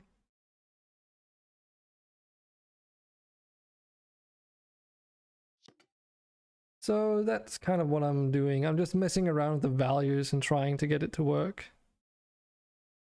What it's supposed to do is that when you transition from a dark area to a bright area, it slowly readjusts the luminosity in the scene so that it sort of mimics how your eyes adapt from going through like a dark room to a bright room and vice versa. So that when you enter a dark room, normally you can't really see anything, but after a little while your eyes adjust and then you can see a little bit what's actually there if there's a little bit of light in there. But it's like either the bright levels get overexposed or the dark levels, well, also get overexposed. So it's like either I have really bright caves that are supposed to be dark, or I have really, really bright snowy areas that are not supposed to be bright, but not that bright. Like not blindingly bright, if you will. So yeah, it's a little bit annoying how that works.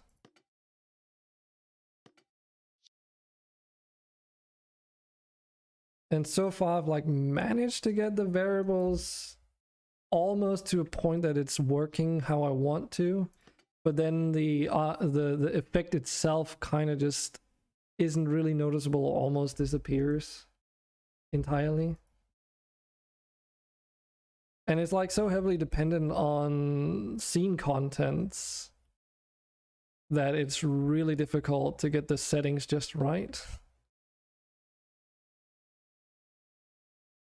Because without eye adaptation, this is what the level normally looks like for this one, and then this is what the cave looks like. So if I turn it on, you get a little bit of the effect on the snow depending on what the settings are, but if the settings are too off, then yeah, it becomes way too pronounced. So yeah, a bit of a technical thing.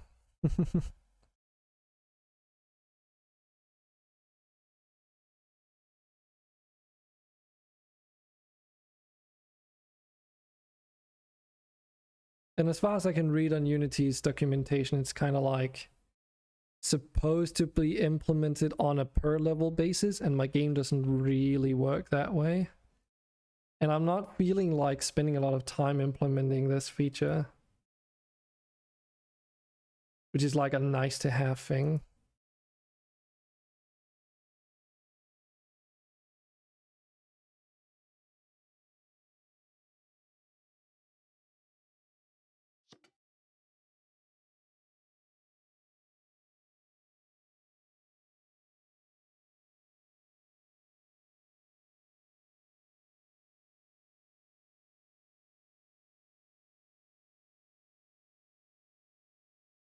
Like -3.55 for the maximum EV sort of gives me that snow blinding effect that I'm looking for, but I don't know if the transition is quite there. Yeah, it doesn't really do much, it feels like.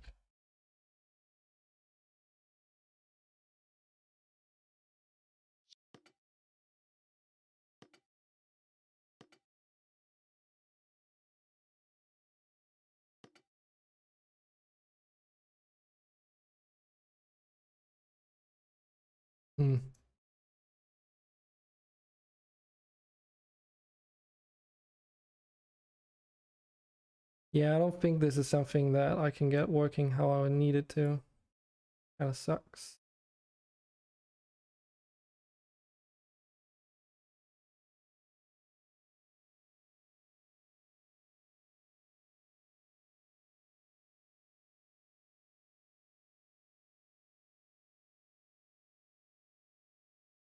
Oh well. I guess Bloom kind of gives you that snow blinding effect in its own right. You can adjust that, so.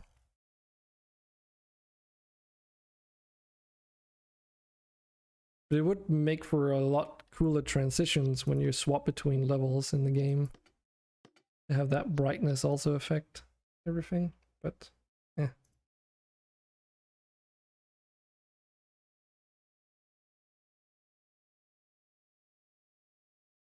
Don't think I want to just color grading.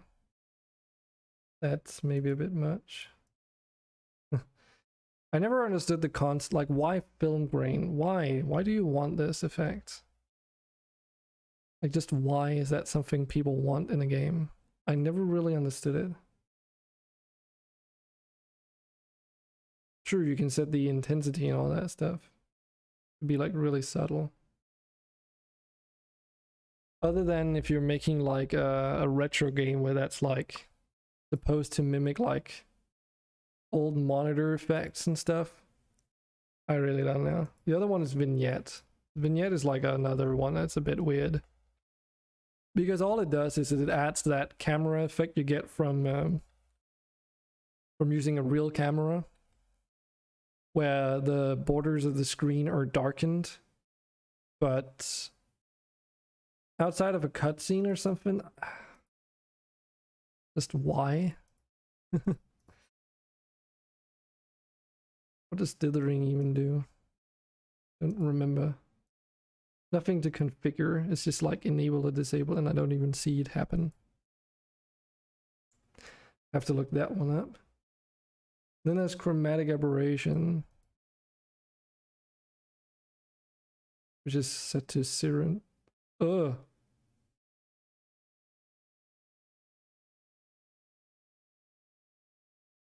So it does that weird, like it kind of affects the FOV a little bit, and then things towards the edges are more blurred. But then it also adds, and you can kind of see that with some of these elements, like if I'm standing still around the edge here on these tokens, you can see the top parts, they have like a sort of a blue outline, and the bottom is a little bit more red. And it should do that with a lot of, like, almost everything.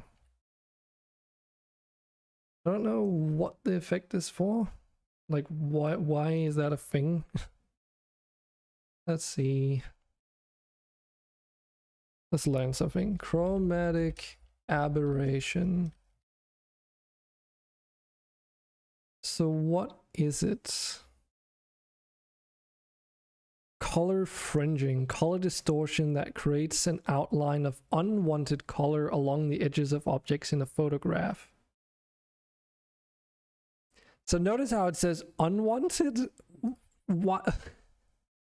I swear to God, man, sometimes these video game effects only get implemented because they can. Like, so one place where I could see where you would use this is if you have a game where you can take actual photographs with the in-game camera, and you're basically taking snapshots of the camera, and then you temporarily enable shaders like this to mimic a true photograph effect.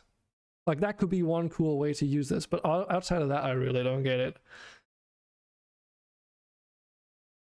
Often it appears alongside metallic surfaces or where there's a high contrast between light and dark objects, such as a black wall in front of a bright blue sky. Except in Unity, it's just like, oh, if it's in around the outer perimeter of the edge, it gets blurred out, and then almost like a screen space ambient occlusion kind of like thing, they just get affected by it. I really don't understand it. I really don't understand it. Like, it just, obviously this is put to the extreme because I'm setting the setting up to the max, but why? Why, oh why?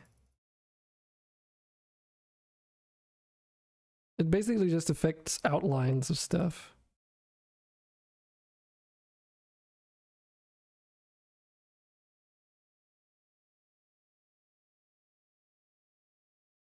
Failing the camera's lens failing to converge all colors to the same point. There's fringes of color along boundaries that separate dark and bright parts of the image.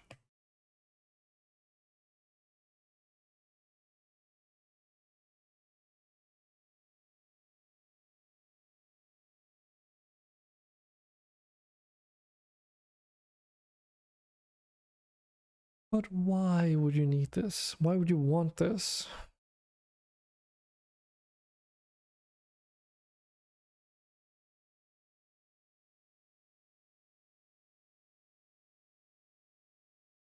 Like, it even has a performance impact because it's a screen space based shader.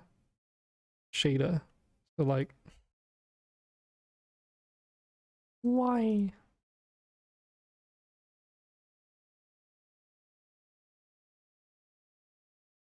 User LUT. Well, since we're already here, let's see what the other things are that I haven't implemented. User LUT. I have no idea what this is. Simple method of color grading where pixels on screen are replaced by new values from an LUT or lookup texture. Oh, okay. supplied by the user. This is a much less advanced method than the color grading effect. However, as this method does not require the more advanced texture formats used by color grading, it's recommended as a fallback for platforms that do not support these formats. Okay.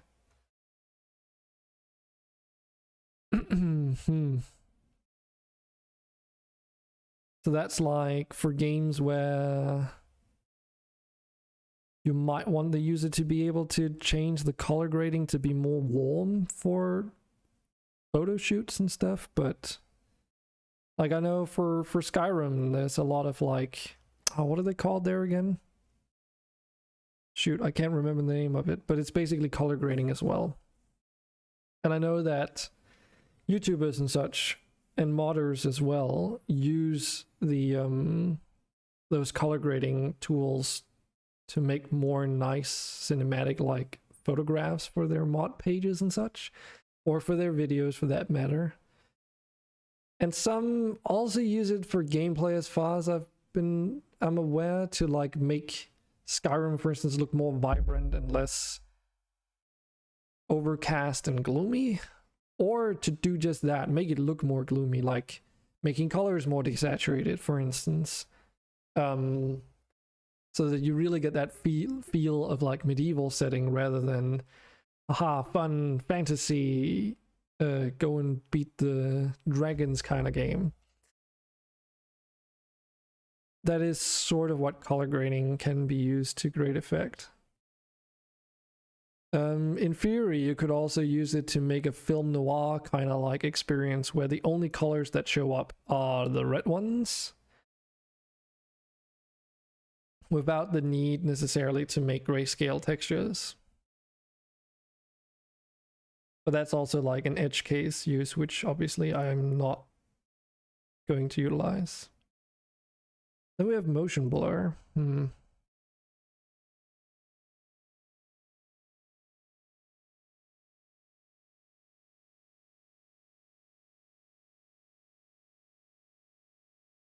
So if this is set to 0, does it affect anything? A bit hard to tell.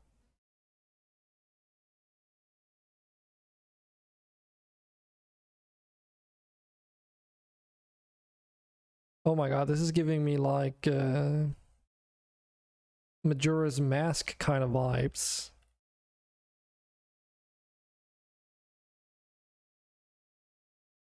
Like especially like in the what is it, like that initial Deku transformation scene that they have.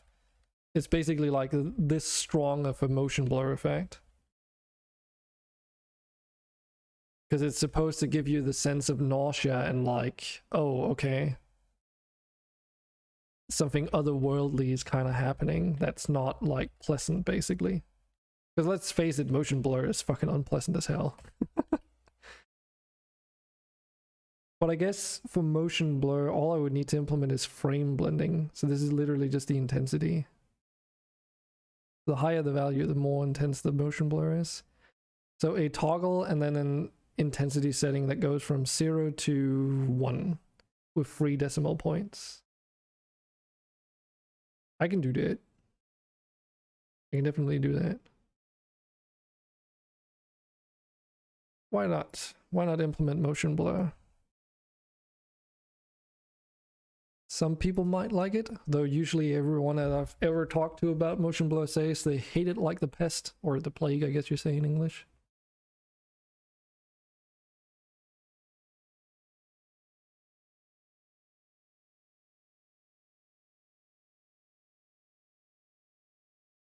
So let's set it up. We would probably need a motion blur setting here, I would presume. So let's put that. Actually, where do we put that?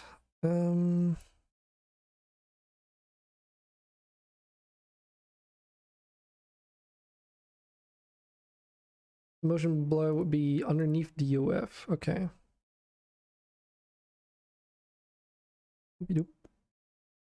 That's wise.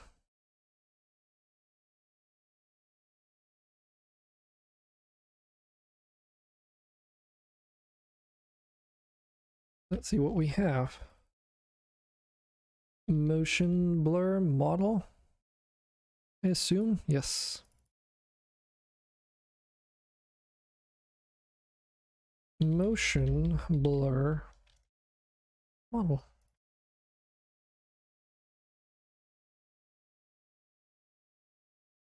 That should be all for variables.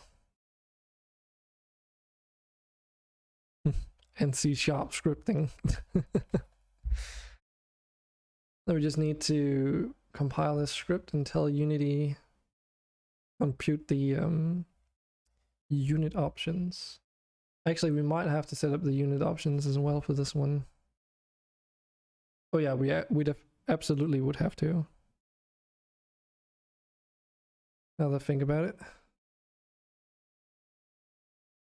And it seems like the settings are a similar case to what we've tried before, so next.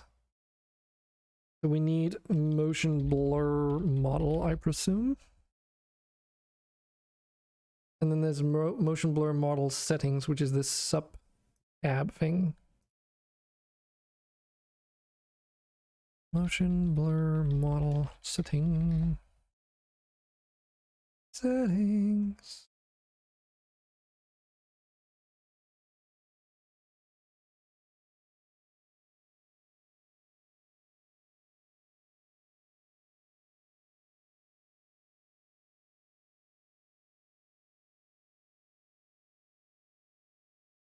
Oh, this is starting to annoy me. Okay, let's get these units set up in the right order. It doesn't really matter, but I would like it to be correct at least. And in theory, bloom goes below motion blur, depth of field goes where it is, so it's just anti-aliasing we would have to move up. For consistency's sake.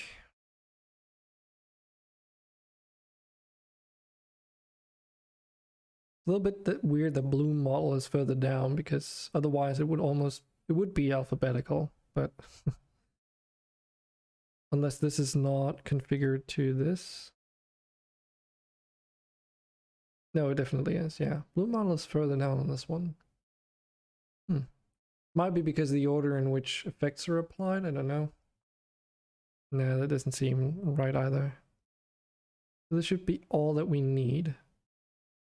The first unit will allow us to toggle it to be enabled and disabled, and the other one should allow us to set the frame blending and just basically have it show up as intensity.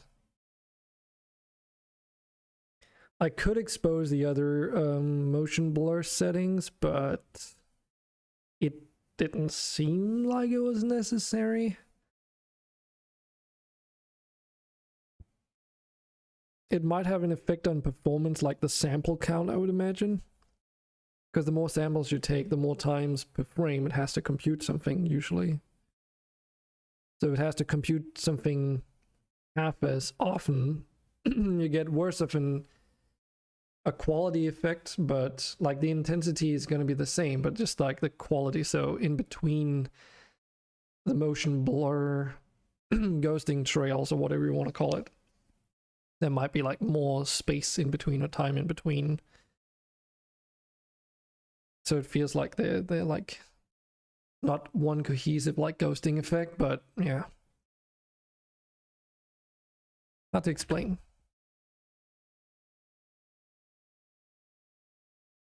But let's go in.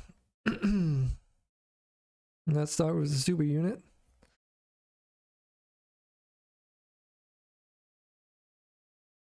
Let's make a control input, call it enter, label it as enter. Don't need an output.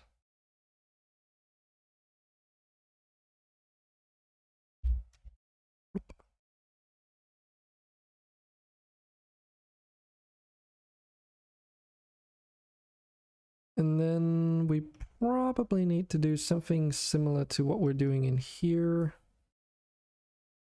but only like 2 settings or something like that. Also rename this one to motion blur.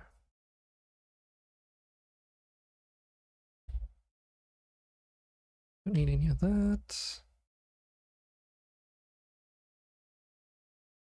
Need to remember to include this functionality. Obviously swap out the components for the right ones, but you know. And we don't need you.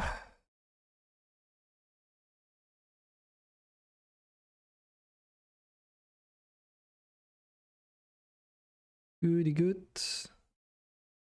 Let's also re-enable our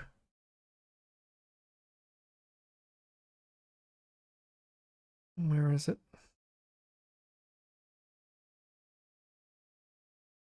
There. Options menu UI. And this is not a video setting, this is a graphics setting.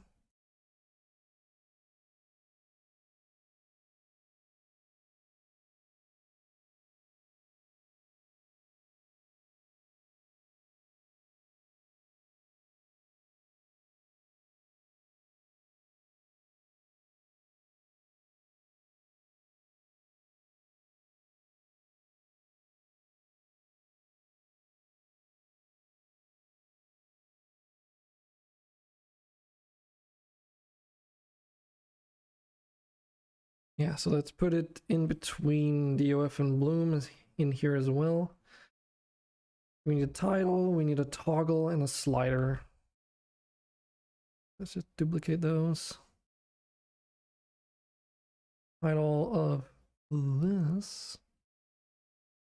Just so I can, whilst I'm working on it. So, motion blur title.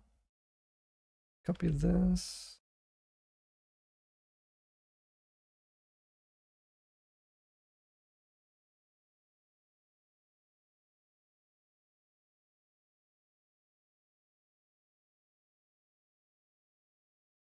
That'll be motion blur toggle. Motion blur toggle. Just naming conventions. Bloom enabled. Motion blur enabled. Damn it. Well. Oh. What the? Oh no, uh-oh. What the fuck kind of keyboard? Did I just like type in the...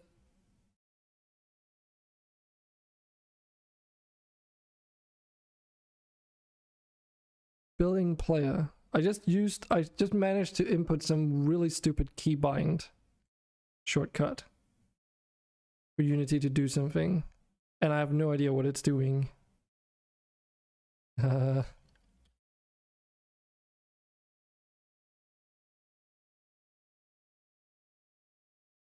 Control A, no.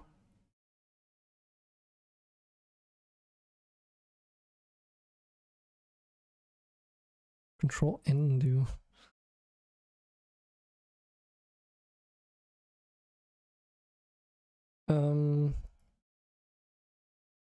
Well, that's great and all, but could you like maybe not? Like, what are you doing? Did I like it said importing, which is a little bit sketchy. I have no idea what it does, what it's doing. What keys did I even type? I guess I could look it back on stream later, but right now.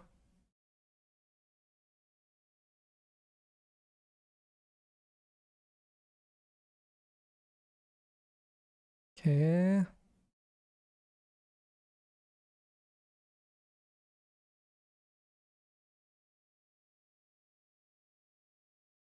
Build player pipeline.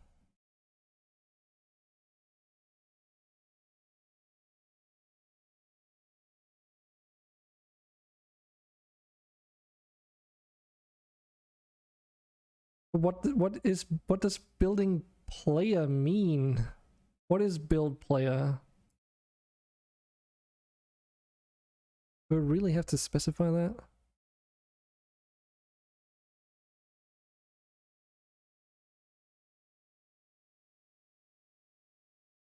When building a player. So it's part of publishing builds, I guess. Am I like building the game? Did I literally do that? Unity build game shortcut, maybe? Maybe that's what I need to Google.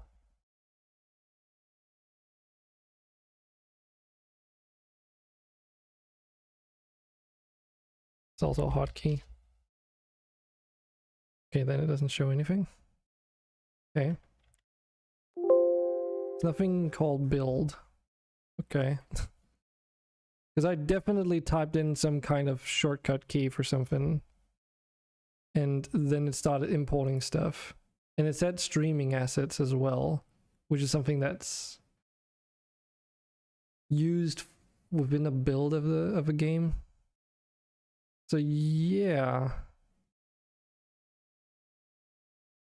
What do you do in Unity?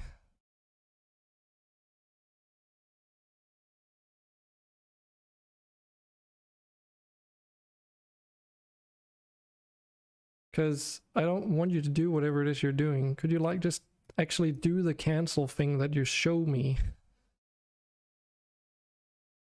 That would be great.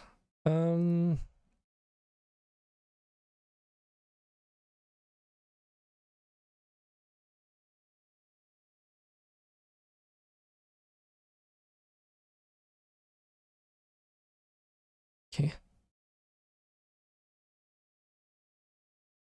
Because right now the game is just stuck. I fortunately save fairly regularly, but I don't want to force shut down Unity whilst it's processing something in case it like breaks stuff for when I open it back up again.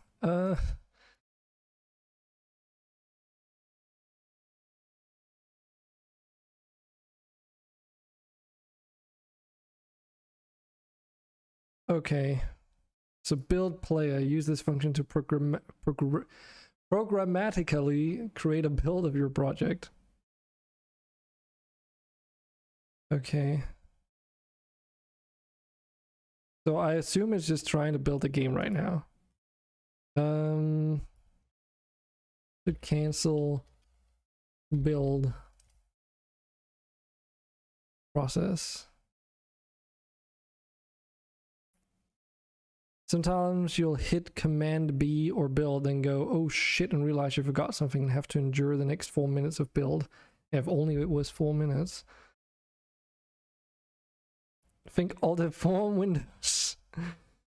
Can't be stopped. I've never seen a cancel button. Nope, can't be stopped. You have to wait for it to finish or kill Unity itself. That's because it's fired off into a chain deeper down than the Unity editor UI, which at that point will be locked basically. So that's cool. Oh, lots of work if Control Shift Escape U till Unity or M till Mono. Return does it too.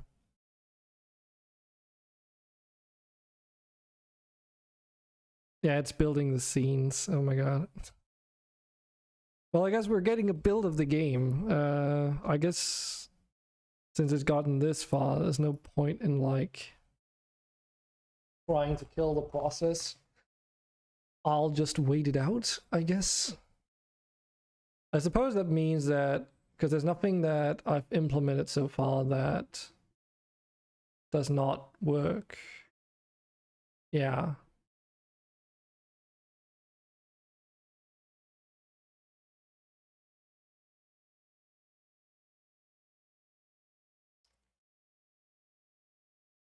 I'm just going to take a quick toilet break, I guess.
Wow. It even like boots in here immediately. Oh, and I guess like I'm back. Hey Aussie. OC. Welcome to. I just did an accidental build on my game that was not intended. Stupid shortcuts. I wonder... shortcuts.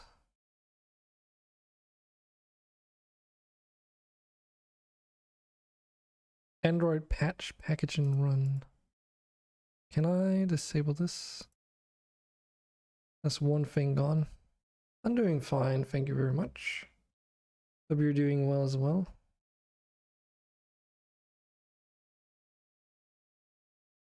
I think I should probably see if I can't. Okay, there's a lot in here. Wonder if it's just called something build. So what am I gonna play? I'm not gonna play anything. I am working on a game of mine. So this is game development, not gameplay.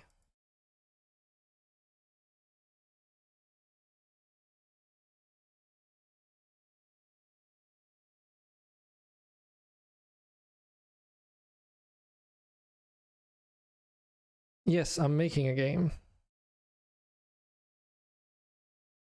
Let me see here. I can probably post that this way. The commands for DLive doesn't work so well, but I can do this. If you want to see what it is, you can actually give it a go if you want. This is like a bit of an older version, but than what I'm currently working on. But it does have the main parts in there. I've sort of like, I'm sort of at that point right now where I'm implementing some settings menu stuff.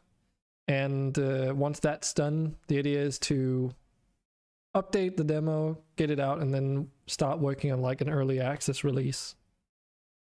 So that's my goals these next couple of months, basically, and what I'm aiming towards. Right now, I'm implementing settings for a motion blur effect. No problem.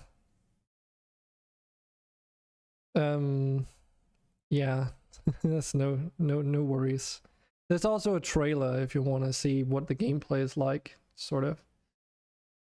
But once I get this motion blur implemented, I'll also be in the game here, of course.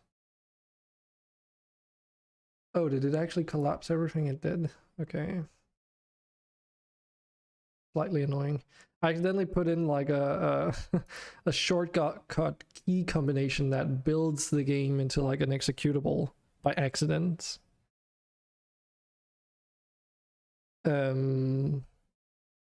Which we can also take a look at, but I really need to get this implemented before the day is over. So if you're patient, I'll show you a bit.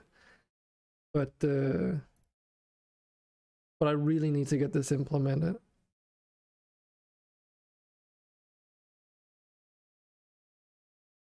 Here, variable title, so this would be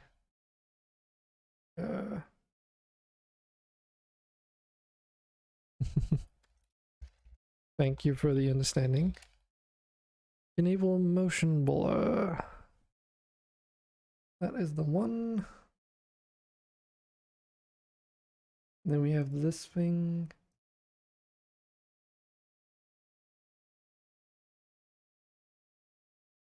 Motion blur intensity. Otherwise, if you want to give it a go at some point, and you can find your way back to my DLive stream, then there's also a panel for MonsterStone there that you should be able to access to get to the page if you need it. You don't have to go to Twitch. I've tried to mirror it as much as possible, but there's like limitations on what you can do, sadly. Right, I was in the middle of renaming these when I accidentally hit that keyboard shortcut. Motion blur toggle. Yes, that's supposed to be that. Motion blur intensity.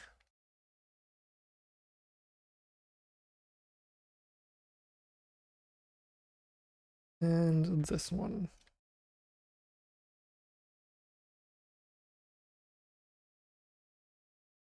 Needs the event name for this, and then we need it for this as well. Oh, this is where, yeah. This is where it was supposed to paste something and I accidentally hit the Control B or something instead of Control V. That's actually really stupid because those are right next to each other on at least Scandinavian keyboards. But I've disabled that shortcut, hopefully, so it shouldn't happen again. The game is pretty large now, so it takes like a good couple minutes. I'm surprised I haven't hit that by accident sooner, actually. Okay, so that's the toggle, the intensity slide. Let's set that up already. Yes, I am Scandinavian, Danish to be exact. Set that to 1, I suppose, because that's the max. Well, I did practically nothing to earn that. Biologically speaking, I'm probably only 1/4 Scandinavian, or at least Danish, as far as I'm aware. But, you know, that's just bloodlines.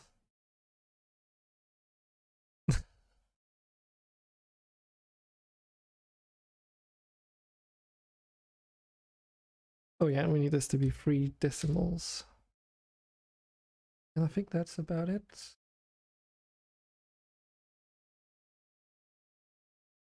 That just means we gotta set the settings manager stuff up. Belgian, alright. That's not super far away then. Yeah, it's like, I think I might be like 50% Austrian or German. It's like a weird one. It's like either I'm 75%-ish like German heritage, or it's like 25% German, 25% Danish, and 50% Austrian. So I mean, compared to the US, right? Or Australia for that matter. Denmark is like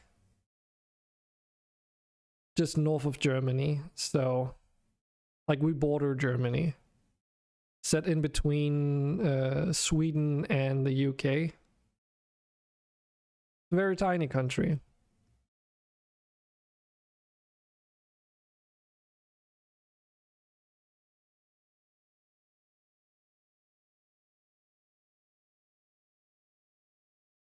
Yes, I need. God damn it.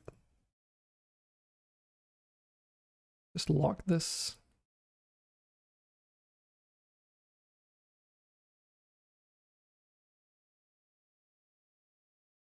So it's where you get Lego from. Like, Lego is a Danish invention, if you will, or product. Carlsberg is another one. AKA the beer and stuff.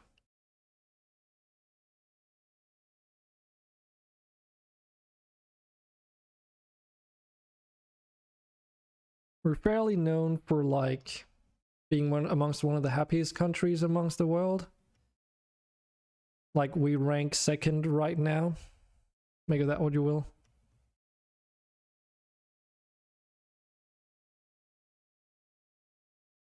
Also our bikes. We have a lot of bikes around here.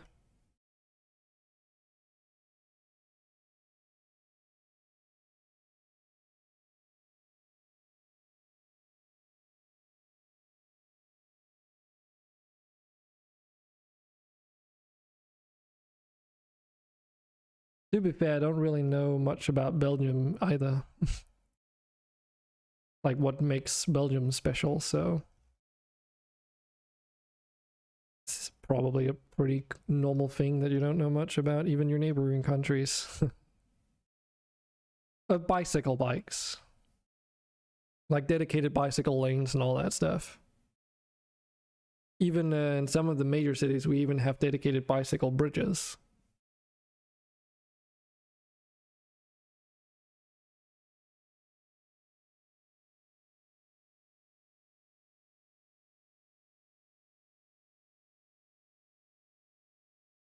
Belgian waffles. Okay.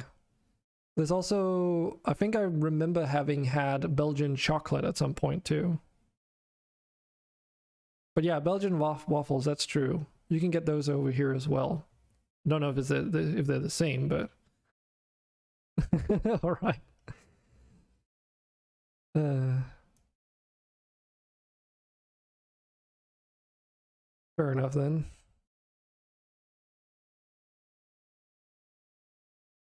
It's like Belgian chocolate, the stuff that I had, it was just like so fucking good.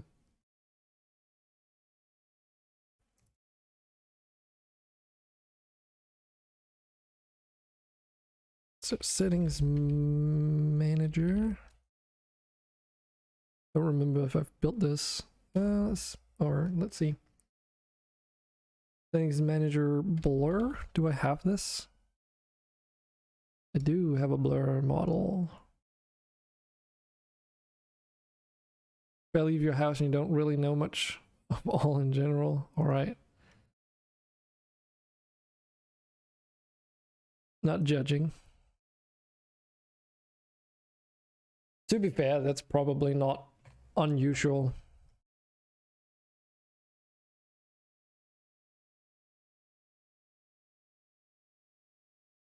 Especially with internationality being such a thing. Like, to be fair, like I probably know more about like the US election system than the Danish one. Just as one example.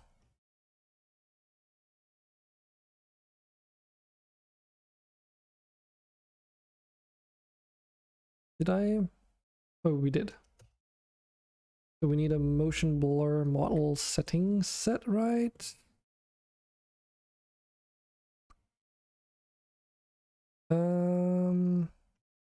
Because it's this stuff. Okay, I'll just copy this then. Blur settings get. Oh, thanks. I don't know if it looks healthy or not. To be honest. I don't get it trimmed very often, so the tips, they kind of like, yeah, they're not so good.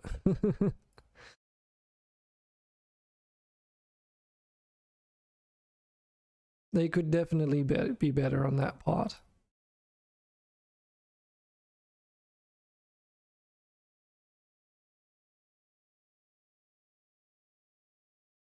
And motion blur model settings get. Do I have that? I do. That would be frame blending, and then we need to get that one. Toto, I thought you were taking a nap.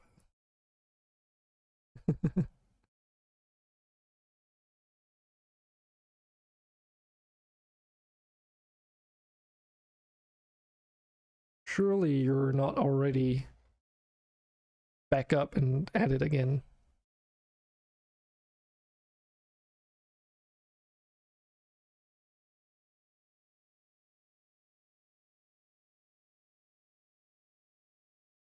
So this is the tricky one. So which one is it? Motion blur model settings. No.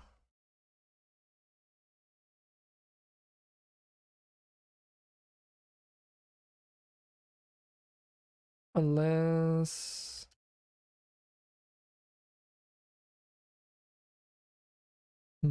Was taking nap, then insomnia kicks in. Oh, that sucks.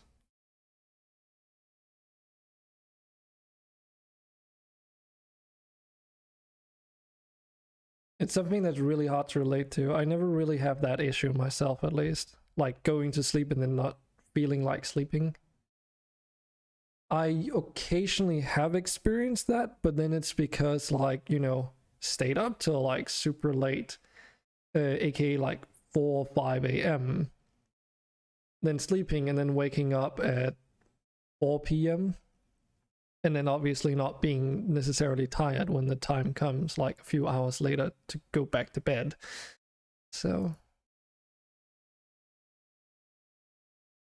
maybe I don't need to do this extra step in this case.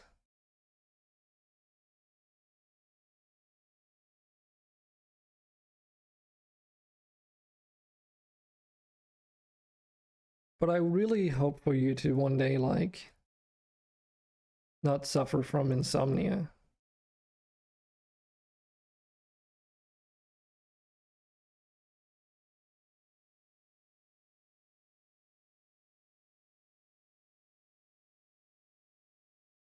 I don't think I need to do this extra step. Let me just look at a reference. I should probably stop using DOF. No, wait, that was video settings I should stop using. Insomnia is a bitch. Oh, yes. Okay, I do need to do with the settings set. Do need that step at least. We need motion blur model settings set.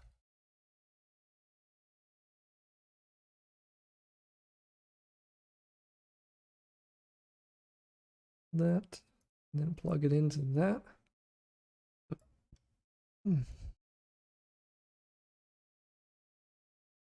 There we go. And this should be a float value. Yep. Just double checking.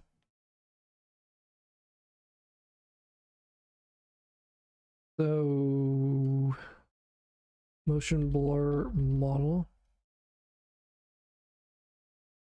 should have an enabled set. Good.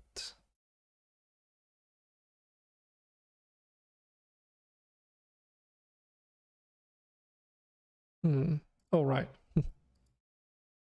It's actually all right, OC. Because this is a mature stream.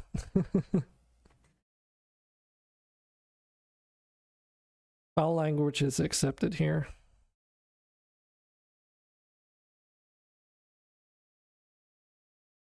As long as it's appropriate, that is, you know. Motion blur model. Get that. I already had it over there. I don't know why I looked it up, but this is the one we need.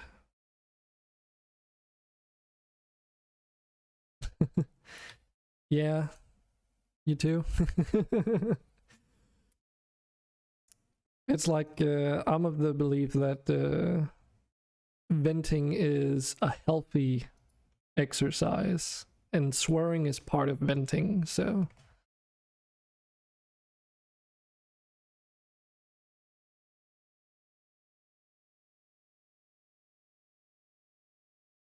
settings get. No, that's not it.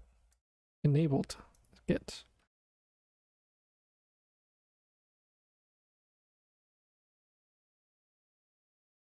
This one.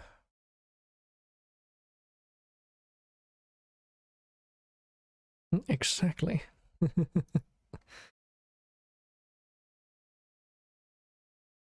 It's like it's a little bit like a therapy session. It's something I tend to do with my close friends on Discord, for instance. I have one that works as a chef and usually gets home fairly late, like 10 p.m. or so, on average.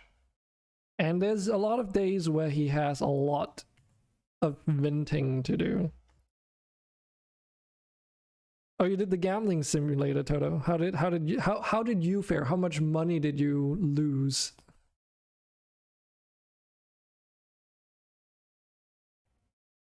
At $1,000. Wow, really?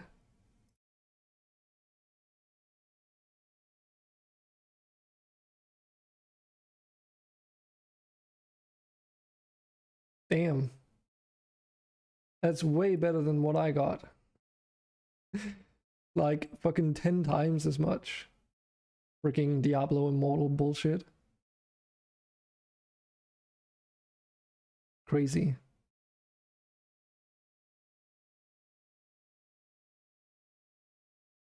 It's still $1,000, so.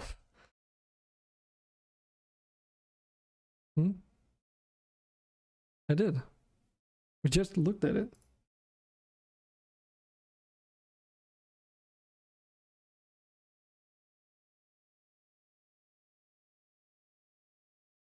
But yeah, that's like really lucky. So your drop percent chance with this pull was 0.25, right? And for the one I did was 0.02. 0.02% chance of a 5-star. It's just ridiculous. That's really lucky. Want to put that to a test? See, the thing is, if you look at that video that I got posted there, as he says, you need to pull multiple ones to max out your gear. And not only that, you also need to pull specific ones that you're interested in. And you also need to pull multiple ones of the 5-star ones of the specific ones that you're interested in to max out your gear. So even then, the chance of that happening is just like basically non-existent. I mean, it exists, but you need to spend like hundreds of thousands of dollars to get to that point based off their drop chances. And it's just despicable. Like, absolutely despicable. And that's why we can't have nice things and loot boxes are about to get banned. Aren't they? I think in Australia there's actually like laws that prevent loot boxes and stuff too. Or if not in other parts of the world. And this is the... like, they just ruin it for everyone else, because loot boxes being banned in video games is like, well, if they say you can't put loot boxes in there, then what does it mean all of a sudden? Because technically I have loot boxes in here, but you don't buy them in the natural sense, but they're still loot boxes, right? You just acquire them by completing quests, and then it's a chest that contains random items, you know? Some levels there are specific items, but the quantity is random. So, you know, is that thin line of like, okay, when is it and when isn't it a loot box?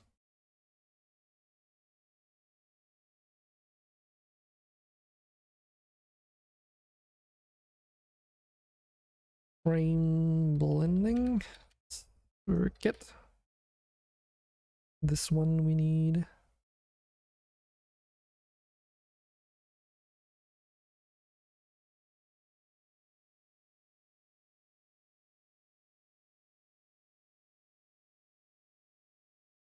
And it's like, the thing that makes it so bad in this case is not just the fact that you need to spend copious, like, you know, just unrestricted ban paid loot box. I would say so. I would definitely say so.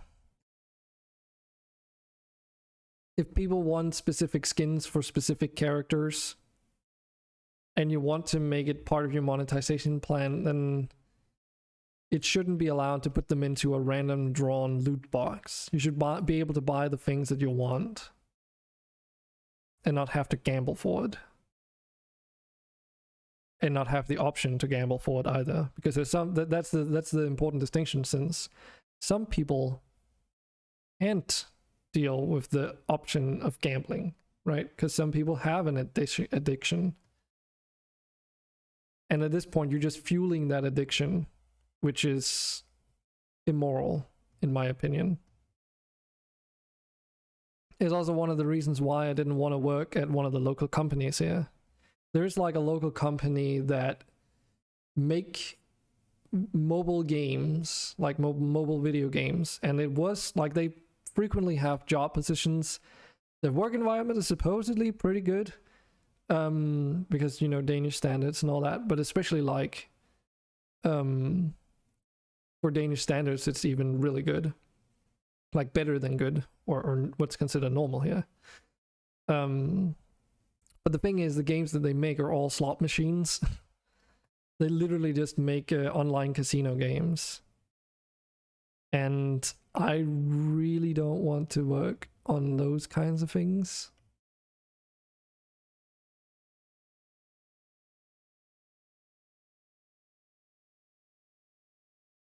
What you did on Ilona Mobile? I don't know what that is, Toto.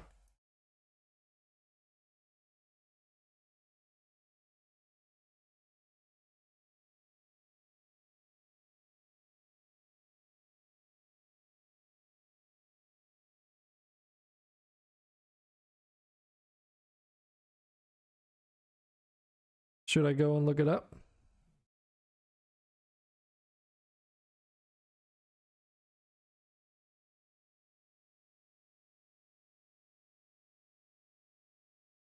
It's a mobile game, okay. I mean, I've also spent a lot of money, relatively speaking, on Genshin Impact, but it's been like over a longer period of time, and it's only been as a subscription, basically. Like $15 a month subscription, but I've done it for like, you know, 1.5 years, and it's a gacha based game, so yeah. 800,000 Taiwanese dollars spent.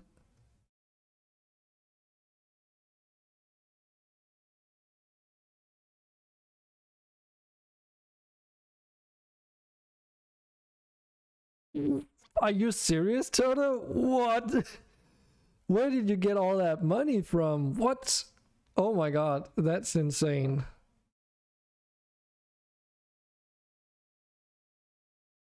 Dude, that's insane.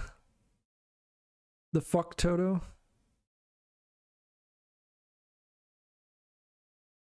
Like, to put that in perspective, I get currently paid out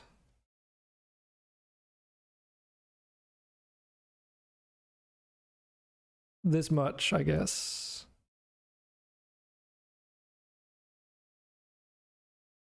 Is that the right conversion? 42,000. Hotel chef.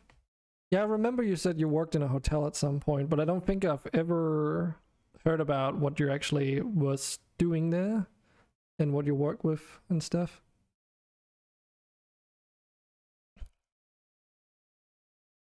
So what does that mean, you were the hotel chef? Exactly, like in the kitchen? Is that what you mean? Like head chef or something?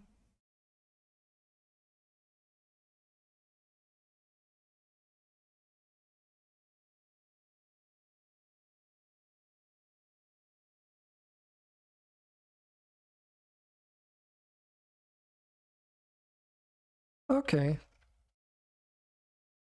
So that means actually you and Peak have a lot in common on that then. You work in the same field. Head pastry. Oh, that's funny. Peak actually is managed to rise up in the ranks pretty quickly at his job. It's kind of, we kind of joke about it. As far as, it's actually not that long ago, I talked with him about it again because Bluekey hadn't caught up with Peak in a while because they only just barely know each other. And then I told Bluekey that over the course of like last summer, basically like just last summer, Peak, he gained or through that year, he gained like what, 2 or 3 promotions or something like that. From newly employed, just regular working in the kitchen chef, to be like promoted to, and this is also like sort of silly, but it's like to sous chef and then assisting chef, like lead chef or something like that. Which, as far as we talked about, sous chef and that is basically the same, but I guess they needed an excuse to increase his pay. Like give him a pay rise. So it's like if you don't have a title increase, but you have a pay rise 3 times during a year, it starts looking a little bit like, huh.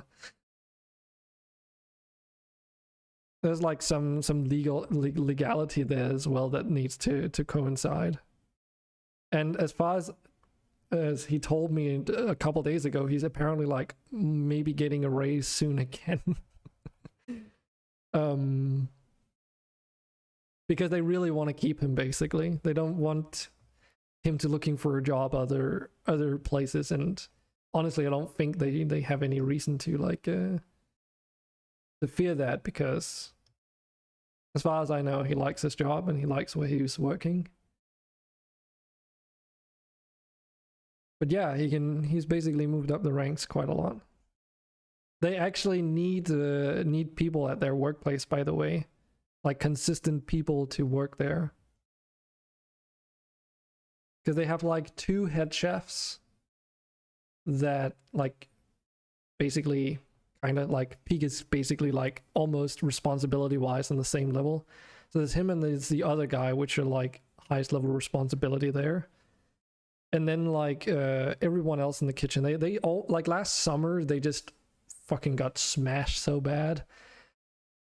He basically had no time off because they had to open that new restaurant up, and they didn't even have like basically any time to prep for the day, like the next day during last summer.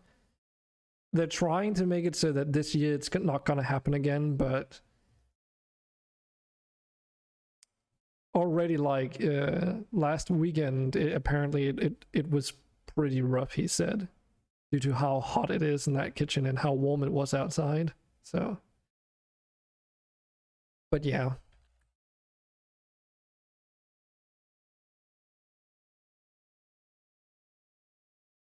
If you need work within that field, there's plenty to get over here at least.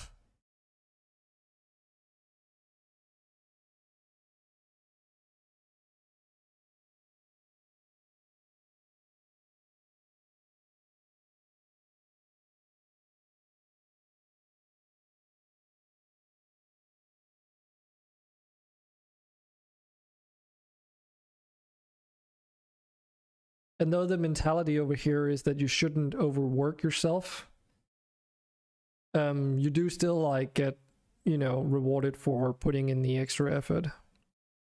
Or at least the expected effort, let's put it that way. People over here are at least a bit more reasonable in that part.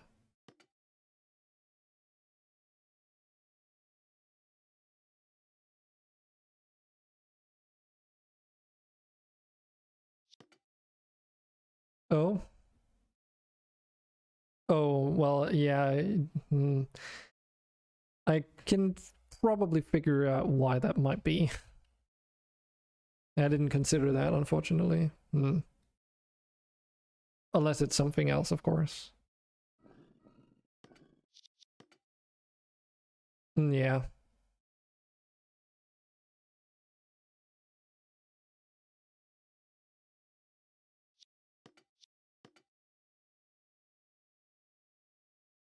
Yeah, I didn't think about that.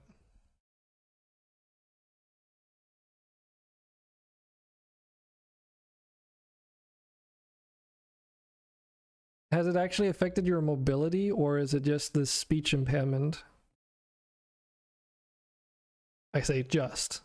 Because that alone is already pretty bad.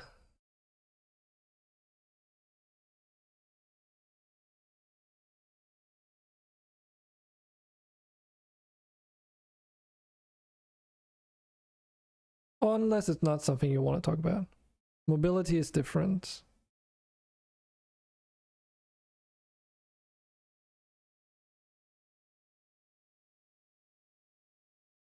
I mean, if you don't want to talk about it on stream, we can talk about it some other time.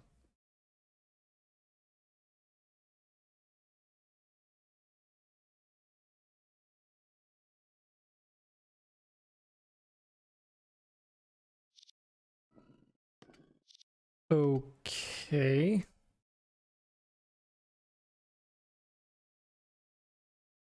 Not that that sounds pleasant either.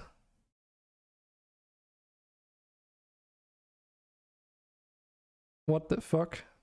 Okay. So while you were just sitting at home playing, you got hit by a stray bullet? Dude, Toto. Your life is fucking danger zone.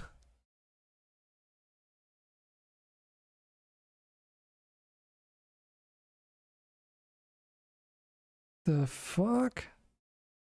Is that the whole story? I remember you moving out from somewhere at some point, but I never got the full story. Is that why you moved away from there?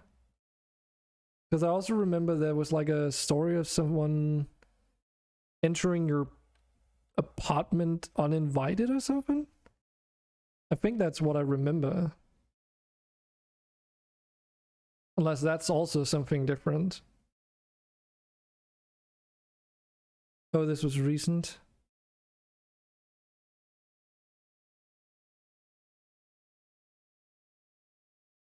Oh, okay. RuneScape vibes. That's an interesting comparison, OC. Oh, I know what I'm missing.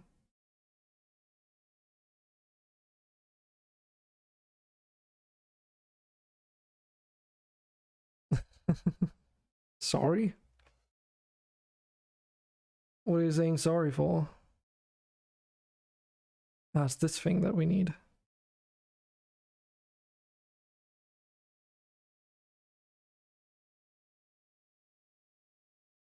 Motion blur. That's it. Now I'm just surprised. Usually people say that the game gives them Warcraft 3 vibes.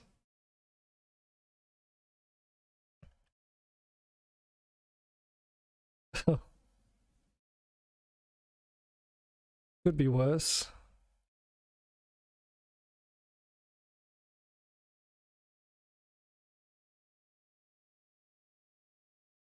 Submit! We need. Thank you very much. Yeah, the uninvited, the reason you went back to the parents anyway. Yeah, that's what I gathered. But it's like we weren't really talking frequently back there. Did that scare me? No, not really. How was the salmon Selfire? Oh wait, you ate and then you went to play. Well, it's because I don't get follows that frequently, so when it happens, I always get a little bit surprised. It's nice. Good to hear.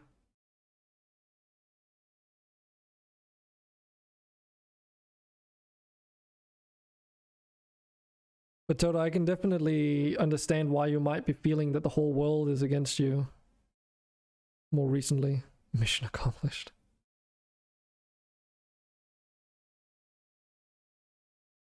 I would definitely feel that way.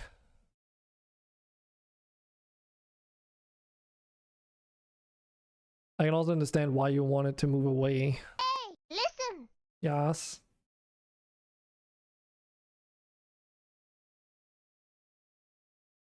I'm waiting. I'm waiting for it. Can't just like do that and then leave me. You're a fucking There it is. nerd. You're a fucking nerd. And no one likes you. No one likes you. Yeah, I've got like sound redeems that you can do. It does require you to watch on Twitch though, unfortunately. Oh, sad cooldown? Cooldown?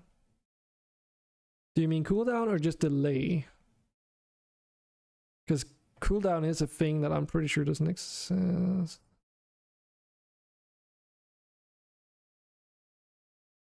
Like I haven't set a cooldown rather. There's an item cooldown.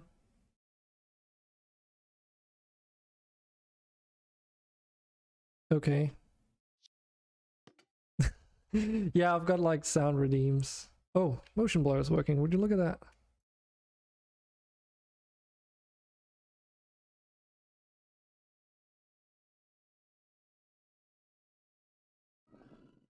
And let's see if we can actually turn it off.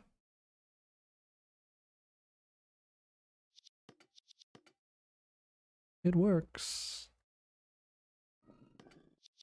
Yeah, I've got like a Streamlabs, no, Stream Elements loyalty store integration, so for people that watch me on Twitch, they get loyalty points and then they can redeem them in a loyalty store. And most of the things in there are sound effect redeems. Think about it. Exactly. It just works. It does. So yeah, motion blur has been implemented. Let's never turn it on.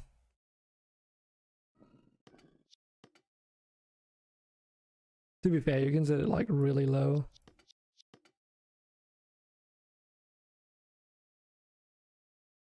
For people that want that. I'm not one of them.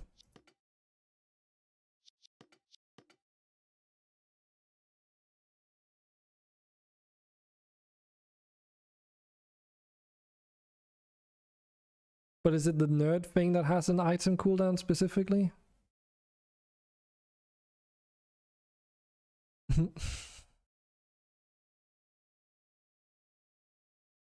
That's a fancy emote. I'm surprised that shows up in my restream chat. That's kind of cool. Okay, I'll take a look at it. I'm trying to think as to why. I actually have some new sound emotes coming up that I want to do. Oh, okay. Well, I'm using visual programming, which should actually be a little bit easier to understand, but of course, if I'm not explaining it well, then you're as lost as Alice in Wonderland, basically. But we're just implementing these settings and they are working. I do need to do one more thing though before this is as it should be. And that should be in here, and this is a graphics setting. Then this. Game development isn't really that difficult once you sort of get the basics. Because all of it is logic based, so at some point you'll figure out what the logic is, and then you can like understand how everything works.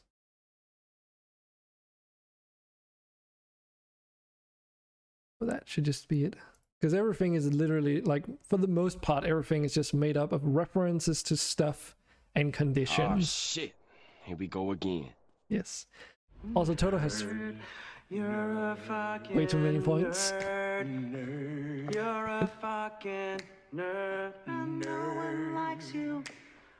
No one likes you. Yes. Well,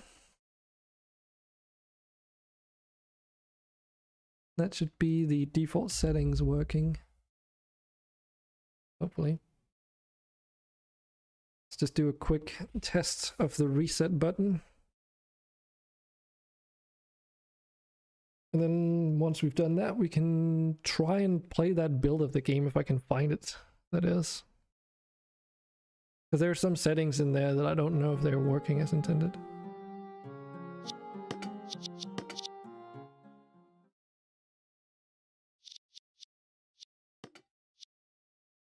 The motion blur is off by default. Also, this is set to 0 by default, which it can't go to. Maybe we should just make the slider go to 0. Having it at 0 is basically like not enabled, but you know.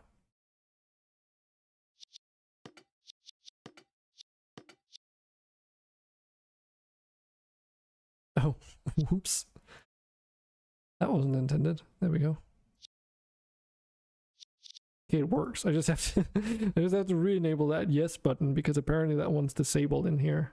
Oops. And then there was the slider setting here, which can currently go to 0.001 and now go to 0. Yes, reasons. Probably more performance friendly if you just didn't disable it instead of turning it to 0 and then not doing that. But yeah. That should be it for actual game development in here today. Let's see. Just close down Visual Studio, close down that. I'll just switch over to this tab temporarily while I try and find the bloody build. Oh, right. If I go to build settings, can I...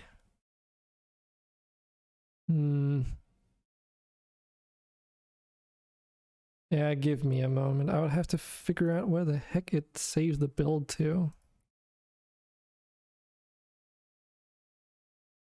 Input manager. Map.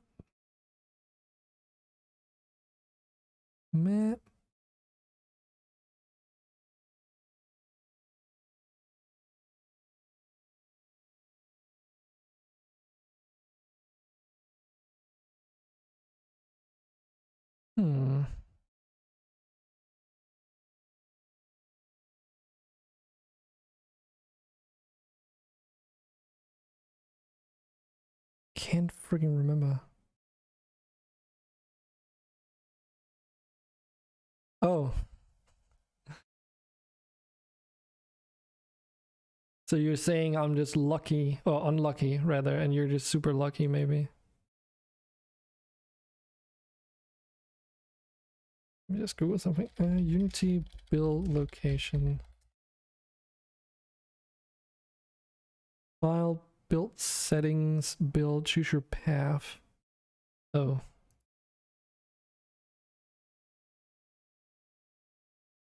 Oh.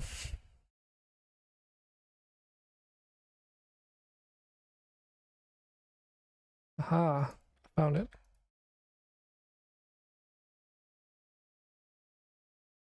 Give me a moment. So what day is it today? The 28th.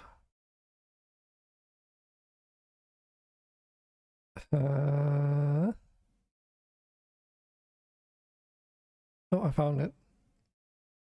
Hold on. Take it easy, take it easy.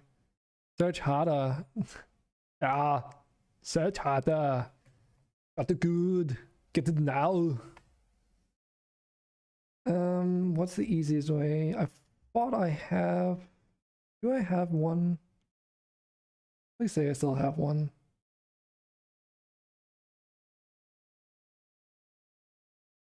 Screw it, we'll just make a new one then. Let me see, what can we do? Let's take 7 Days to Die overlay, duplicate you, call it MonsterStone.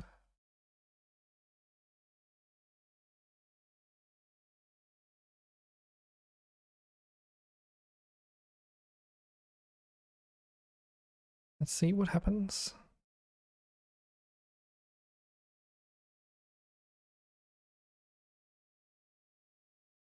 Add.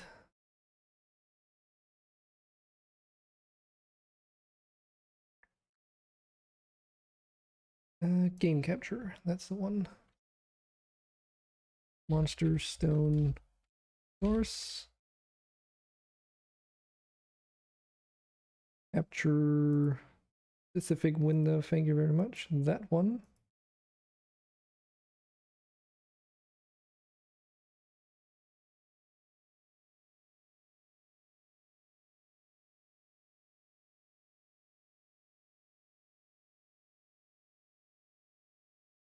Oh.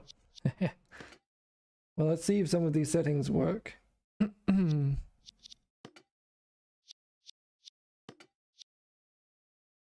So what happens if I set it to...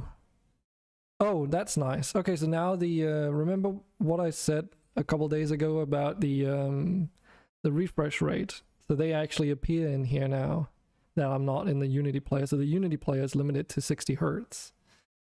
So ooh, it actually works. So if I set this to full screen, oh, I can still see my. You can't see that, but I can still see my actually if we move this up, hold on a second, just so I can find it again. That way you can see what I'm seeing. I can still see the toolbar down here for some reason. Oh, it's because it's nope. Huh. Okay.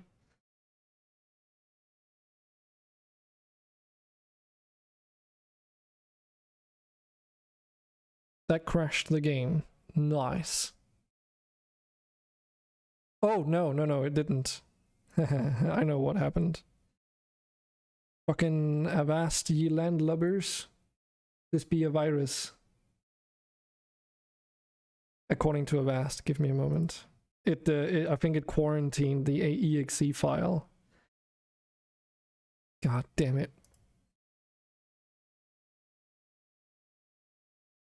Yes, it did. Restore and add exception, thank you very much. What, can't be restored, you piece of shit?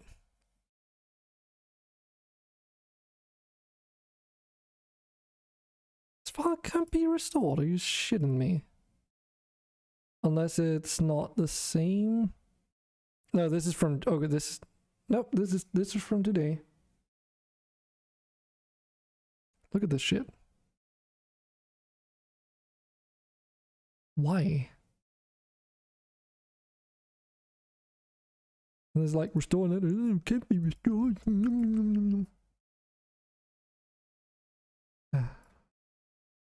Does it actually? I should probably empty my trash bin. Oh,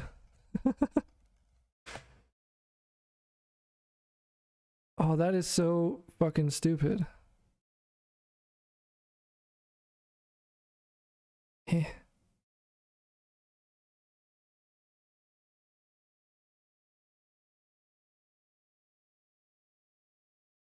You motherfucker. Oh, maximum size. Oh. That's why. Oh my god, so they just like hardcore just deleted the fucking exe file. Wow, that's stupid. I wanted to, but the thing is it's already put it in quarantine. It doesn't exist anymore. And because there's a size limit for the exe for it to keep in order for you to restore it, it's just like outright deleted it from the face of my computer. So unless I like it doesn't even exist in the fucking trash bin. Oh my god, I've asked you, piece of shit. I mean, it's good that it does it, but it's the reasons why it does it is so stupid. Ah, god damn it. Yeah, god, shit, fucking kidding me. Oh my goodness.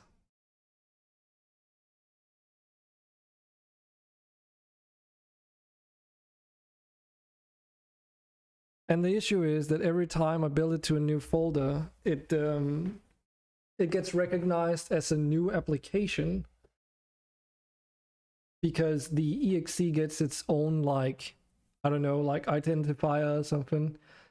So even though it's the same game, as soon as it's in a different folder, it's considered a different application entirely, which means that for each time you make a new build, you essentially have to add a new exception. Yeah, I don't know if you can do that. We can take a look at it while it compiles, but it might be able to do it much faster now. It seems like that's the case. Because this is like specifically adding things to the quarantine, not exclusions.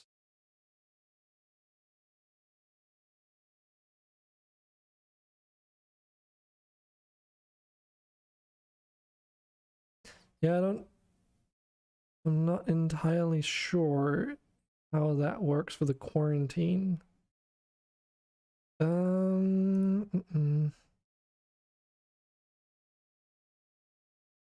Let's just Google that.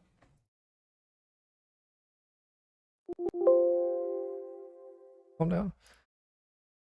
How to add exception for quarantine. Restore and add exceptions, moves the blah blah blah blah blah.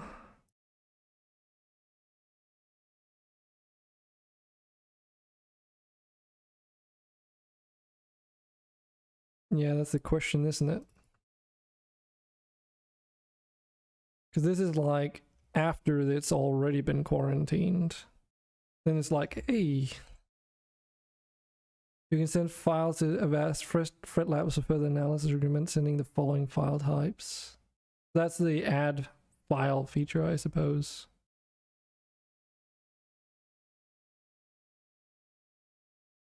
Delete them, manage quarantine settings. But the only setting is like the fucking limit.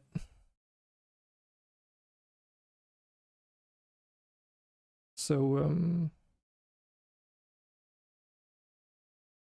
no, I don't play Scum. I know what it sort of is, but no.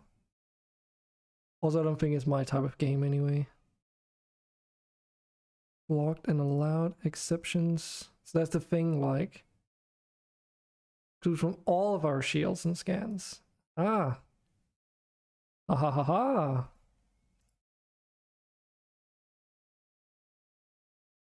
That should do the trick.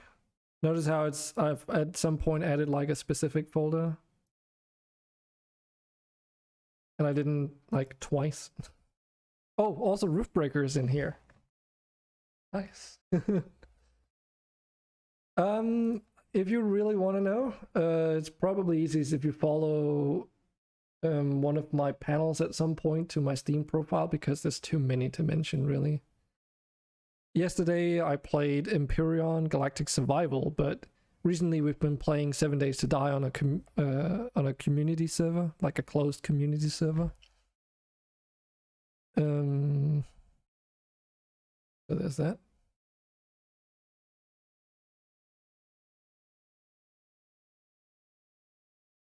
But yeah, we've got this toolbar down here, which I kind of don't want. Don't know why that's visible, because it shouldn't be always on top or anything. Let's see. So windowed. So if I say this to exclusive full screen. Nice. You probably can't see this, but it's on both my monitors simultaneously. What?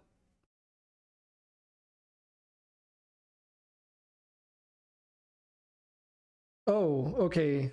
So it's not on both my... Okay, it's because it was on my secondary... What the fuck? It's on my secondary monitor for some reason. That might be why it's bugging out. Also, all my Unity stuff moved to the second monitor. Oh my goodness. Interesting.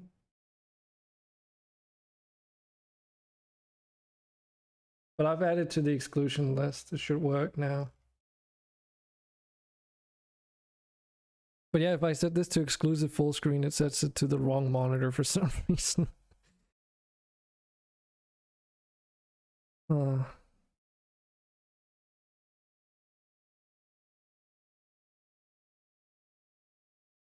Unless that's why there's like a billion resolutions in here.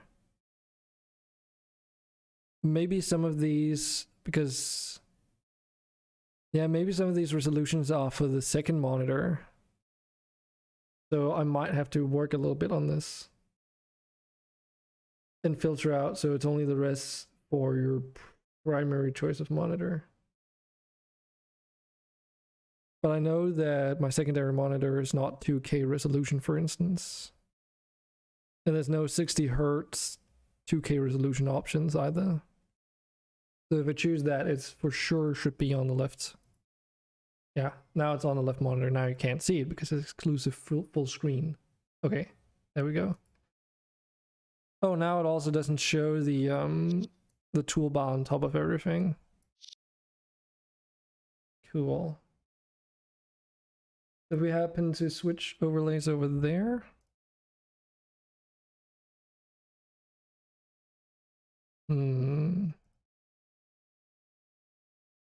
Full screen window and maximized window. See, the thing is, that's not what it's supposed to do. One of these should be like a borderless window mode, but neither is behaving that way, if you will. So it actually minimizes the game when I'm not hovering over it.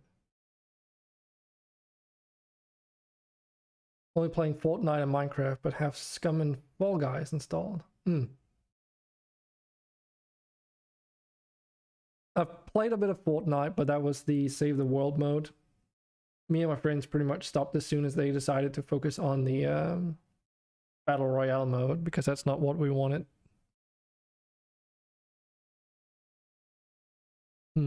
This needs a bit of work, but at least the resolution changes seem to function somewhat.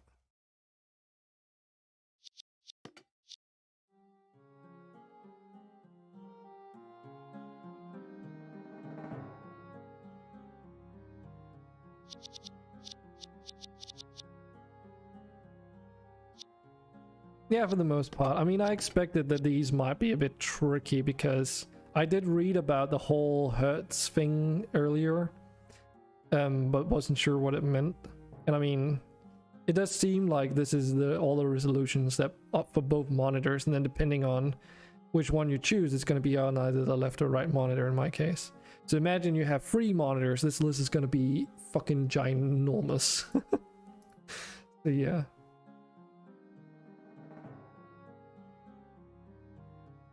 Assassin's Creed games like Valhalla, Odyssey, and the one where it's Sparta versus Rome. That's... Odyssey is set in Greece, right? But otherwise, well, yeah. Oh, you're heading out? Gotta go sleep. Oh, expected. Well, we'll play this a little bit and see if everything is working, at least. I expect all the sound things here. Yeah, they are working. What about the keybinds menu? I expect this to work because I bought this as a pre-made thing. The rest should work as it is.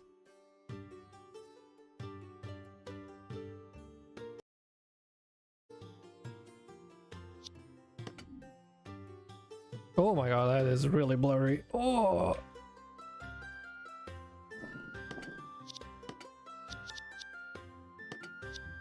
Enable that motion blur, but that's not what it is. It's the... Oh fuck.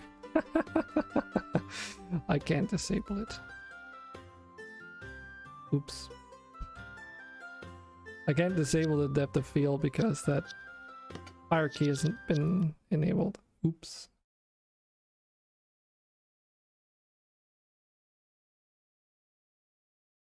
The Egyptian one? Is that one no, wait, yeah, that is Odyssey. Fuck.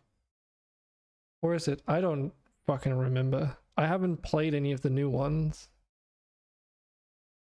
So I'm the last person to remember the names of them all.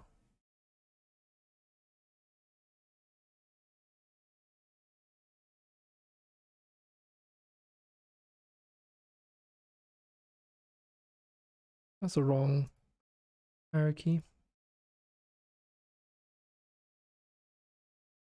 Here, all these settings were not enabled. There we go. But it's good to see that the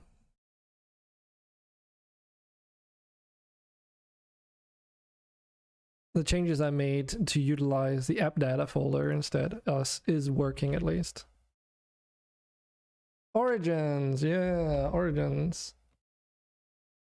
The Egypt one was bullshit because of monetization.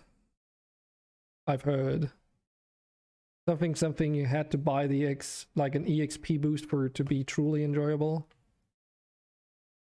Or rather, the game became more enjoyable if you bought the EXP boost, and it was like an extra fee on top of the game, which was kind of stupid.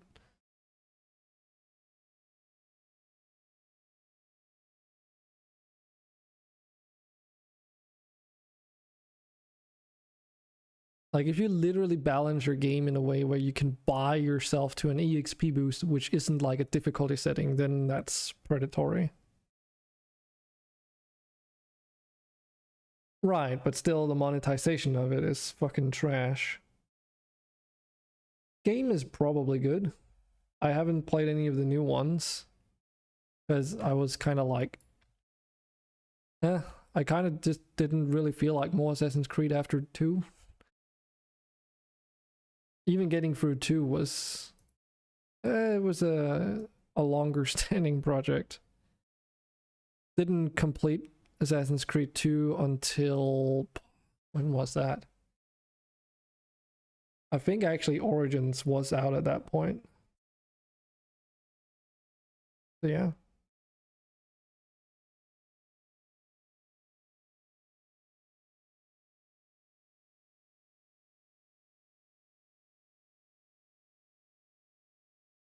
The original games.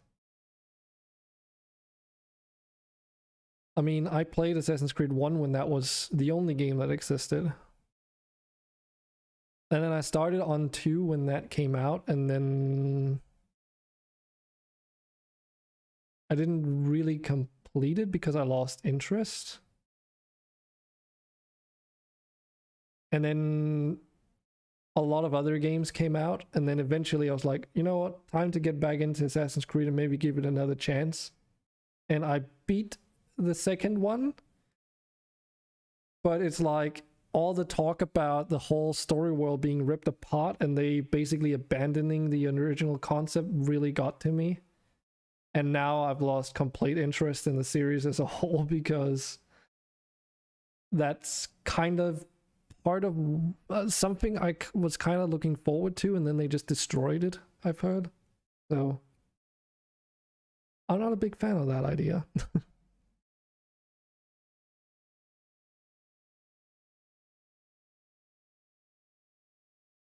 Past the boat. I think in the second one there's like a boat you gotta infiltrate at some point. I can't remember though.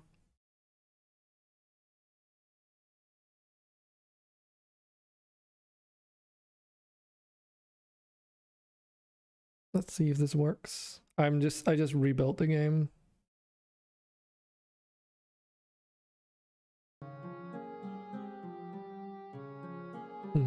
Now I have that hotbar down here again that you can't see until I re-maximize the game. Huh.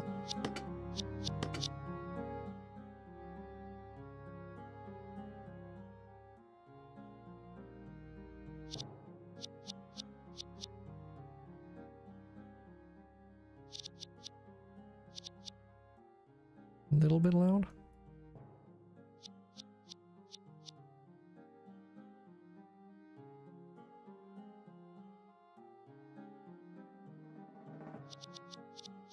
Yeah, that should be alright. It's a graphics. Now we've got all our settings in here. This menu has become much more populated since I started this. Holy hell. This is good. Really good.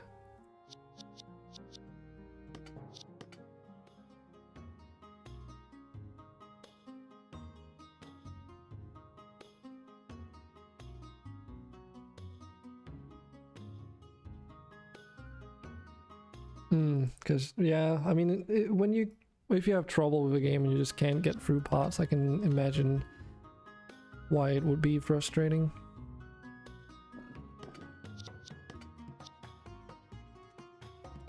And let's turn this setting around. Can't remember what it needs to be for like 2K resolution. I think it's like 2.2 or something, or 2.3 maybe, before it's like decent.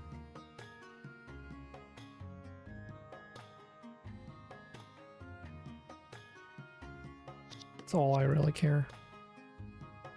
Oh, actually no, there's one more setting I want to care about, and that's the gameplay. Do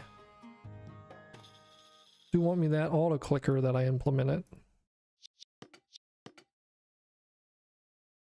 Oh yeah, and of course in the test build I can jump straight through the tutorial, but let's actually do it properly. I will be breezing through the dialogue though, because I've read that like too many times. Oh my god, so smooth. Of course, you know, the stream is capped to 30 FPS right now, but believe me when I say this game is butter smooth in a build.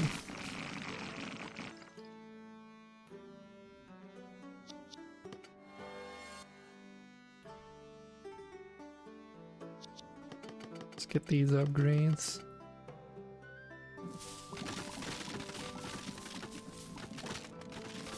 This is so much faster to do. The auto clicker is ridiculous.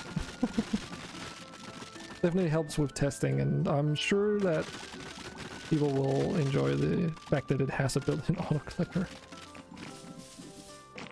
Ultimately though, it's up to the individual to choose to use it or not. It is disabled by default, so... So for those that want the intended experience by default, it's not even available to them. Well, it is available, but you know, not enabled.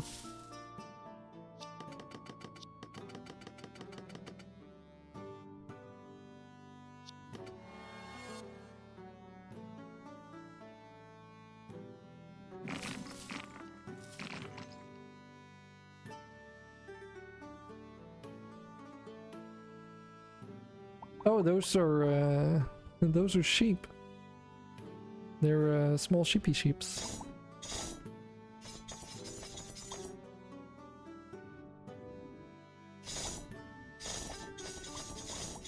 Little tokens that spawn in.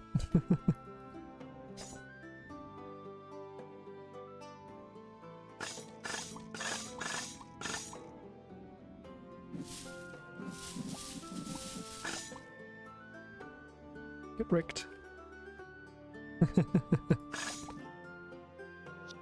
It's like the easiest way that I can implement creatures without spending like an eternity 3D modeling and rigging and animating and all that stuff.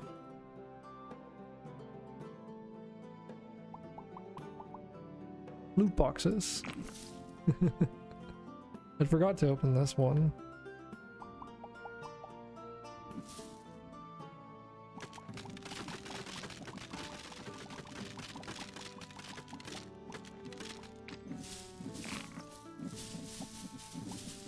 This is actually funny. This is the first time I play like a build of the game with the sound engine and everything, and it just... no extra effort required, it just works. Yeah, I did. It's a little bit overdone though. Hope this works. Damn it, it didn't work this time. Why?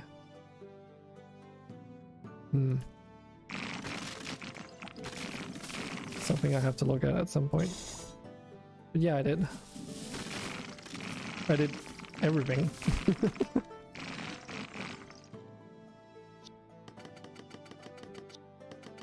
Well, everything apart from the icons that you see for all these things, all the resources and such. That's something I bought my way to. Basically, a very sizable, though very cheap asset pack, essentially. Everything that's 3D I made myself though. Textures included, of course. Well, apart from the tokens again, because that's the same textures, but you know. Same with the majority of the shaders used for like lava and water. Also something I made. It's been a long project. Let's just say it that way.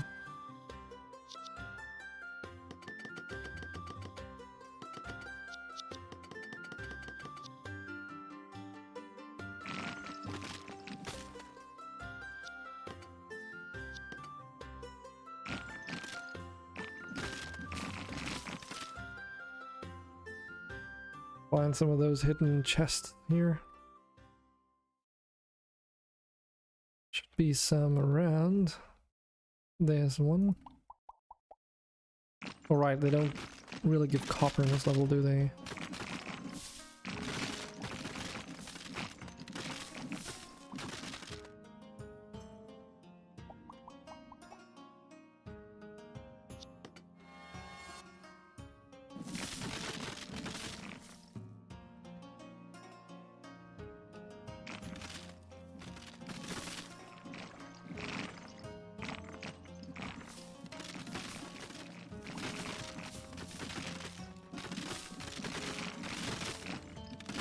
Absolutely demolishing everything.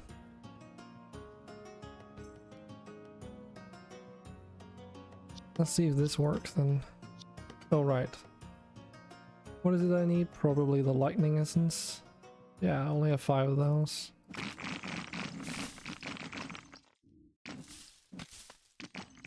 Not looking forward to having to implement the quality of life feature for seeing costs and stuff a bit more clearly visualized. Because right now you kind of just have to look left to right, and then compare like what it says on the left up there.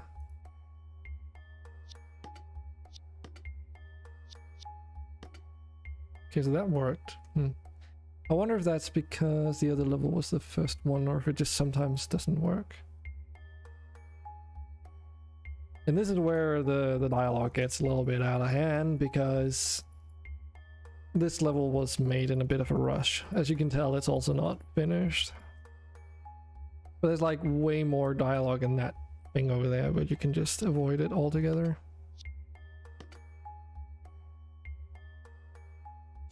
So now we can actually jump between this and the story level. This is like a separate thing now. Or we can go back to the mountain, which we should also have been able to do the first level that we left, but for some reason that sometimes bugs out right now. Not exactly sure why.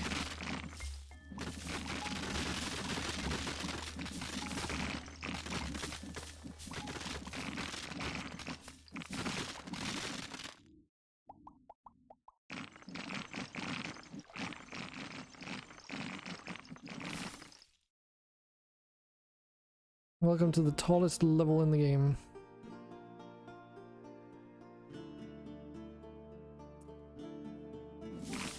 So yeah, all the levels that are in here is basically just like a showcase of what currently possible, and also the direction that I want to go for, like the level design and stuff. There's also a bit of a tech demo, I guess. Because like for instance, this level has some of the shaders that I made for these flags so that they move around. Waterfalls. Ocean.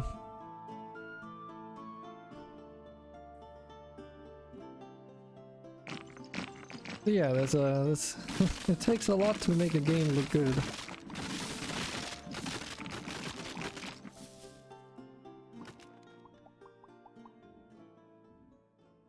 Also got a lot of small alcoves that have chests and stuff hidden in it.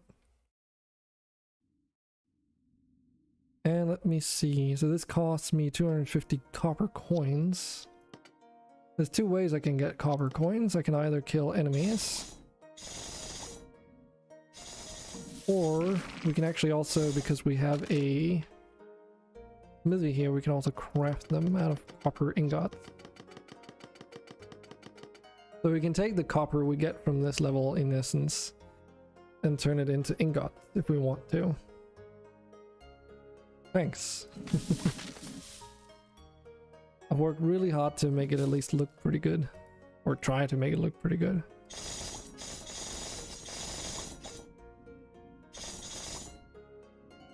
But also feel good, you know? All the feedback is super important in this game, because you know, you don't have like an avatar that moves around or anything like that, so everything has to kind of like feel good in that regard.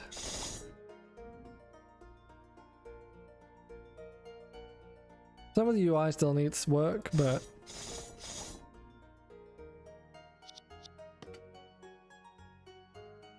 For the most part, the core of the experience is kind of there.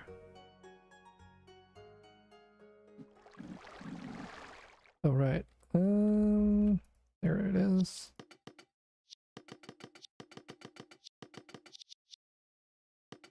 Yeah, so I need fish that aren't even in this level.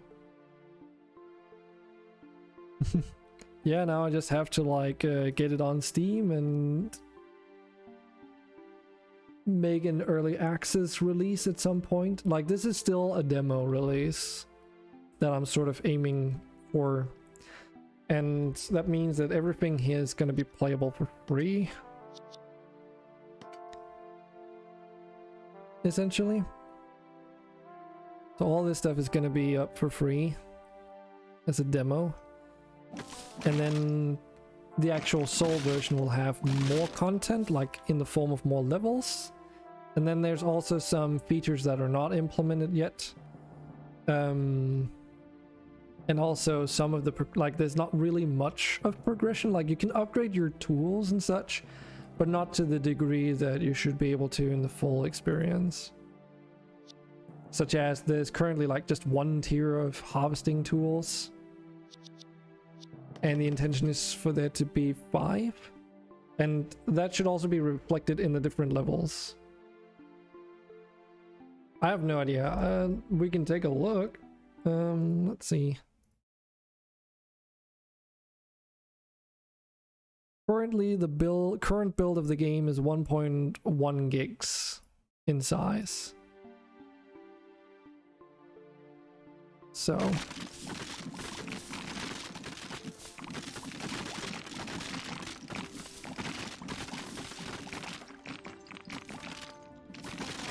I don't know. Possibly less than 10 gigs, I would imagine. But it really depends. It really depends on how many unique things I make. Because the thing that makes games take up a lot of space are textures and sound files. Those are the main culprits. And then everything else is usually benign in comparison. Like, due to the art style, I can get away with like 1K resolution textures for pretty much everything.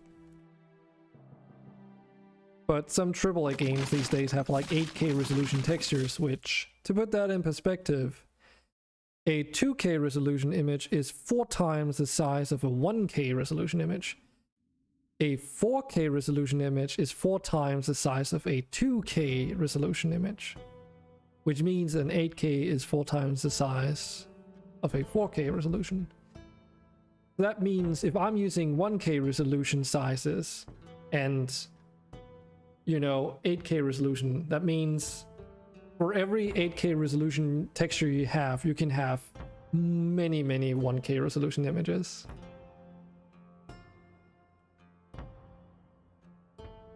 And the updates get added. Yeah, it depends. And if the game does well, there might also be like an expansion at some point.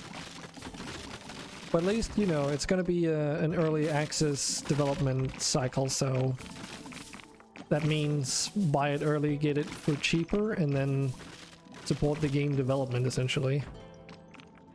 And then, you know, be able to play it early. Beyond the demo, that is, of course.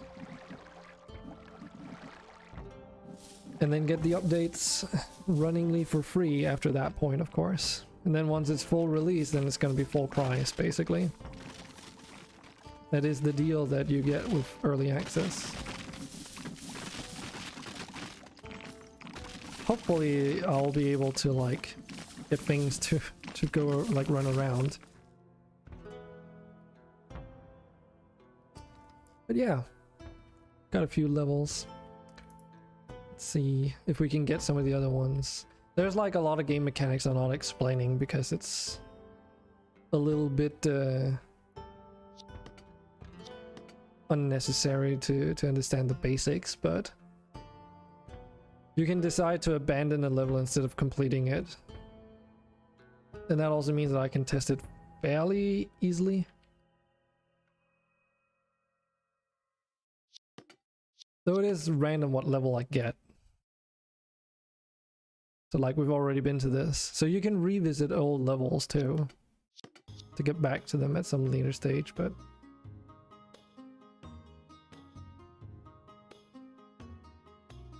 This is another really cool level. This one has a lumber mill or carpenter shop right now. Oh, that text needs to be fixed, I see.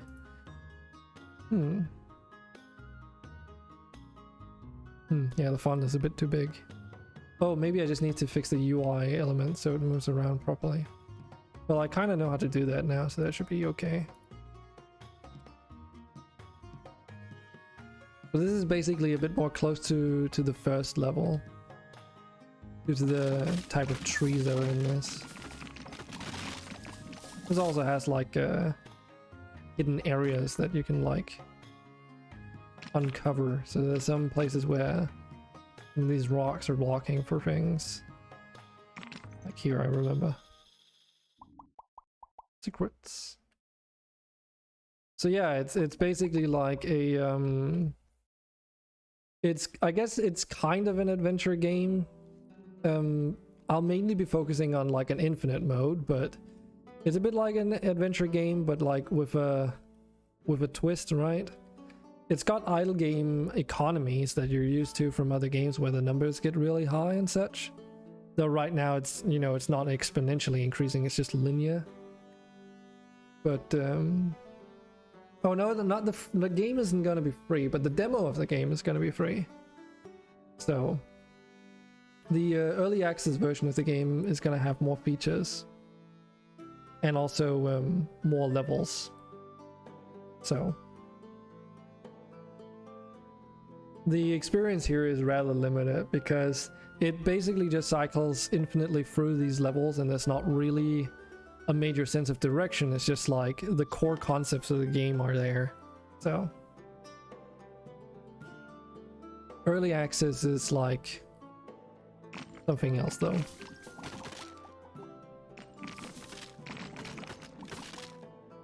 Yeah. So sort of the goal has been for this month to get a grip on the options menu and get that implemented into its most essential features, like being able to set your resolution and all that stuff from within the game. And also like sound settings was super important. Keybinds was also very important, not super imperative for this one focus right now, but it works.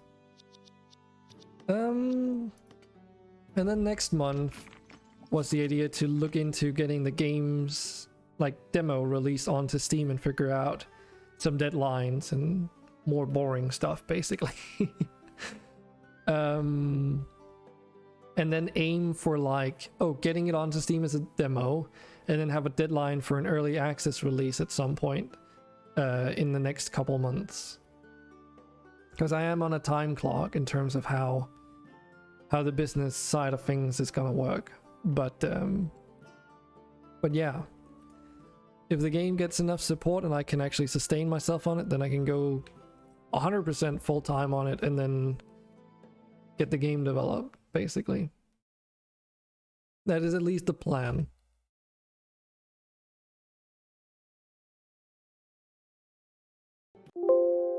Okay. That was strange. It crashed? Did it crash or did Avast do something? I was just sitting there doing nothing. That is one thing though I do hope to get rid of.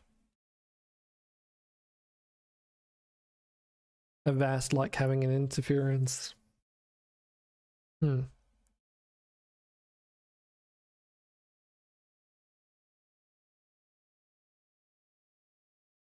Wonder if it creates like a crash log somewhere. Oh well. That is something I'll have to test moving forward. But yeah, you got a little look at the game. I got it tested out. It's not normally something I do that frequently because otherwise, you know, you never get the game done. But it seems like all the levels at least are running well. The music is playing when it needs to. All of that stuff is working exactly as it should. I just need to figure out what the hell's up with the the resolution changes and stuff. But yeah, that's kind of it for today. I've gone a little bit longer over time than I was planning for, but it was worth it. Thanks. I try quite a lot. But yeah, this is the end of the stream for today, so thanks for dropping by, everyone. I will be streaming again tomorrow, continuing where we left off. And hope to see some of you tomorrow as well, maybe. You'll be more than welcome to drop by. But yeah, I do also stream gameplay, but that's usually only in the weekends these days, which is specifically Fridays and Saturdays. So if you want to see gameplay, that's when you'd have to drop by, basically. Otherwise, Tuesdays, Wednesdays, and Thursdays is when I do game development. So yeah. But yeah, that's it for today. Thanks for dropping by, and thanks for the positive feedback there, OC. That is very good to hear. To be fair, I don't think anyone's ever told me that it looks bad. That's like one thing my game hasn't really managed yet, to get someone to say that it looks bad. There's a few instances where some people say like, oh, okay, it's not their kind of game, which is perfectly, you know, that's something I personally can accept as a game developer. But yeah, it's good that it's still going in the right direction.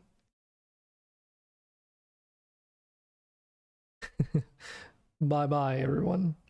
Thanks, Toto, and do try and get some sleep. I hope your insomnia clears out. So I'll be leaving you guys with some exit music and hopefully see you another one. Bye bye.